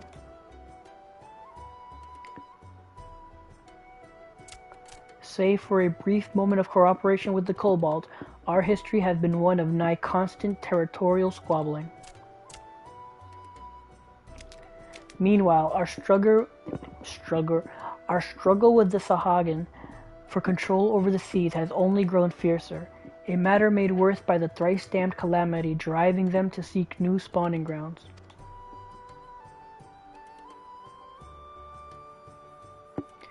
With survival at stake, each had no choice but to fight, and so I dismissed peace as impossible. Impossible is a word coined by the weak. I proclaimed to all who'd listen and then gave up. You and yours put me to shame.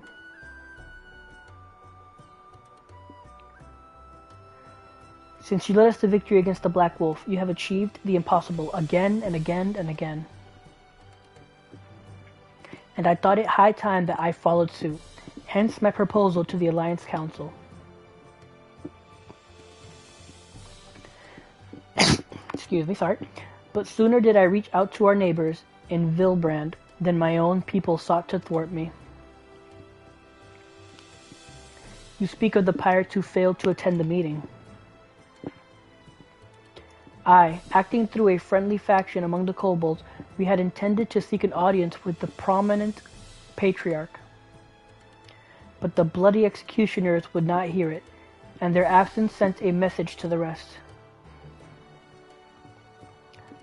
Though they are but one of the 3 pirate powers, they are the greatest, and any attempt at peace would founder. I think they meant to put flounder there. Founder without them. I am given to understand that their sea captain, their leader, Captain Hillfire, has been bedridden for some while with an ailment of the lungs. Correct. In his absence, his right hand leads a man named Sickard, but recently risen to prominence among their ranks. Save for his disdain for authority, little is known about him. We have invited him to speak with us more than once, but he will not come. I have tasked the Yellow Jackets and Rogues with uncovering his motives, but they have learned naught of any value. Leave it to us.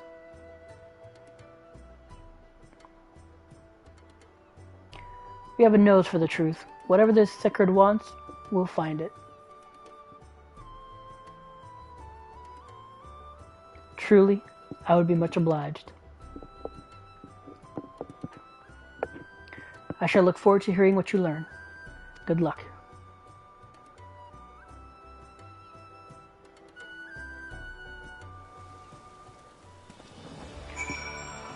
Ooh.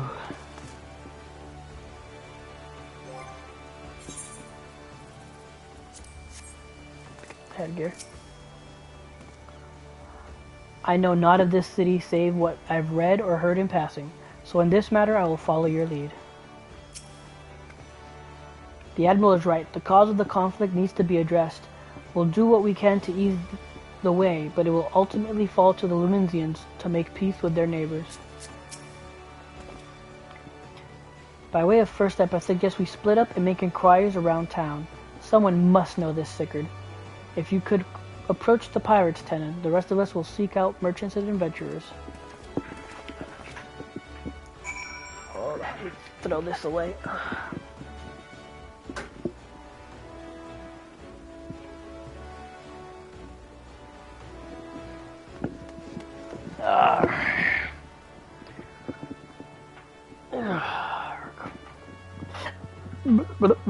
Oh my god. I keep getting pushed. There we go.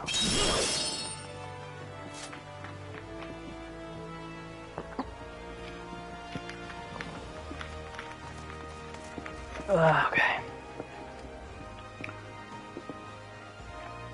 Let's put this here. Alright. Actually, hold on.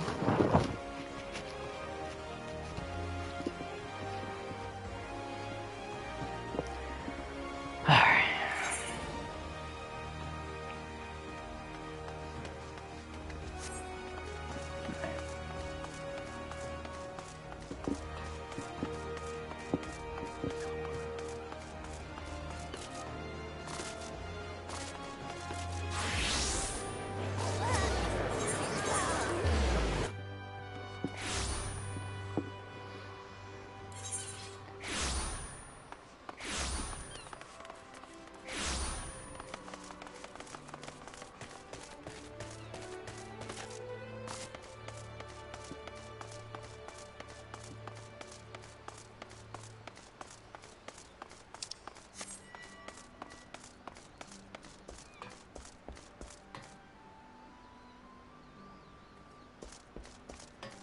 Bloody executioners.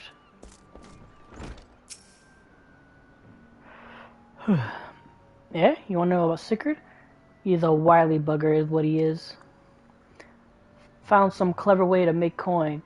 They say in trading it for Mosinkate's place at Hulfer's side. There was a time we raced the executioners for our pick of the Empire's fleet, but the Garleans are gone, and them days are them, and them days with them. Owing to which we've all of us had to look for other ways to make ends meet. With that jumped up bilge rat Sickard landing the juiciest whatever it may be. Not that we sirens are struggling, mind. We do well enough guarding fishing boats from the fishbacks and other beasties. Get the first pico the produce for your trouble, see? Quality stuff at a bargain price. This we pass to our sisters as can't sail on account of getting old, wounded, or with child, and are they cooking it up and selling it for pretty profit. Simple. Oh, I miss the old days. Don't get me wrong, but when I see the girls with their little ones, I think myself, a life of peace ain't quite all that bad. Okay, I butchered that, and I apologize to every single person watching this.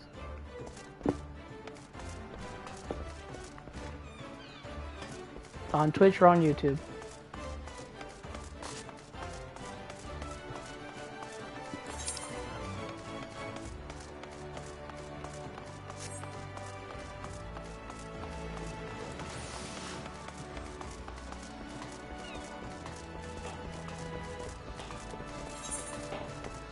I'm going the wrong way.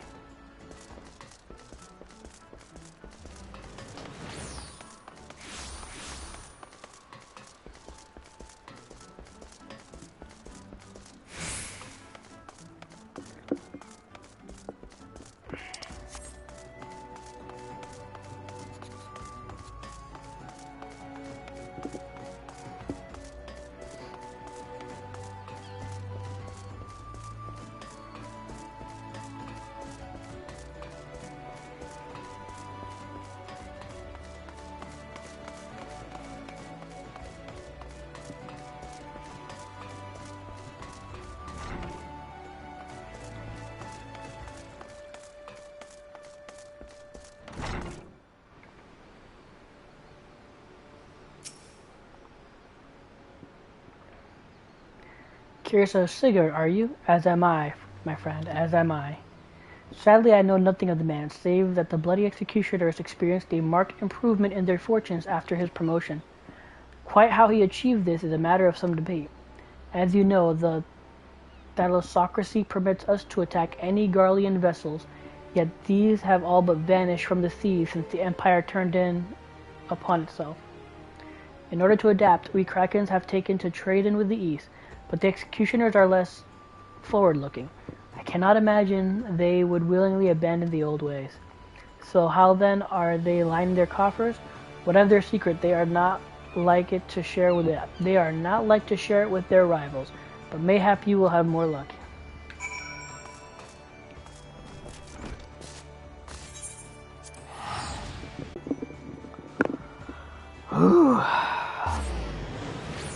He's doing something shady.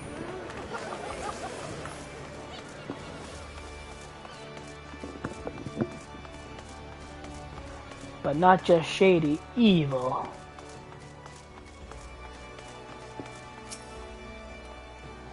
Walking through the city, one would never suspect this was until recently a bastion of piracy.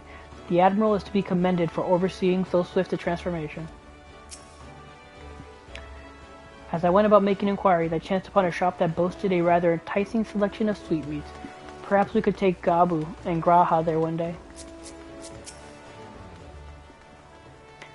I see everyone has returned. Now, who would like to go first?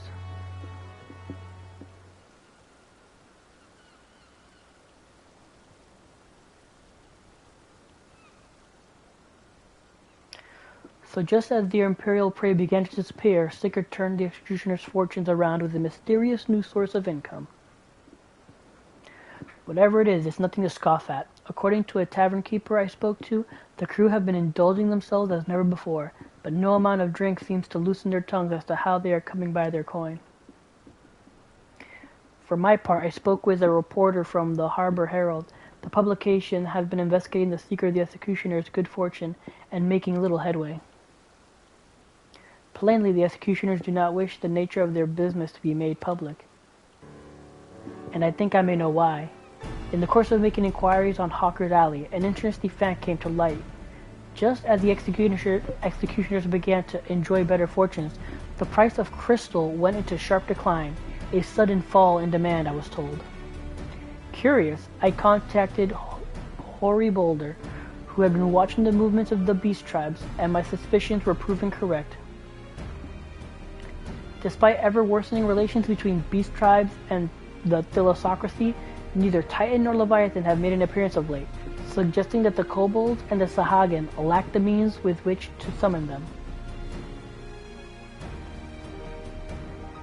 Do you mean to say the executioners are divesting them of their crystals? All indication points to that conclusion, yes, though we have no hard evidence yet. We must investigate further.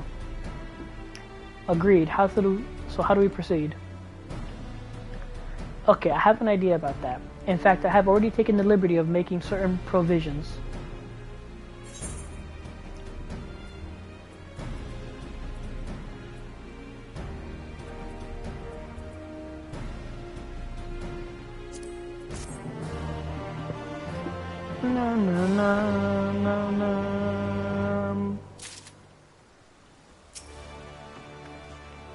Do you remember how Alphinaud pretended to be some manner of merchant to infiltrate Ilmore? Well, I bet you 10 gil he's about to reprise the role. If Alphinaud's theory proves well-founded, it would go some way to explaining the executioner's vehement opposition to peace.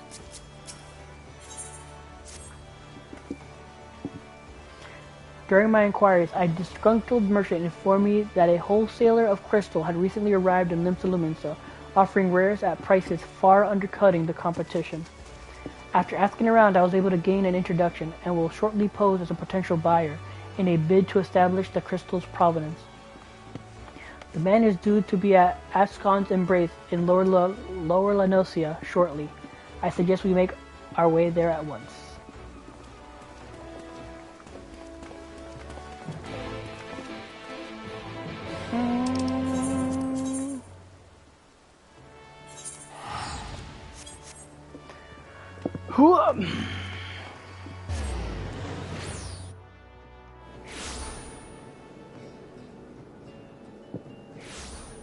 Wait, what?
No, you're way too close.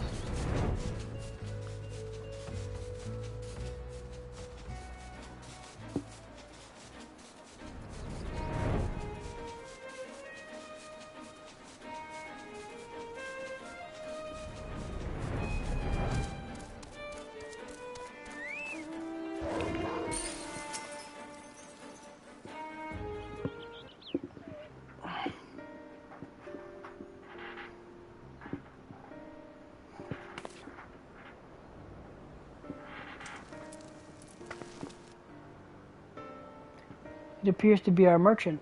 Wish me luck.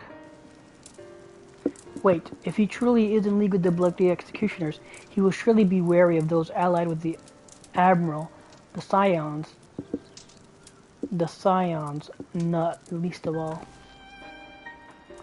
Compared to yours and Tenon's, mine is an unfamiliar face. Let me play the role of buyer. Graha's right, and even if you aren't recognized on sight, you look too genteel to be mixing with society's underbelly. Genteel? But very well. I leave it to you, Graha.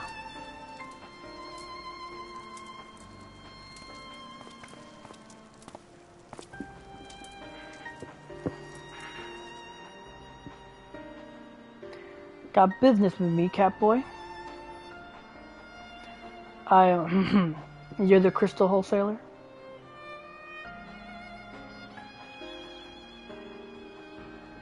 That I am, but you're no merchant. So what do you want the crystals for?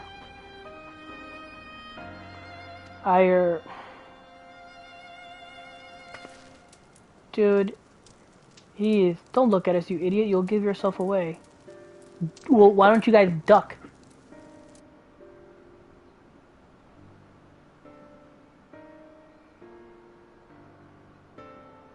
Oh, I see. You're a weaponsmith, am I right? You need crystals to make staffs like that fine specimen you've got there.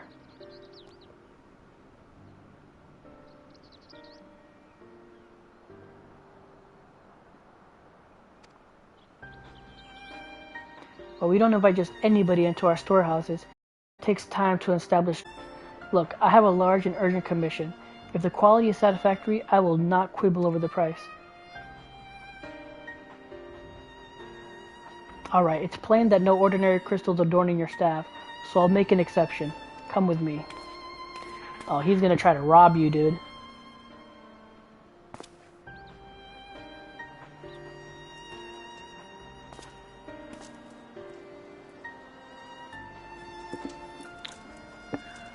It seems to be working. Let's follow them.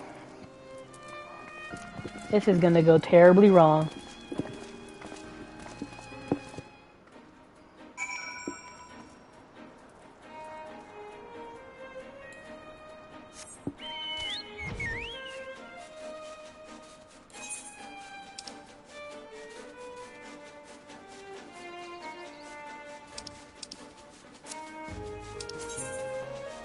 What? Stop that. Stop that!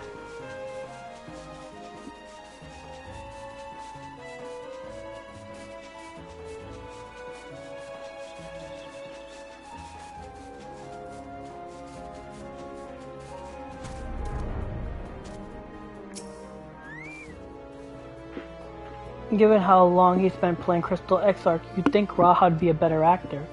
Honestly, if it hadn't been for that staff, we must remember to thank Tataru. They went into the tunnel, quietly now.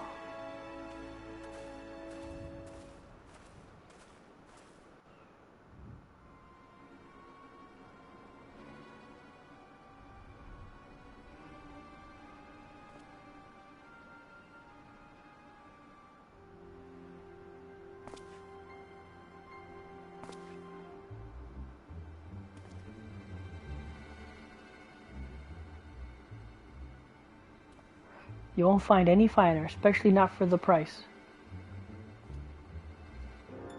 Indeed, I would expect to pay more than double for such quality. How could they possibly be so cheap? There's nothing unlawful about them if that's what you worry.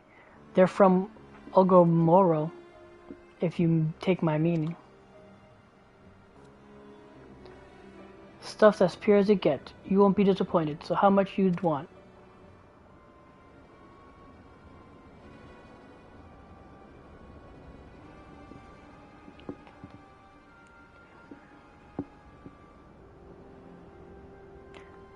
A Gomorrah, taken from the kobolds, just as we suspected.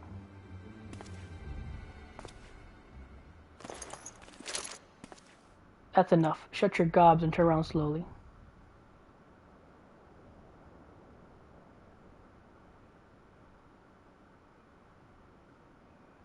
I hate that they can... It's like, dude, I can take on all of you. No problem. I'm Sickard, acting captain of the Bloody Executioners. No need to introduce yourselves. We know who you are, scions.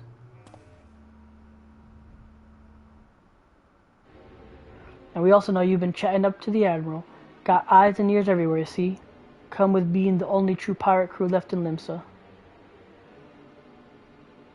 So we've established you ain't here to buy crystals. The question is, what are you here for? You're bold to reveal yourself to us without knowing our objective, but that would explain your swift rise to power. You have spoken plain, and so I shall return the favor. We came here to learn why the Bloody Executioners oppose the Admiral's will. And we have our answer. Should Limsa make peace with the kobolds, you would lose the source of your newfound wealth.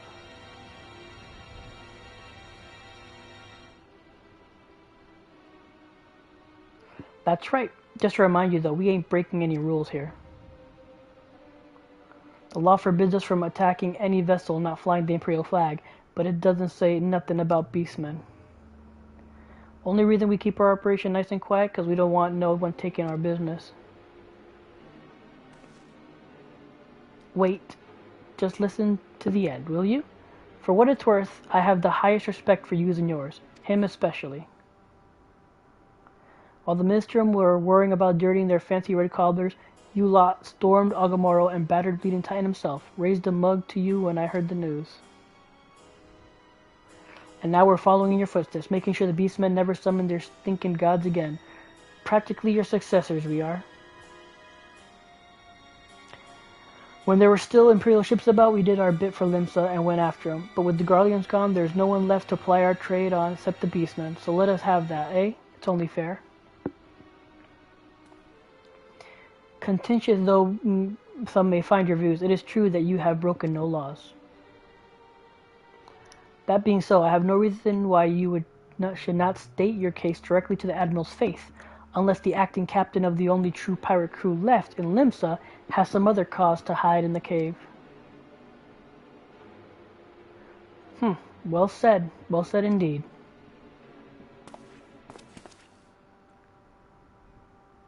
Alright, I'll meet with the Admiral. I'll even provide the venue. The Alstasia? I trust she won't turn down the invitation.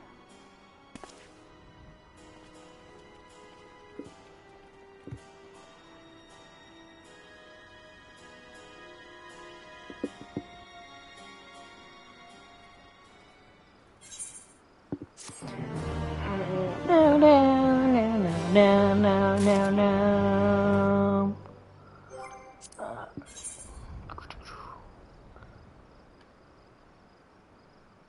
1, 2, 3, 4, 5, 6, 7. 1, 2, 3, 4, 5, 6, 7. So there's only 3 quests left. And then technically I would have to do the last of the raid. Eden's, not verse. It's not gate. It's promise? Eden's promise? Yeah.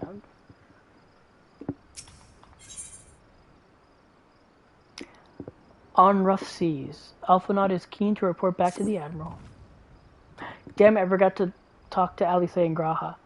I thought myself the hunter, but it turns out I was the prey. A timely reminder that the pirates' power of Limsa are not to be trifled with. But all's well that ends well. Graha's timely provocation had the desired effect, and Sigurd has agreed to a meeting. Let us hurry back to Limsa and pass on this invitation to the Admiral.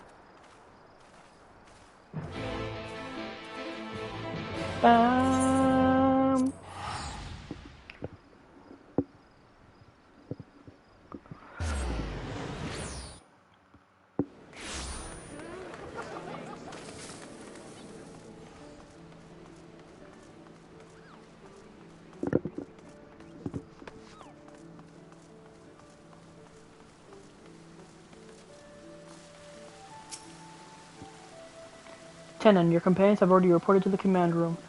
Will you be joining them? Yep. Alright. While we have no assurances Sigurd will be amenable to reason, there can be no compromise without discussion. Sigurd does not want for confidence, that much is plain, but I have faith in the Admiral. She has dealt with far worse. There you are. We have eagerly awaited your return. The Astasia is the very last place for such a meeting. The Admiral will be marching right into the Curl's den. I hope we don't end up regretting this. Welcome back, my friends. What news?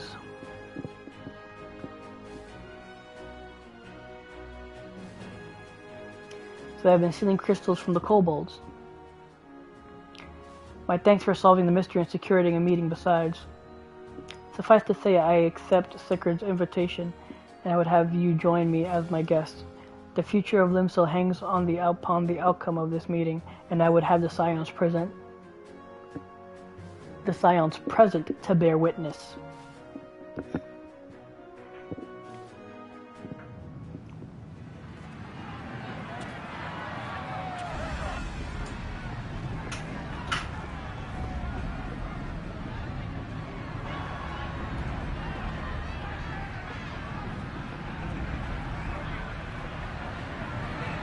Look who's come crawling! Traitor! You can shove your piece!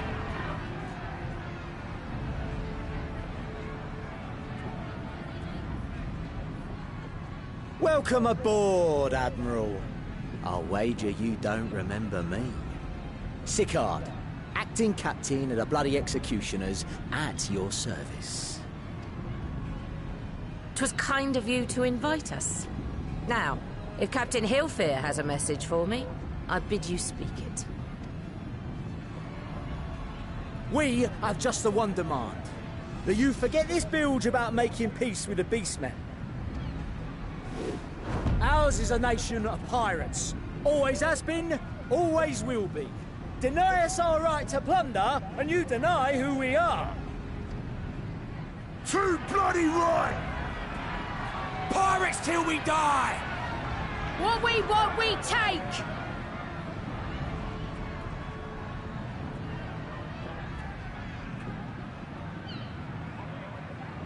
Piracy has no place in our future. What'd she say? Pirates have no place? Our nation has prospered through piracy, 'tis true. Yet it is but one part of our long and storied history. Centuries ago, our ancestors led a failed rebellion and were driven from their homes with little more than the shirts on their backs. In fear of their lives, they sailed south until they came to these shores. Finding the land occupied by kobolds, however, they were forced to turn to piracy in order to survive. And survive they did.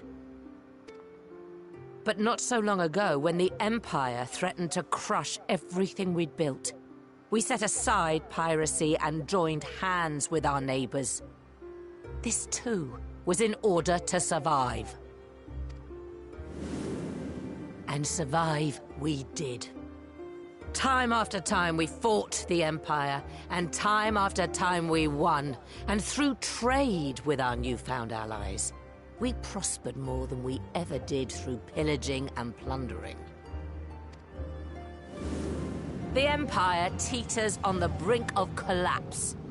Ere long, provinces like Wurlit and Bosnia and many others will regain their freedom. When they do, our matchless fleet will lead the world in a new golden age of commerce.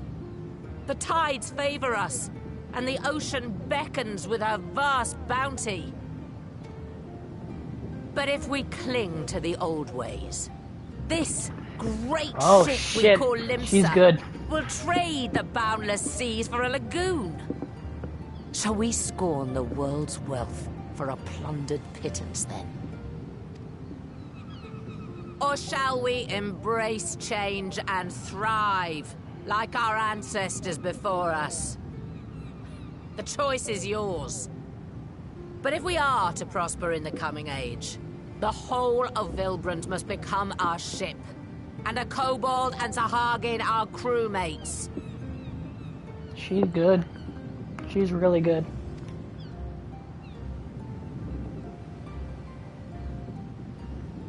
Rousing words. Might even be some truth in them. But pirating's all we've ever known. And we ain't about to give it up just 'cause you say so.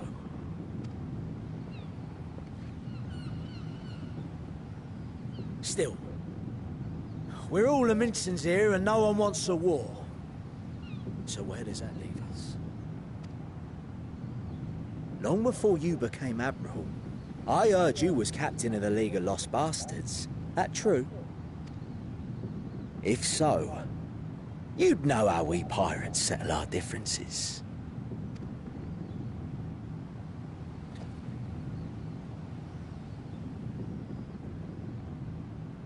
A duel. Very well. As Admiral of Limsa Laminsa, I accept your challenge.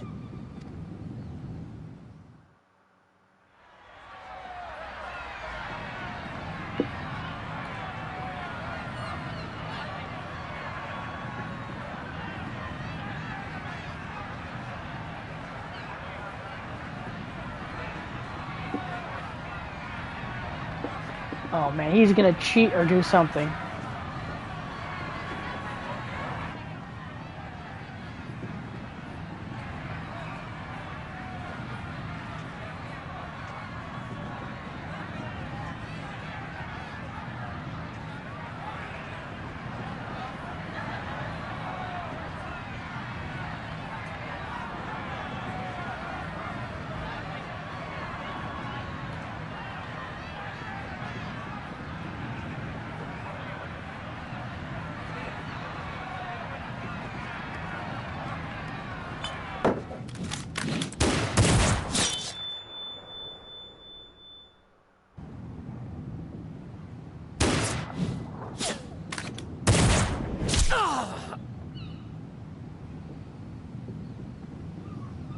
Oh, this ain't bitch. over! Not till one of us is dead! Finish the job! Or I will!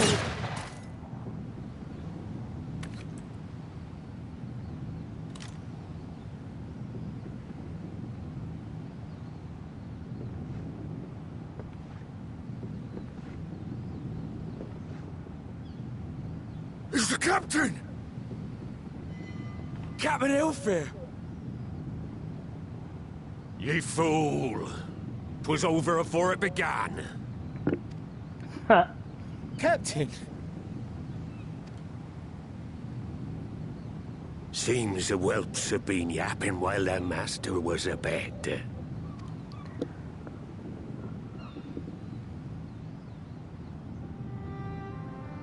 Listen well, all of ye. Since the signing of the Galadian Accord, we all of us have been part of the same crew. The crew of the good ship Limsa Laminsa. At the helm of that ship is the Admiral. And 'tis she who decides where we sail. Was I not clear on that point? Or did you forget whose deck you stand on? Nay? I don't know why, but I love this guy. I don't know why. I love him. And what in the seven hells are you playing at? It's all we know, Captain. If we ain't pirates, what are we? You're bloody idiots is what ye are.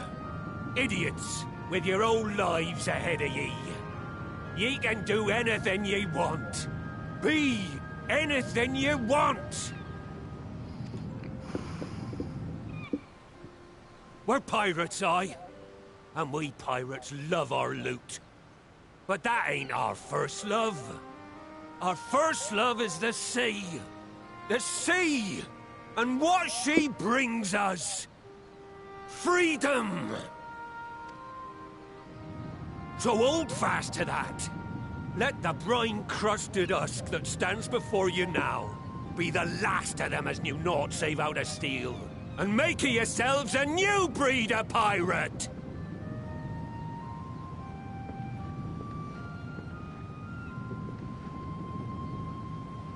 Lad, I made ye me right hand 'cause I saw something in ye. And I still do. You have the makings of a captain. All you lack's the belief.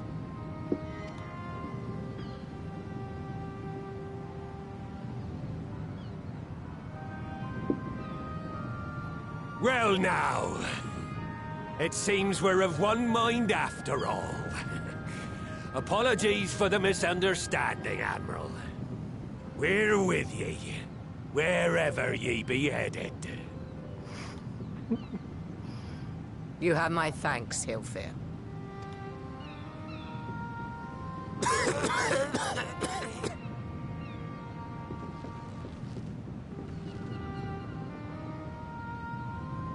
Your choice of dueling pistol did not escape my notice. Good old Annihilator. Ender of many a proud pirate's voyage. Mistbeard's vanished into legend, and it won't be long before I take my rest in the depths. Yet be that as it may, the old ways can only truly die when we've dealt the Empire the telling blow. There'll be stormy seas ahead, no doubt. But I'm trusting ye to steer us through to the other side.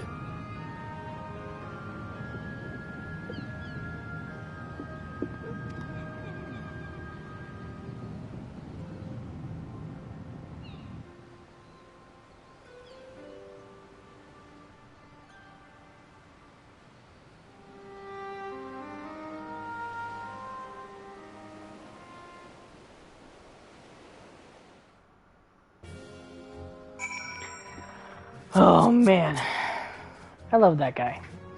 There are times when one must stand one's ground, even if the cost of failure is beyond reckoning. The Admiral did just that, and I have nothing but respect for her. As she continues to steer her nation through this period of transition, I pray the Navigator will see fit to fill her sails. When discussion gave way to a duel, I feared what might unfold, yet only a fool would underestimate the Admiral, as Sigurd soon discovered. Yeah, he did. She was like a boss. She was like, pow, he's pow. Bounce the bullet. Shoots again, dodge. Boom, leg. While I don't condone what Sigurd had been doing, I know how difficult it can be to change course. It took me long enough to join the Scions, didn't it? Like Mistbeard before him, Hilfer chose to trust the future of our nation to the Admiral. That was the moment, I believe, that the good ship Limsa Luminsa finally embarked upon her new course. Though I had anticipated a duel, I did not foresee that Hilfer would intervene, but full glad am I that he did. 'Twould have been a shame to kill the boy. Yeah. Instead, Dwelp has learned a valuable lesson, and we've made peace amongst ourselves. All that remains is to do likewise with our neighbors. Doesn't matter, I'm probably gonna get rid of it.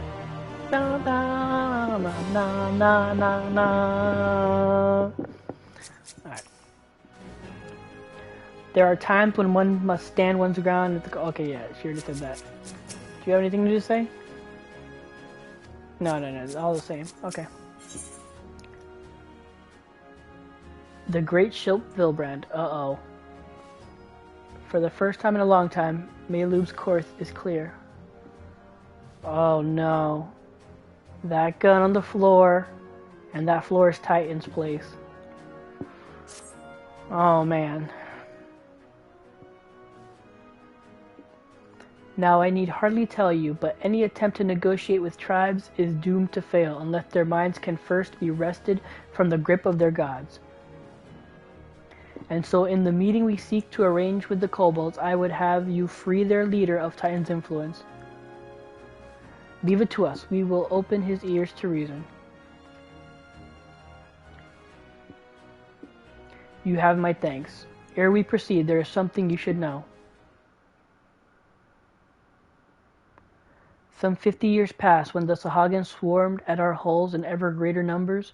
Limsa entered into a covenant with the kobolds. To men shall go the bounty of the sea, to kobolds shall go the bounty of the land, an ostensibly equitable arrangement, conspicuously lacking in detail. Aye, inadvertently or not, the wording was ambiguous, and we took advantage of it, moving in to claim the northern reaches of Lanosia, which the kobolds believed theirs. Bloodshed followed, then bloodshed to answer the bloodshed, and on it went, till every ilm of Vilbrand bore the stain of our conflict. This is not history, you understand? It is present, fresh and raw, and with their kindred's blood yet on our hands, we will struggle to regain the kobolds' trust, even should we cure the tempered.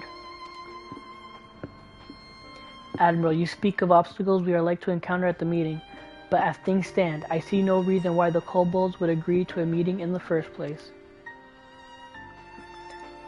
And so we must provide a reason. I will restore their stolen crystals to them, and personally deliver the cargo along with my apologies.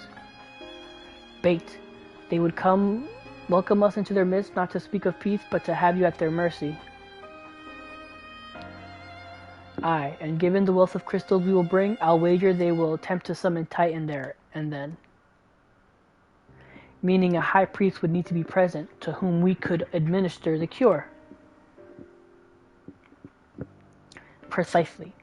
He is the fish I would catch, but he will not be alone. Nay, he will have guards on hand, and they will lay down their lives to protect him. Yet a single death on the kobold side would jeopardize our chance at peace. And there my venture founders.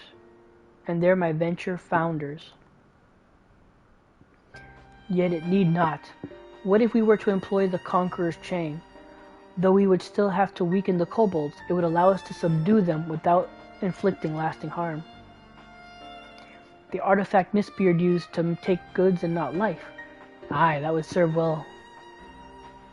Oh, that would serve. Well done, Marshal.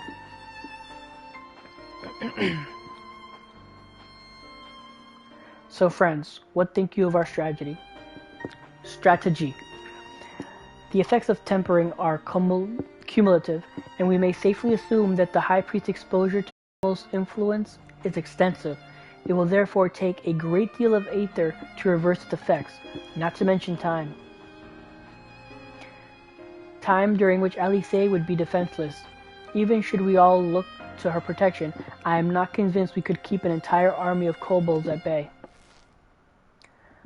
Well, I'm happy to take the risk. It's not as if we have any other choice.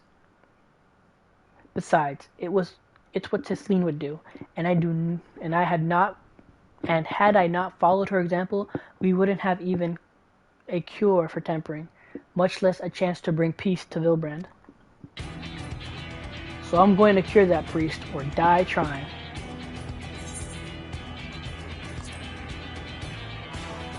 I believe in you, Alice. And I believe in you too. You and everyone. I know you'll keep me safe. It is settled then. See to your preparations and make for Camp Overlook. We will join you there anon.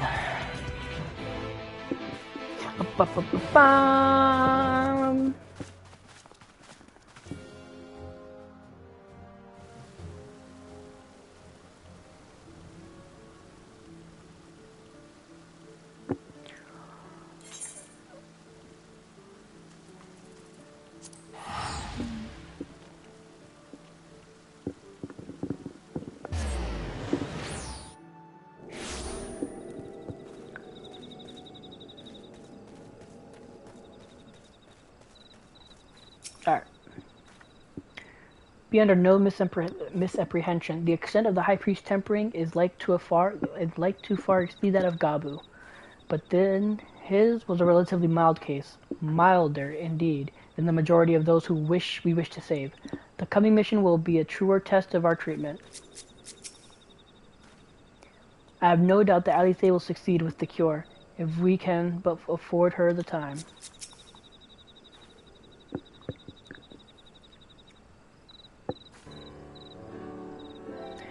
Alphinaud wasn't lying when he said I'd be defenseless, so I'm counting on you all to give me the time I need.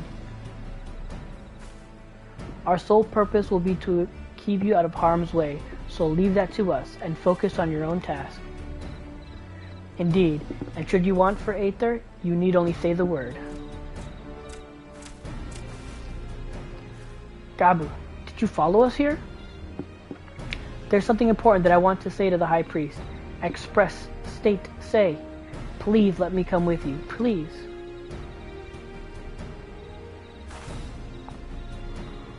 I'm sorry, but it's too dangerous. I need you to promise me that you'll stay here where it's safe, alright?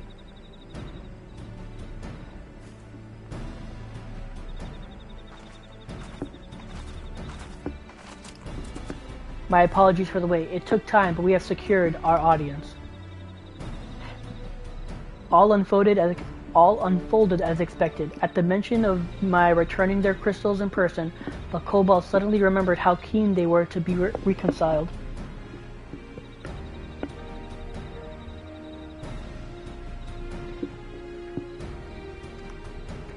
And so, in the glorious spirit of cooperation, we are to be received by Patriarch Zada of the Second Order, who awaits our pleasure in the navel. If you are ready, let us proceed to the Agamoro mines at once.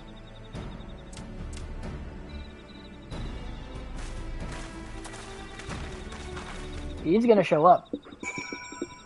Gabu is gonna show up.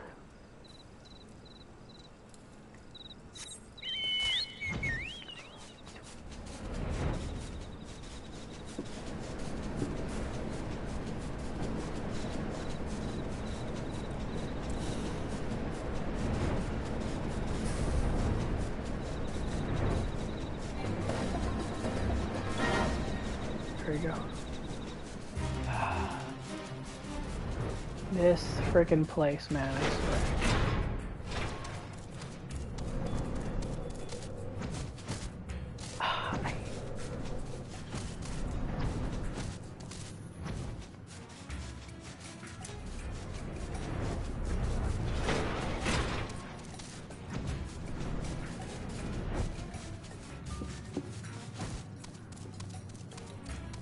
Oh.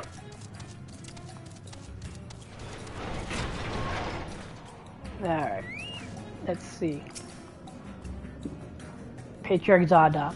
If the name sounds familiar, it's because he was the one who presided over the death of Gabu's parents. Yep, I remember that. I tried to reach out to him that day, only for my pleas to fall on deaf ears. But this day will be different. We will reach out together, all of us, and we will take peace in our grasp. Alice can be forgiven a certain amount of recklessness, but if she goes so far as to contemplate sacrificing herself, I'll remind her how she responded when I thought to do the same. Not that we will let it come to that, of course. Ready when you are, my friend. There's nothing more to say. I'm going to do this for Gabu and Tesleen and to anyone who's ever dreamed of a better future. The Conqueror's chain stands ready, but weaken your foes and it will see them subdued. This Etherite will bear us to our quarry. Should he make the summon Titan, as I anticipate, we will halt the ceremony and restrain him. At this, all hells will break loose and we will have an army of kobolds to entertain till Alice's work is done. Just remember, none must die. We must weaken them and let Enzar do the rest. It is time. Stay the course, my friend. I spy calmer waters beyond this wall. Oh, man.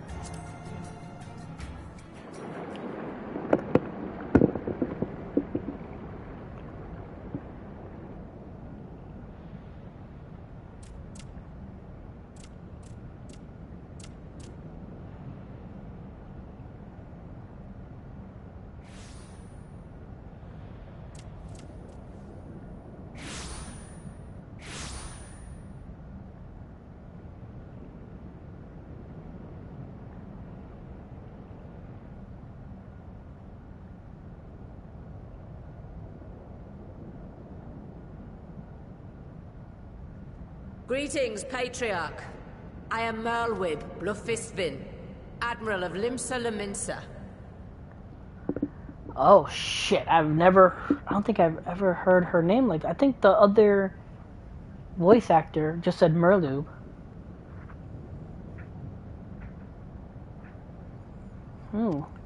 I come before you to offer my sincerest apologies for the many wrongs committed by my people against you and yours.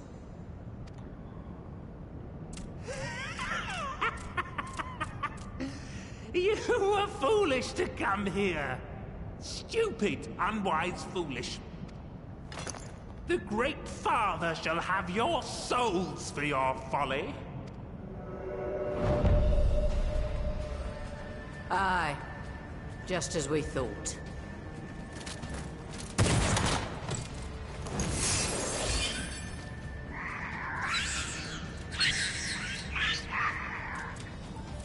Now, Alice! Quickly! You don't need to tell me! Let none pass. We must grant her as much time as we can. Alright.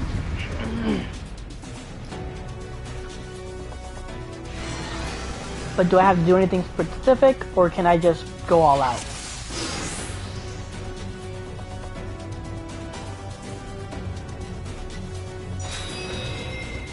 Okay.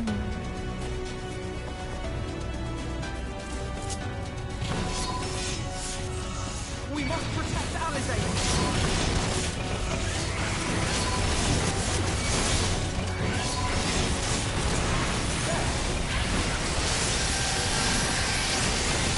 You're in my sights.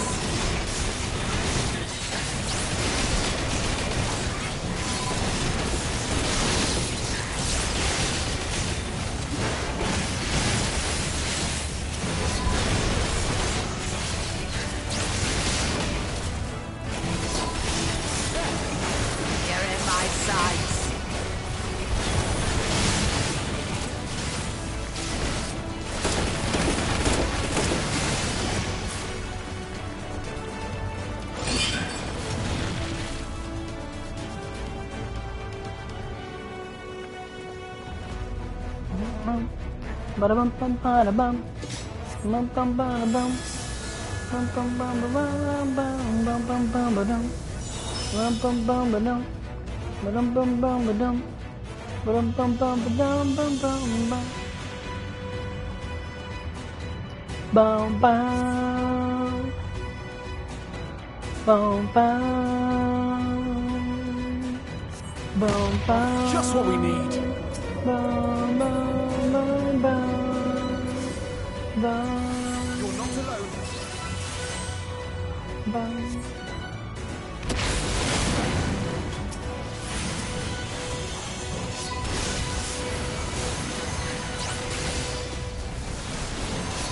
There.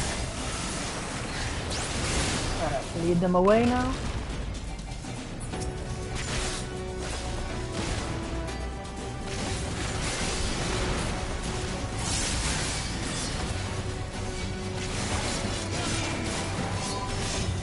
My sights.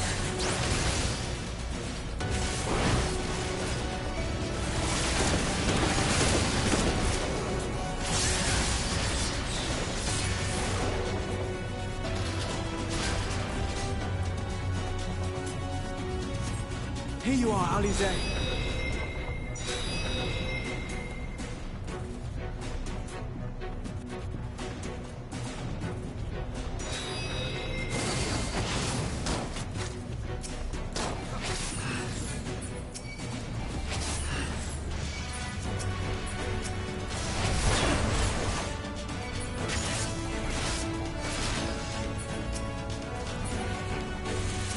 Oh, okay, they just...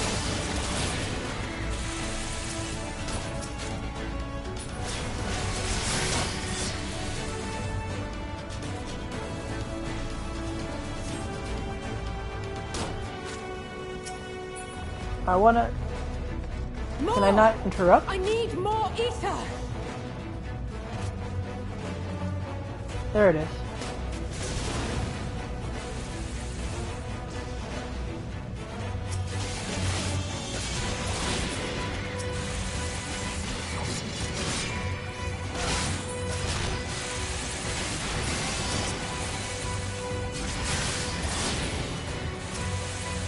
Just a little more!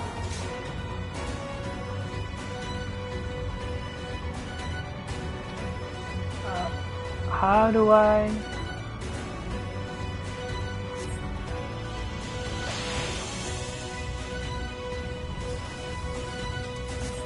Oh, dude.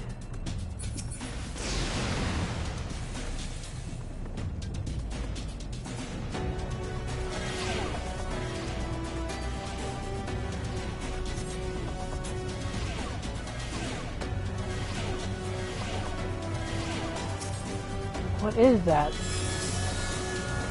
Ether is landing decreasing physical ability. Oh, fuck.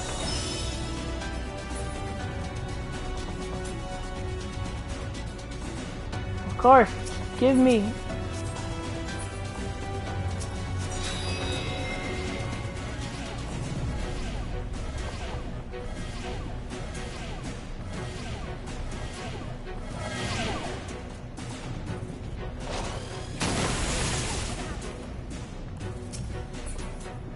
Come on.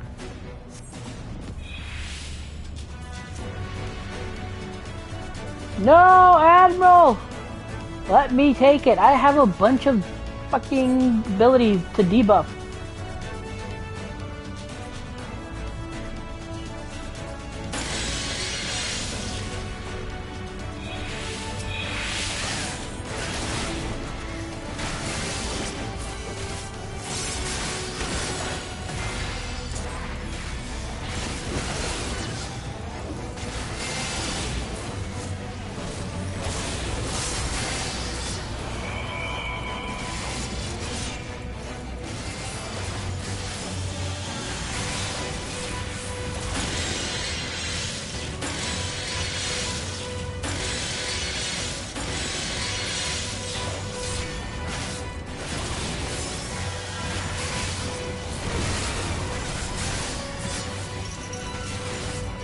Come on.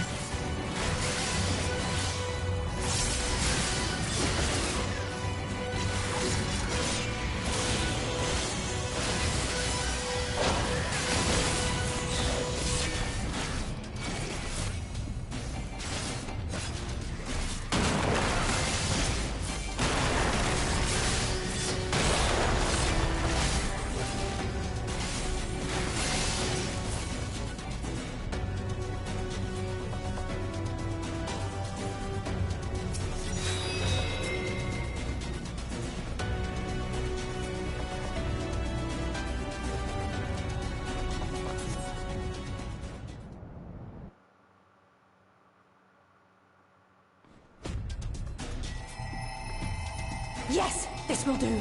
Here I go. Yeah, my Aether should be a lot denser, so it should account for a lot more.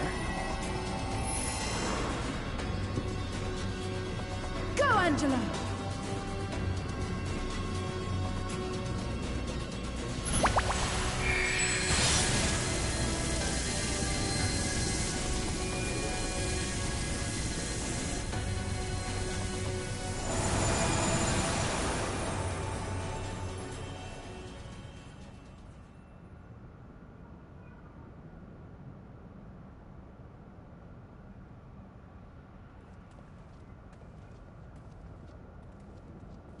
Did it work?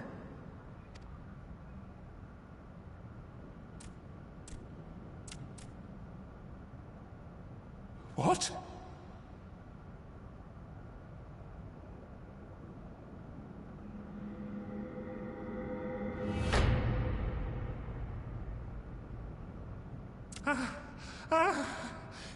What is the meaning of this?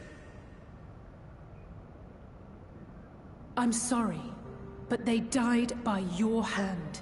You sacrificed them to summon Titan.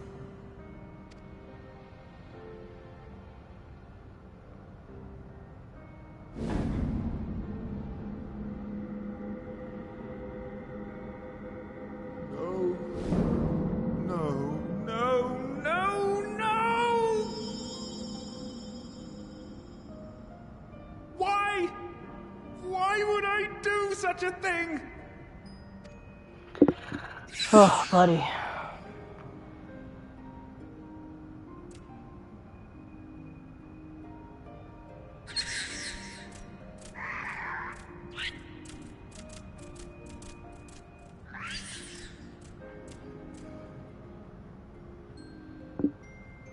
Would that there were a cure for the victims of the Tempered.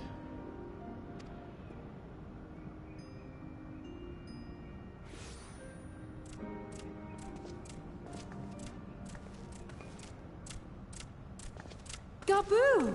What are you doing here?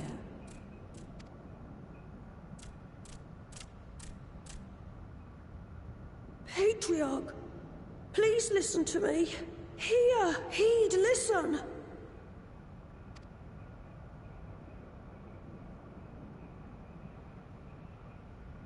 The Great Father we have been summoning is false. He only hurts us and those we love. For a long time, his voice filled my mind. It told me to do terrible things.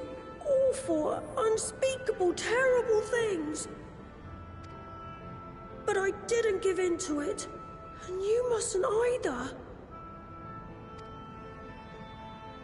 There's been too much pain already, so please, end the suffering.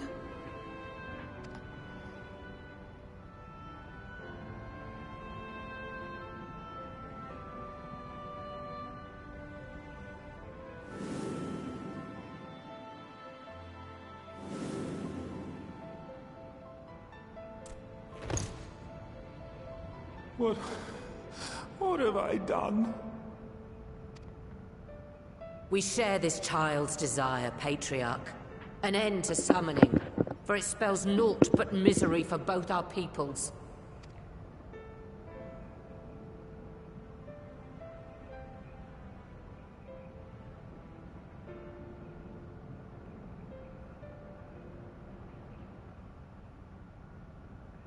For many long years, man and kobold have feuded over territory, pillaging and perishing for the earth beneath our feet.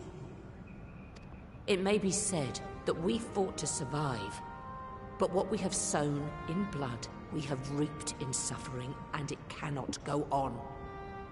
I would see us set aside the past and work together for peace.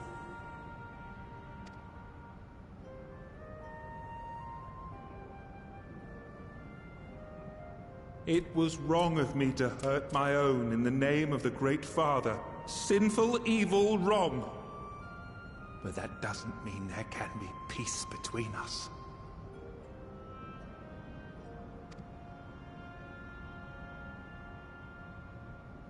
Men cannot be trusted. The bounty of the land was to be ours, and yours the bounty of the sea. But you broke the pact. Violated, breached, broke. Unready as we were! What choice had we but to call upon the Divine to rid ourselves of your tyranny? None, and I do not blame you for it. In violation of the spirit, if not the letter, of the pact, we took your lands for our own. The fault lies wholly with us. On behalf of all Leminsons, I offer you my humblest apology. I pray you'll find it in your heart to accept it.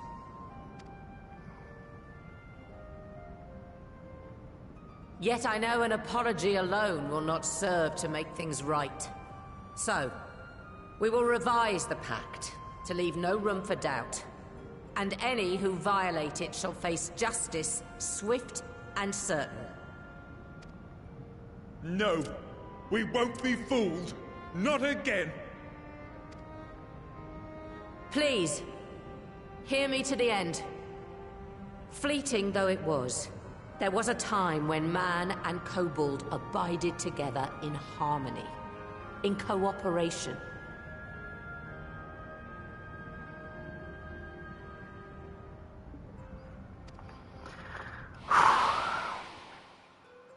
In those days, your people shared the secrets of smelting. Knowledge which allowed Limsa Leminsa to thrive. Much of what we have, we owe to the kobolds.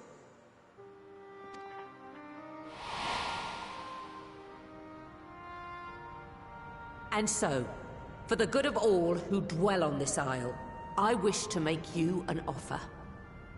We will bear your people's wares to every corner of the world, and trade them in your stead. In return, we will bring you the bounty, not only of the sea, but lands both near and far. Whatever you desire, the Navigator as my witness, you shall have it. There will be no more man and beastman, just the crew of the great ship that is Vilbrand. And together, we will share in the wealth of the world, if you'll only accept our hand in friendship. We want to believe you. We truly do. But we believed you before and you betrayed us. Fooled, deceived, betrayed us. There are bad men, it's true. But there are also good ones. And the ones before you are the best of them. They were always kind to me. Caring, nice, kind, and I trust them with my life.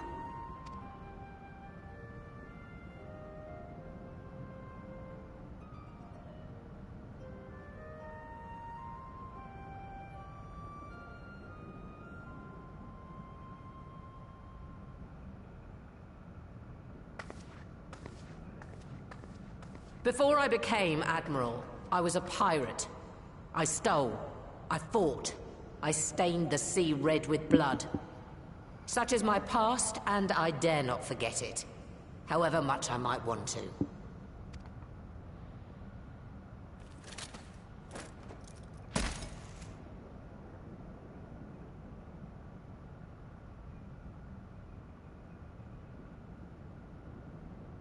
That is death penalty.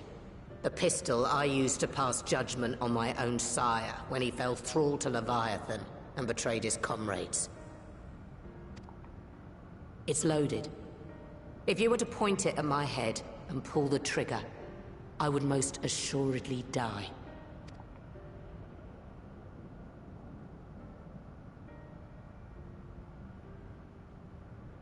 Though it isn't much, my life is the single most valuable thing I possess. If it will suffice to atone for past wrongs, take it. A single bullet to annul the old pact, and my blood to write it anew.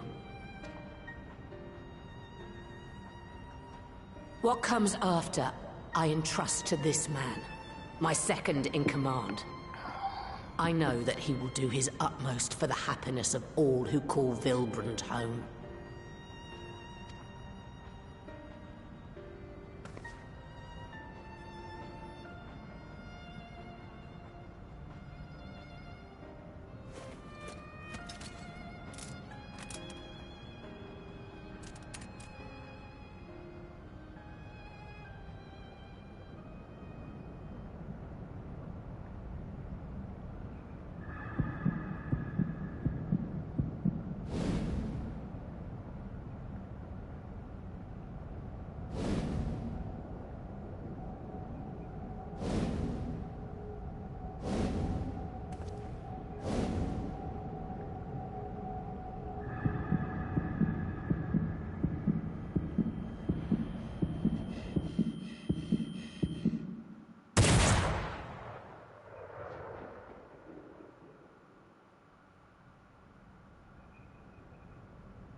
I do not trust you.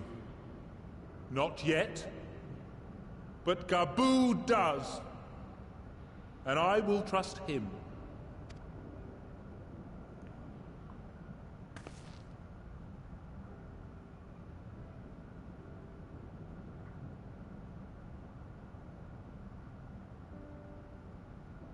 We want you to know that we respect your faith. There's nothing wrong with giving thanks to the land which sustains you. But summoning is different. Should you hear of anyone who would attempt it, we ask that you appeal to their better judgment, or failing that, seek our aid. We're always ready to help. Many and more of my brethren are yet enthralled to the Great Father, just as I was. If you could free them too, I would be grateful. Appreciative, thankful, grateful.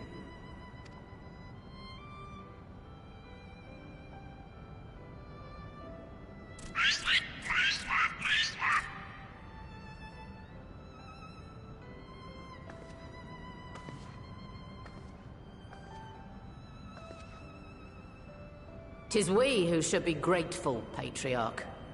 I thank you for affording us this chance.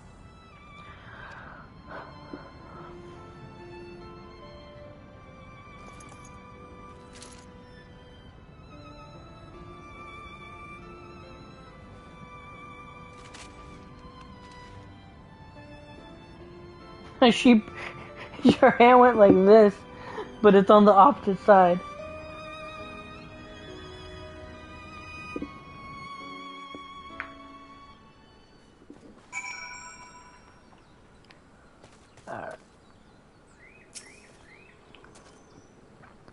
The Admiral seems hell-bent on worrying me to death, but I suppose that ends just are the means. Well fought, my friend. Well fought.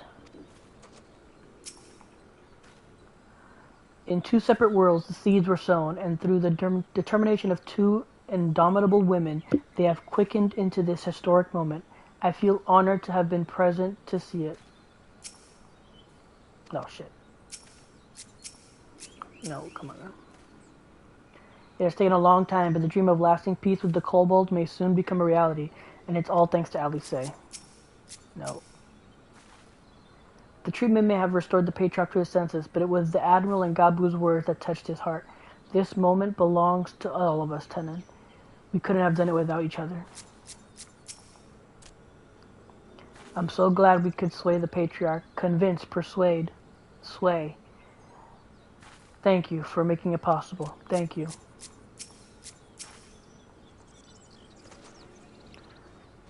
Twould seem we've found a way forward with the kobolds. Next we will help the Second Order to free their tempered brethren from thraldom. There is far from only order, of course, and it will take no small amount of time and effort to reach the rest. But reach them we will, however long it takes. I would say that I was in your debt, but that has long been true. So instead I will say thank you for helping us plot a new course, not only for Limsa Lumensa, but all Eorzea.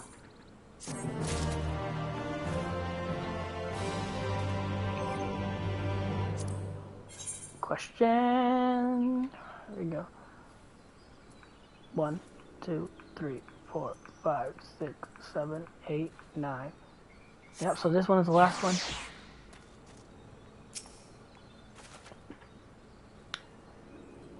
Judging by the grunt complaints my back is making, I have overreached myself. The ravages of old age. Savor the moment, lad. Your next task awaits. If I could befriend you all, then surely other kobolds can befriend men too. I'll do everything I can to help them. Facilitate, assist, help. Gabu is wise beyond his years. It's all very well leaders signing peace treaties, but it falls to the individuals to bridge the gap. I dare say we could all do the rest. Alice not least of all, given the amount of aether she has been expending of late.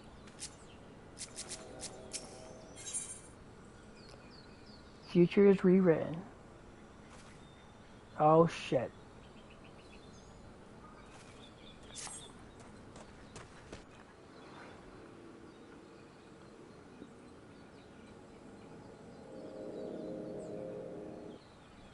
Right. Let's return to the Rising Stones.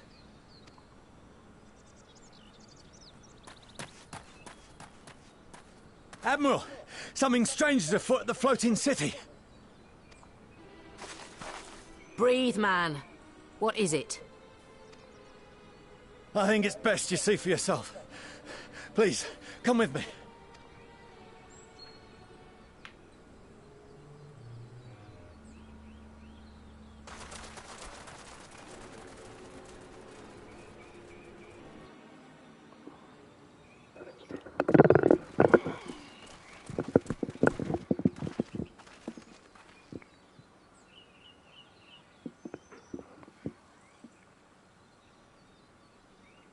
What in the world is that?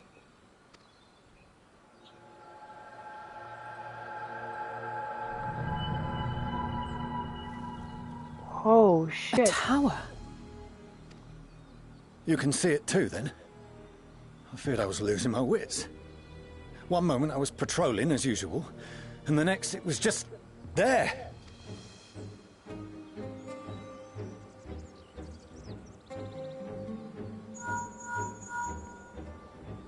Yes? This is she. I am. I'm looking at it. What? Understood. Send the Elder Seedseer my regards.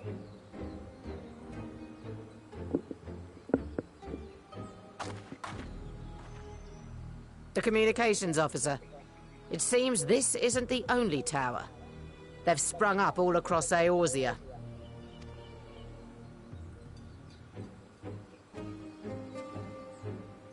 Well, shit. Nothing more is known. Only that they appear to be of Garlean construction. Our allies on the Alamegan front are on highest alert. Forgive my directness, but would you join them? They may well need the help. Of course, Admiral. We shall make all haste. My thanks. I will return to Limsa to weigh our response. Look for Commander Hext when you arrive in Alamigo, and may the Navigator speed you on your way.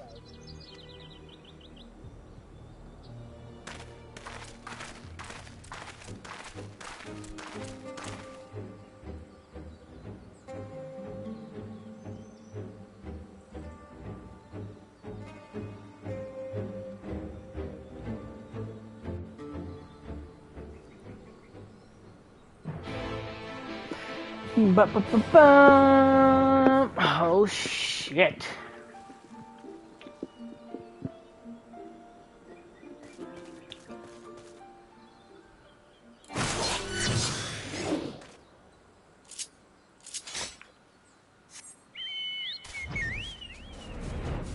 I can't go over there.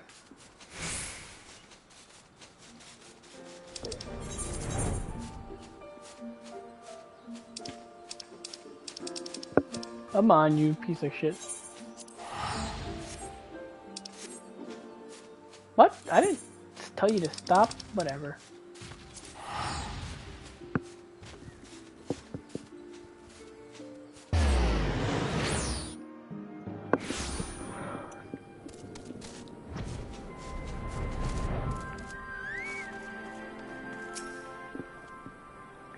Though it's invisible from here, the locals report that a tower-like structure has appeared to the south. Gabu, don't worry, he's with our Maelstrom friends, meaning we're free to deal with the latest problem to fall uninvited into our laps. It appears to be business as usual inside the city, but Lise will be able to tell us if there's been any developments without.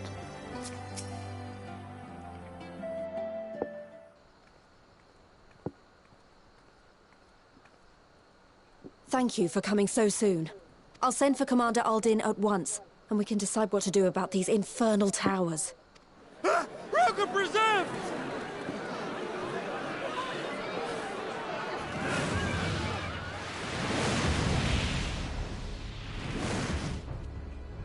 It can't be.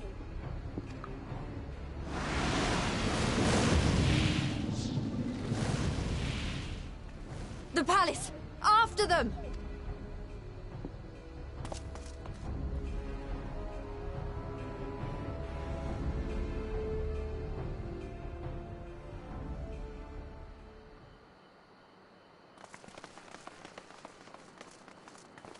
You're here, good.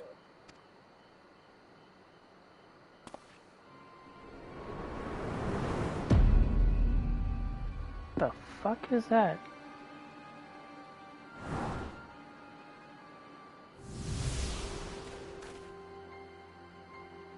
Well, well, well! To be received by such an illustrious cast! Why, even the hero of the piece is here! I feel quite starstruck. Is that... Asahi? His body, more like. You don't fool us. Oh! You saw straight through it! Anyone would think you dealt with Asians before. Permit me to introduce myself. I am Fandango, and may I say what a pleasure it is to finally make your acquaintance. Oh god, I hate you.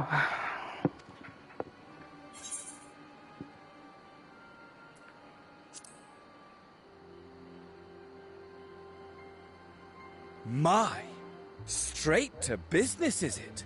Suit yourself. It is my intention to recreate the final days, to which end I have distributed a collection of rather ingenious devices, or towers, which will, in time, give rise to the grandest of spectacles. The final days? But it was the Asians who labored to prevent them. You're quite right. Though I would expect no less from one responsible for eliminating my unsundered colleagues. Honestly, the three of them were obsessed with restoring the one true world. As a sovereign individual, however, I never had much interest in such things. I mean, why bother when you're just another sundered minion? Admittedly, Elidibus was not convinced by that argument. But thanks to you, I'm finally free of his incessant nagging. Free to use my powers as I see fit, to fulfill my heart's desire.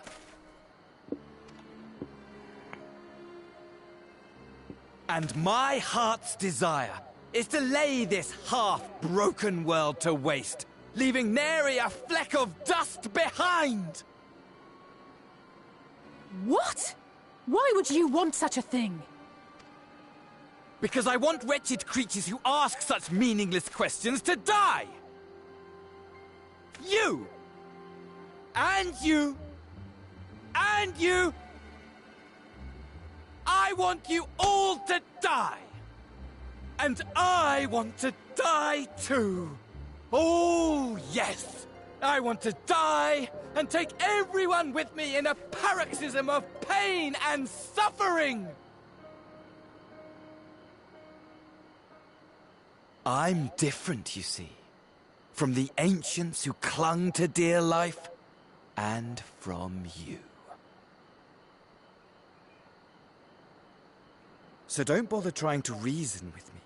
You will find I have no reason, or creed, or any such tripe. I just want to destroy the world. But please do resist with all your might. It will add to my enjoyment. Now then, ladies and gentlemen, keep your eyes peeled, for the curtains have risen on the spectacle to end all spectacles. We, the Telophoroi, shall be your performers, and this very star our stage.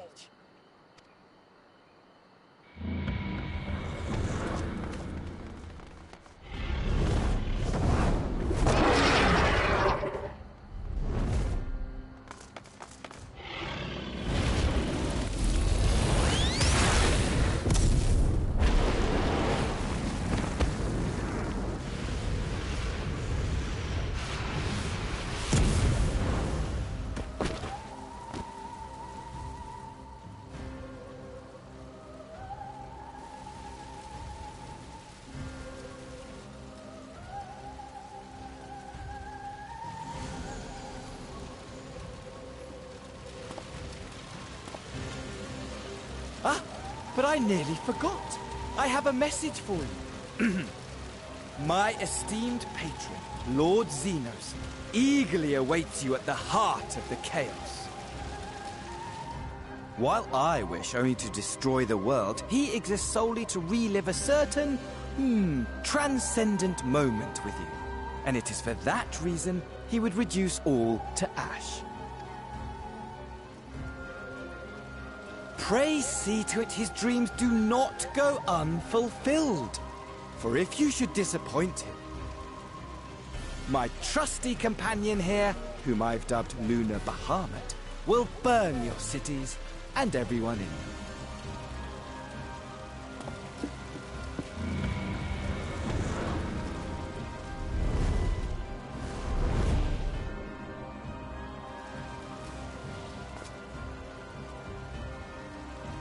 Everyone out! My men will tend to the blaze.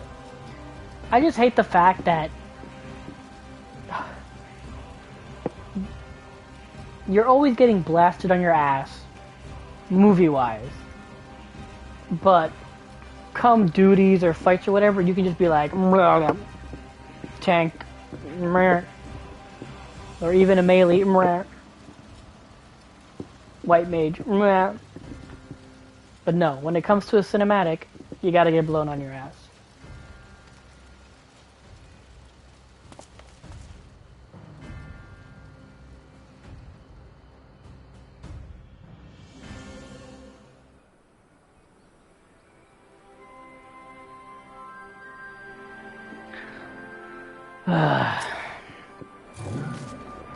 Our scouts report that the Ascian and his dragon have left Garabanya.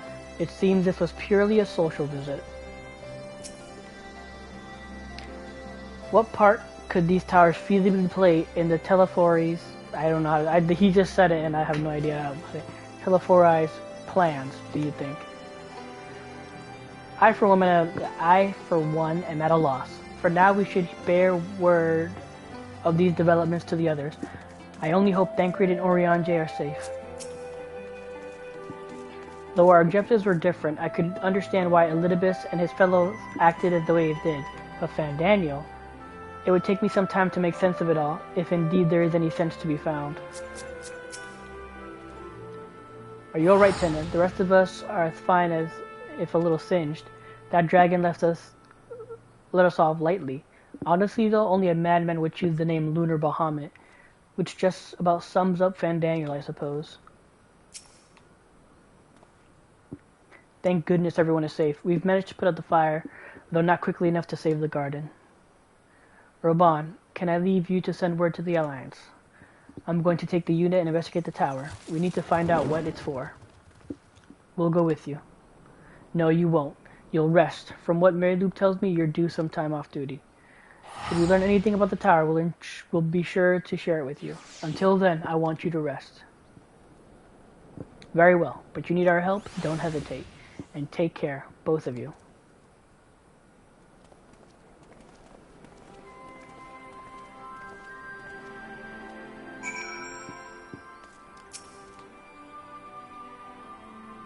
If an Ascian is on the prowl, it would not be long before we call on you, and yours again. Rest now, while you still can. So you really did it. You found a cure for the tempering. Oh, it makes me want to do something heroic right now. Speaking of which, I'd better get ready and set up for the tower. Alright.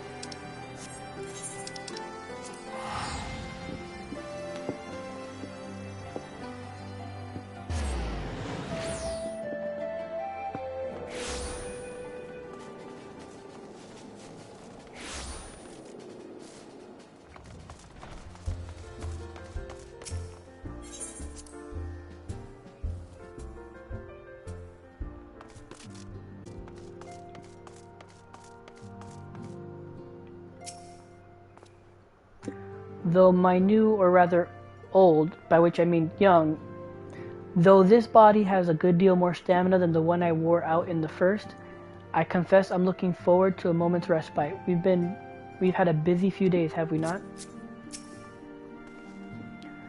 Ishtola returned just before us, and it seems she knows about the towers. Ah, how good it feels to come home to the Rising Stones. If it's here, my heart feels most at peace and my mind the clearest. It would seem you have had quite an eventful time in my absence, but I am fully rested now and ready for more.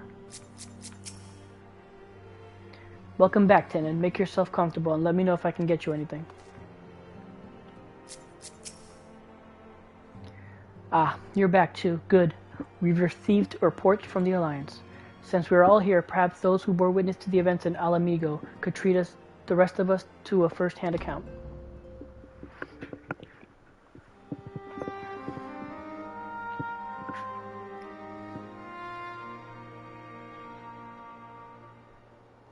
No sooner do we overcome one problem than another appears. It would all seem tediously predictable but for the endless variety of our foes. This Fandaniel sounds even more unhinged than his patron. Unhinged, perhaps, but no fool. For all his pantomime theatrics, he gave away little about his plot. We know only that he intends to recreate the final days and that the towers will somehow facilitate this.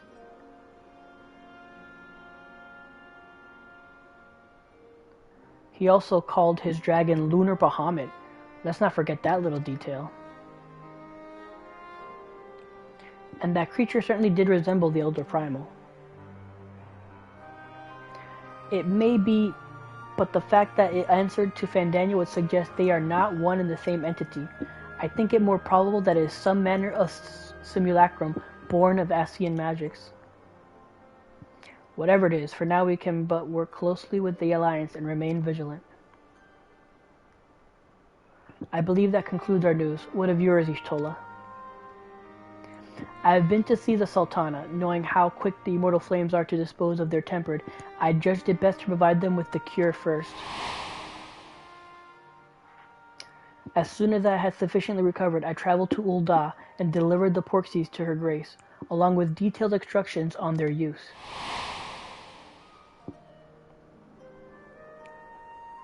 Yet my visit chanced to coincide with the arrival of some troubling tidings. The immortal flames have been on the cusp of agreeing to a truce with the Almalja when negotiations abruptly collapsed. The Almalja claim that a number of their kind have been abducted and that men are responsible.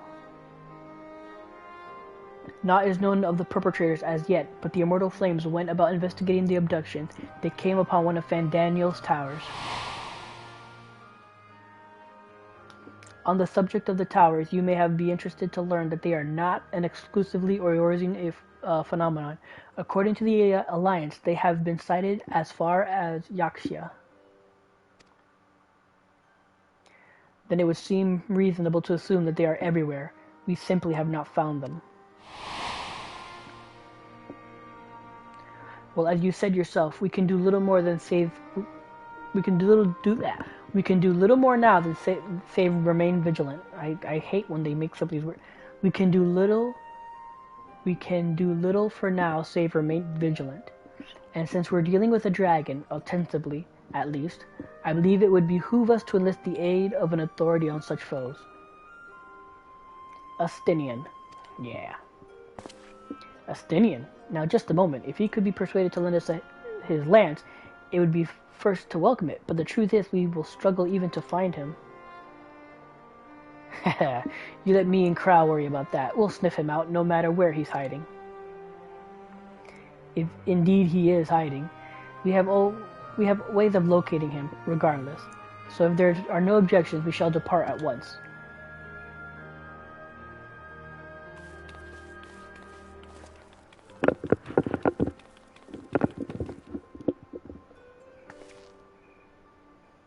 Well, rather than sitting around, I think I might go to each of the city-states and educate them on the use of porksies.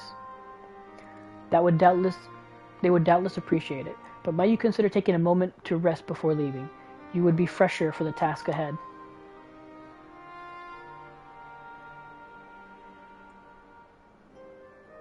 Well, my friend, our moment of triumph did not last long. 'Twas ever the way. The world often needs saving. Oh dear, are you not enjoying our adventure? And I could release the rest.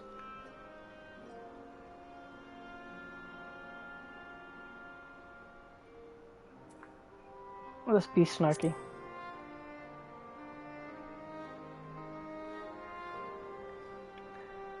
Come now, I didn't say that. While they may not be the most carefree experience, there is nothing in this world I would rather do than write a new future with you. A long future, mind. Whatever the Telefori might hope will stop them, won't we? Together.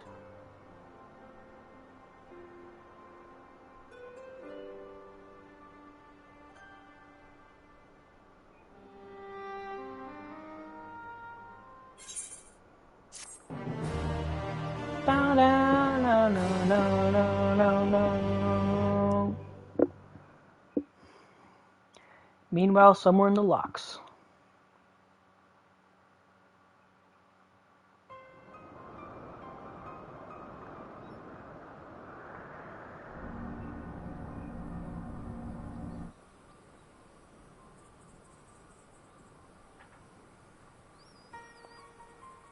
The scouts should have been back by now. I'm gonna go and find them.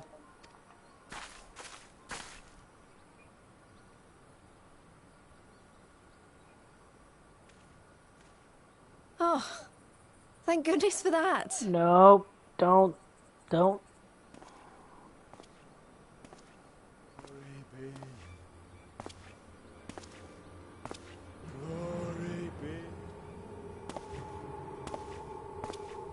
Glory be.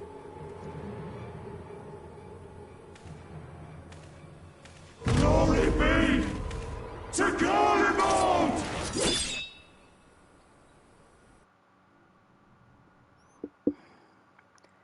Meanwhile, in the Imperial Palace.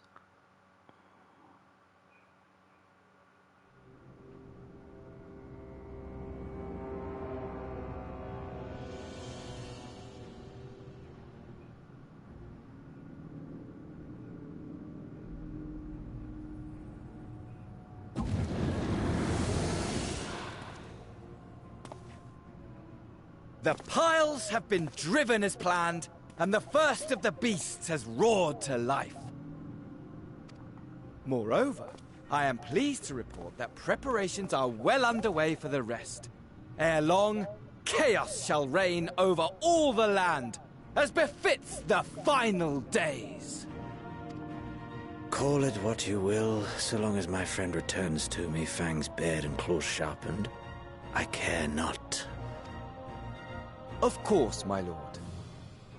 By strange coincidence, your dear friend chanced to be present when I made my declaration. I took the liberty of informing him that you await his coming, though I confess I may have singed him a little in the process. And why do you tell me this? Are you in such a hurry to die? My apologies. I must guard my tongue lest it be the end of me. Though, there is something to be said for such a glorious death. Better to fall to one who has it all than falter before an inferior. I shall keep it in mind as a contingency. For now, however, I shall proceed with the plan. My lord.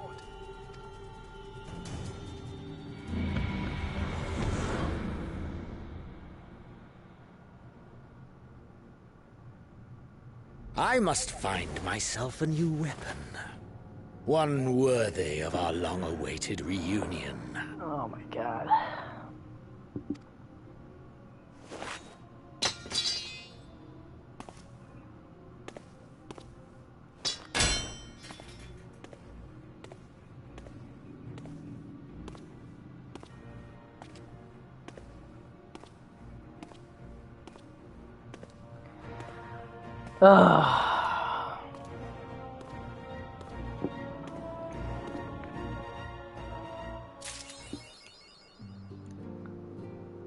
Pen and sword.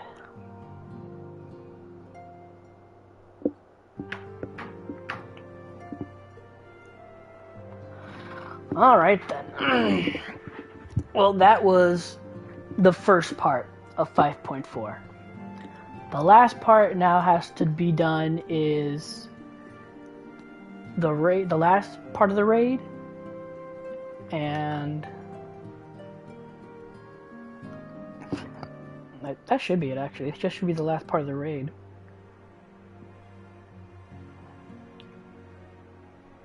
Let me make sure here. Uh-huh.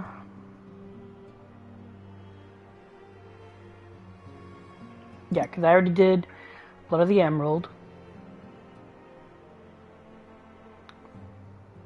Eden's Promise is the next part. And I had already done the 24-man reign, so that's gone. I had already done that.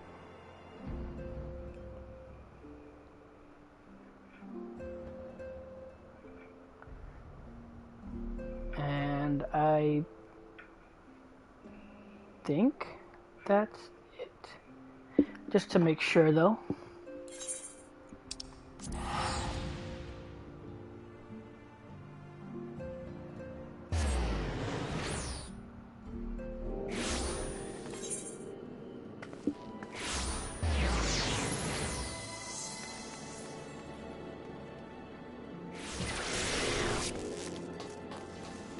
Yeah, no, I had already done the role quest.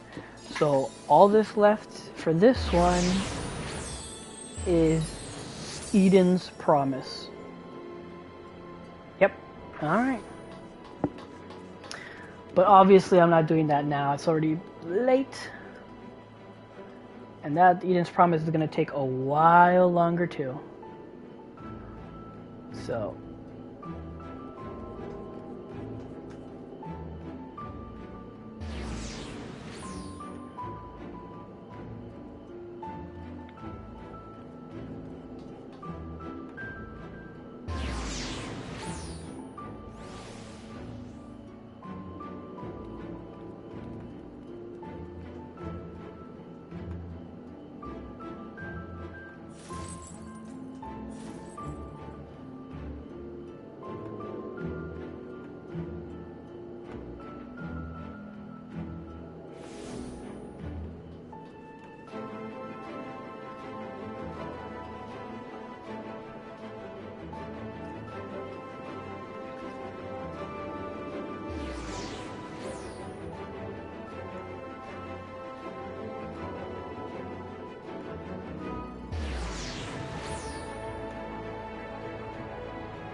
Sure of that.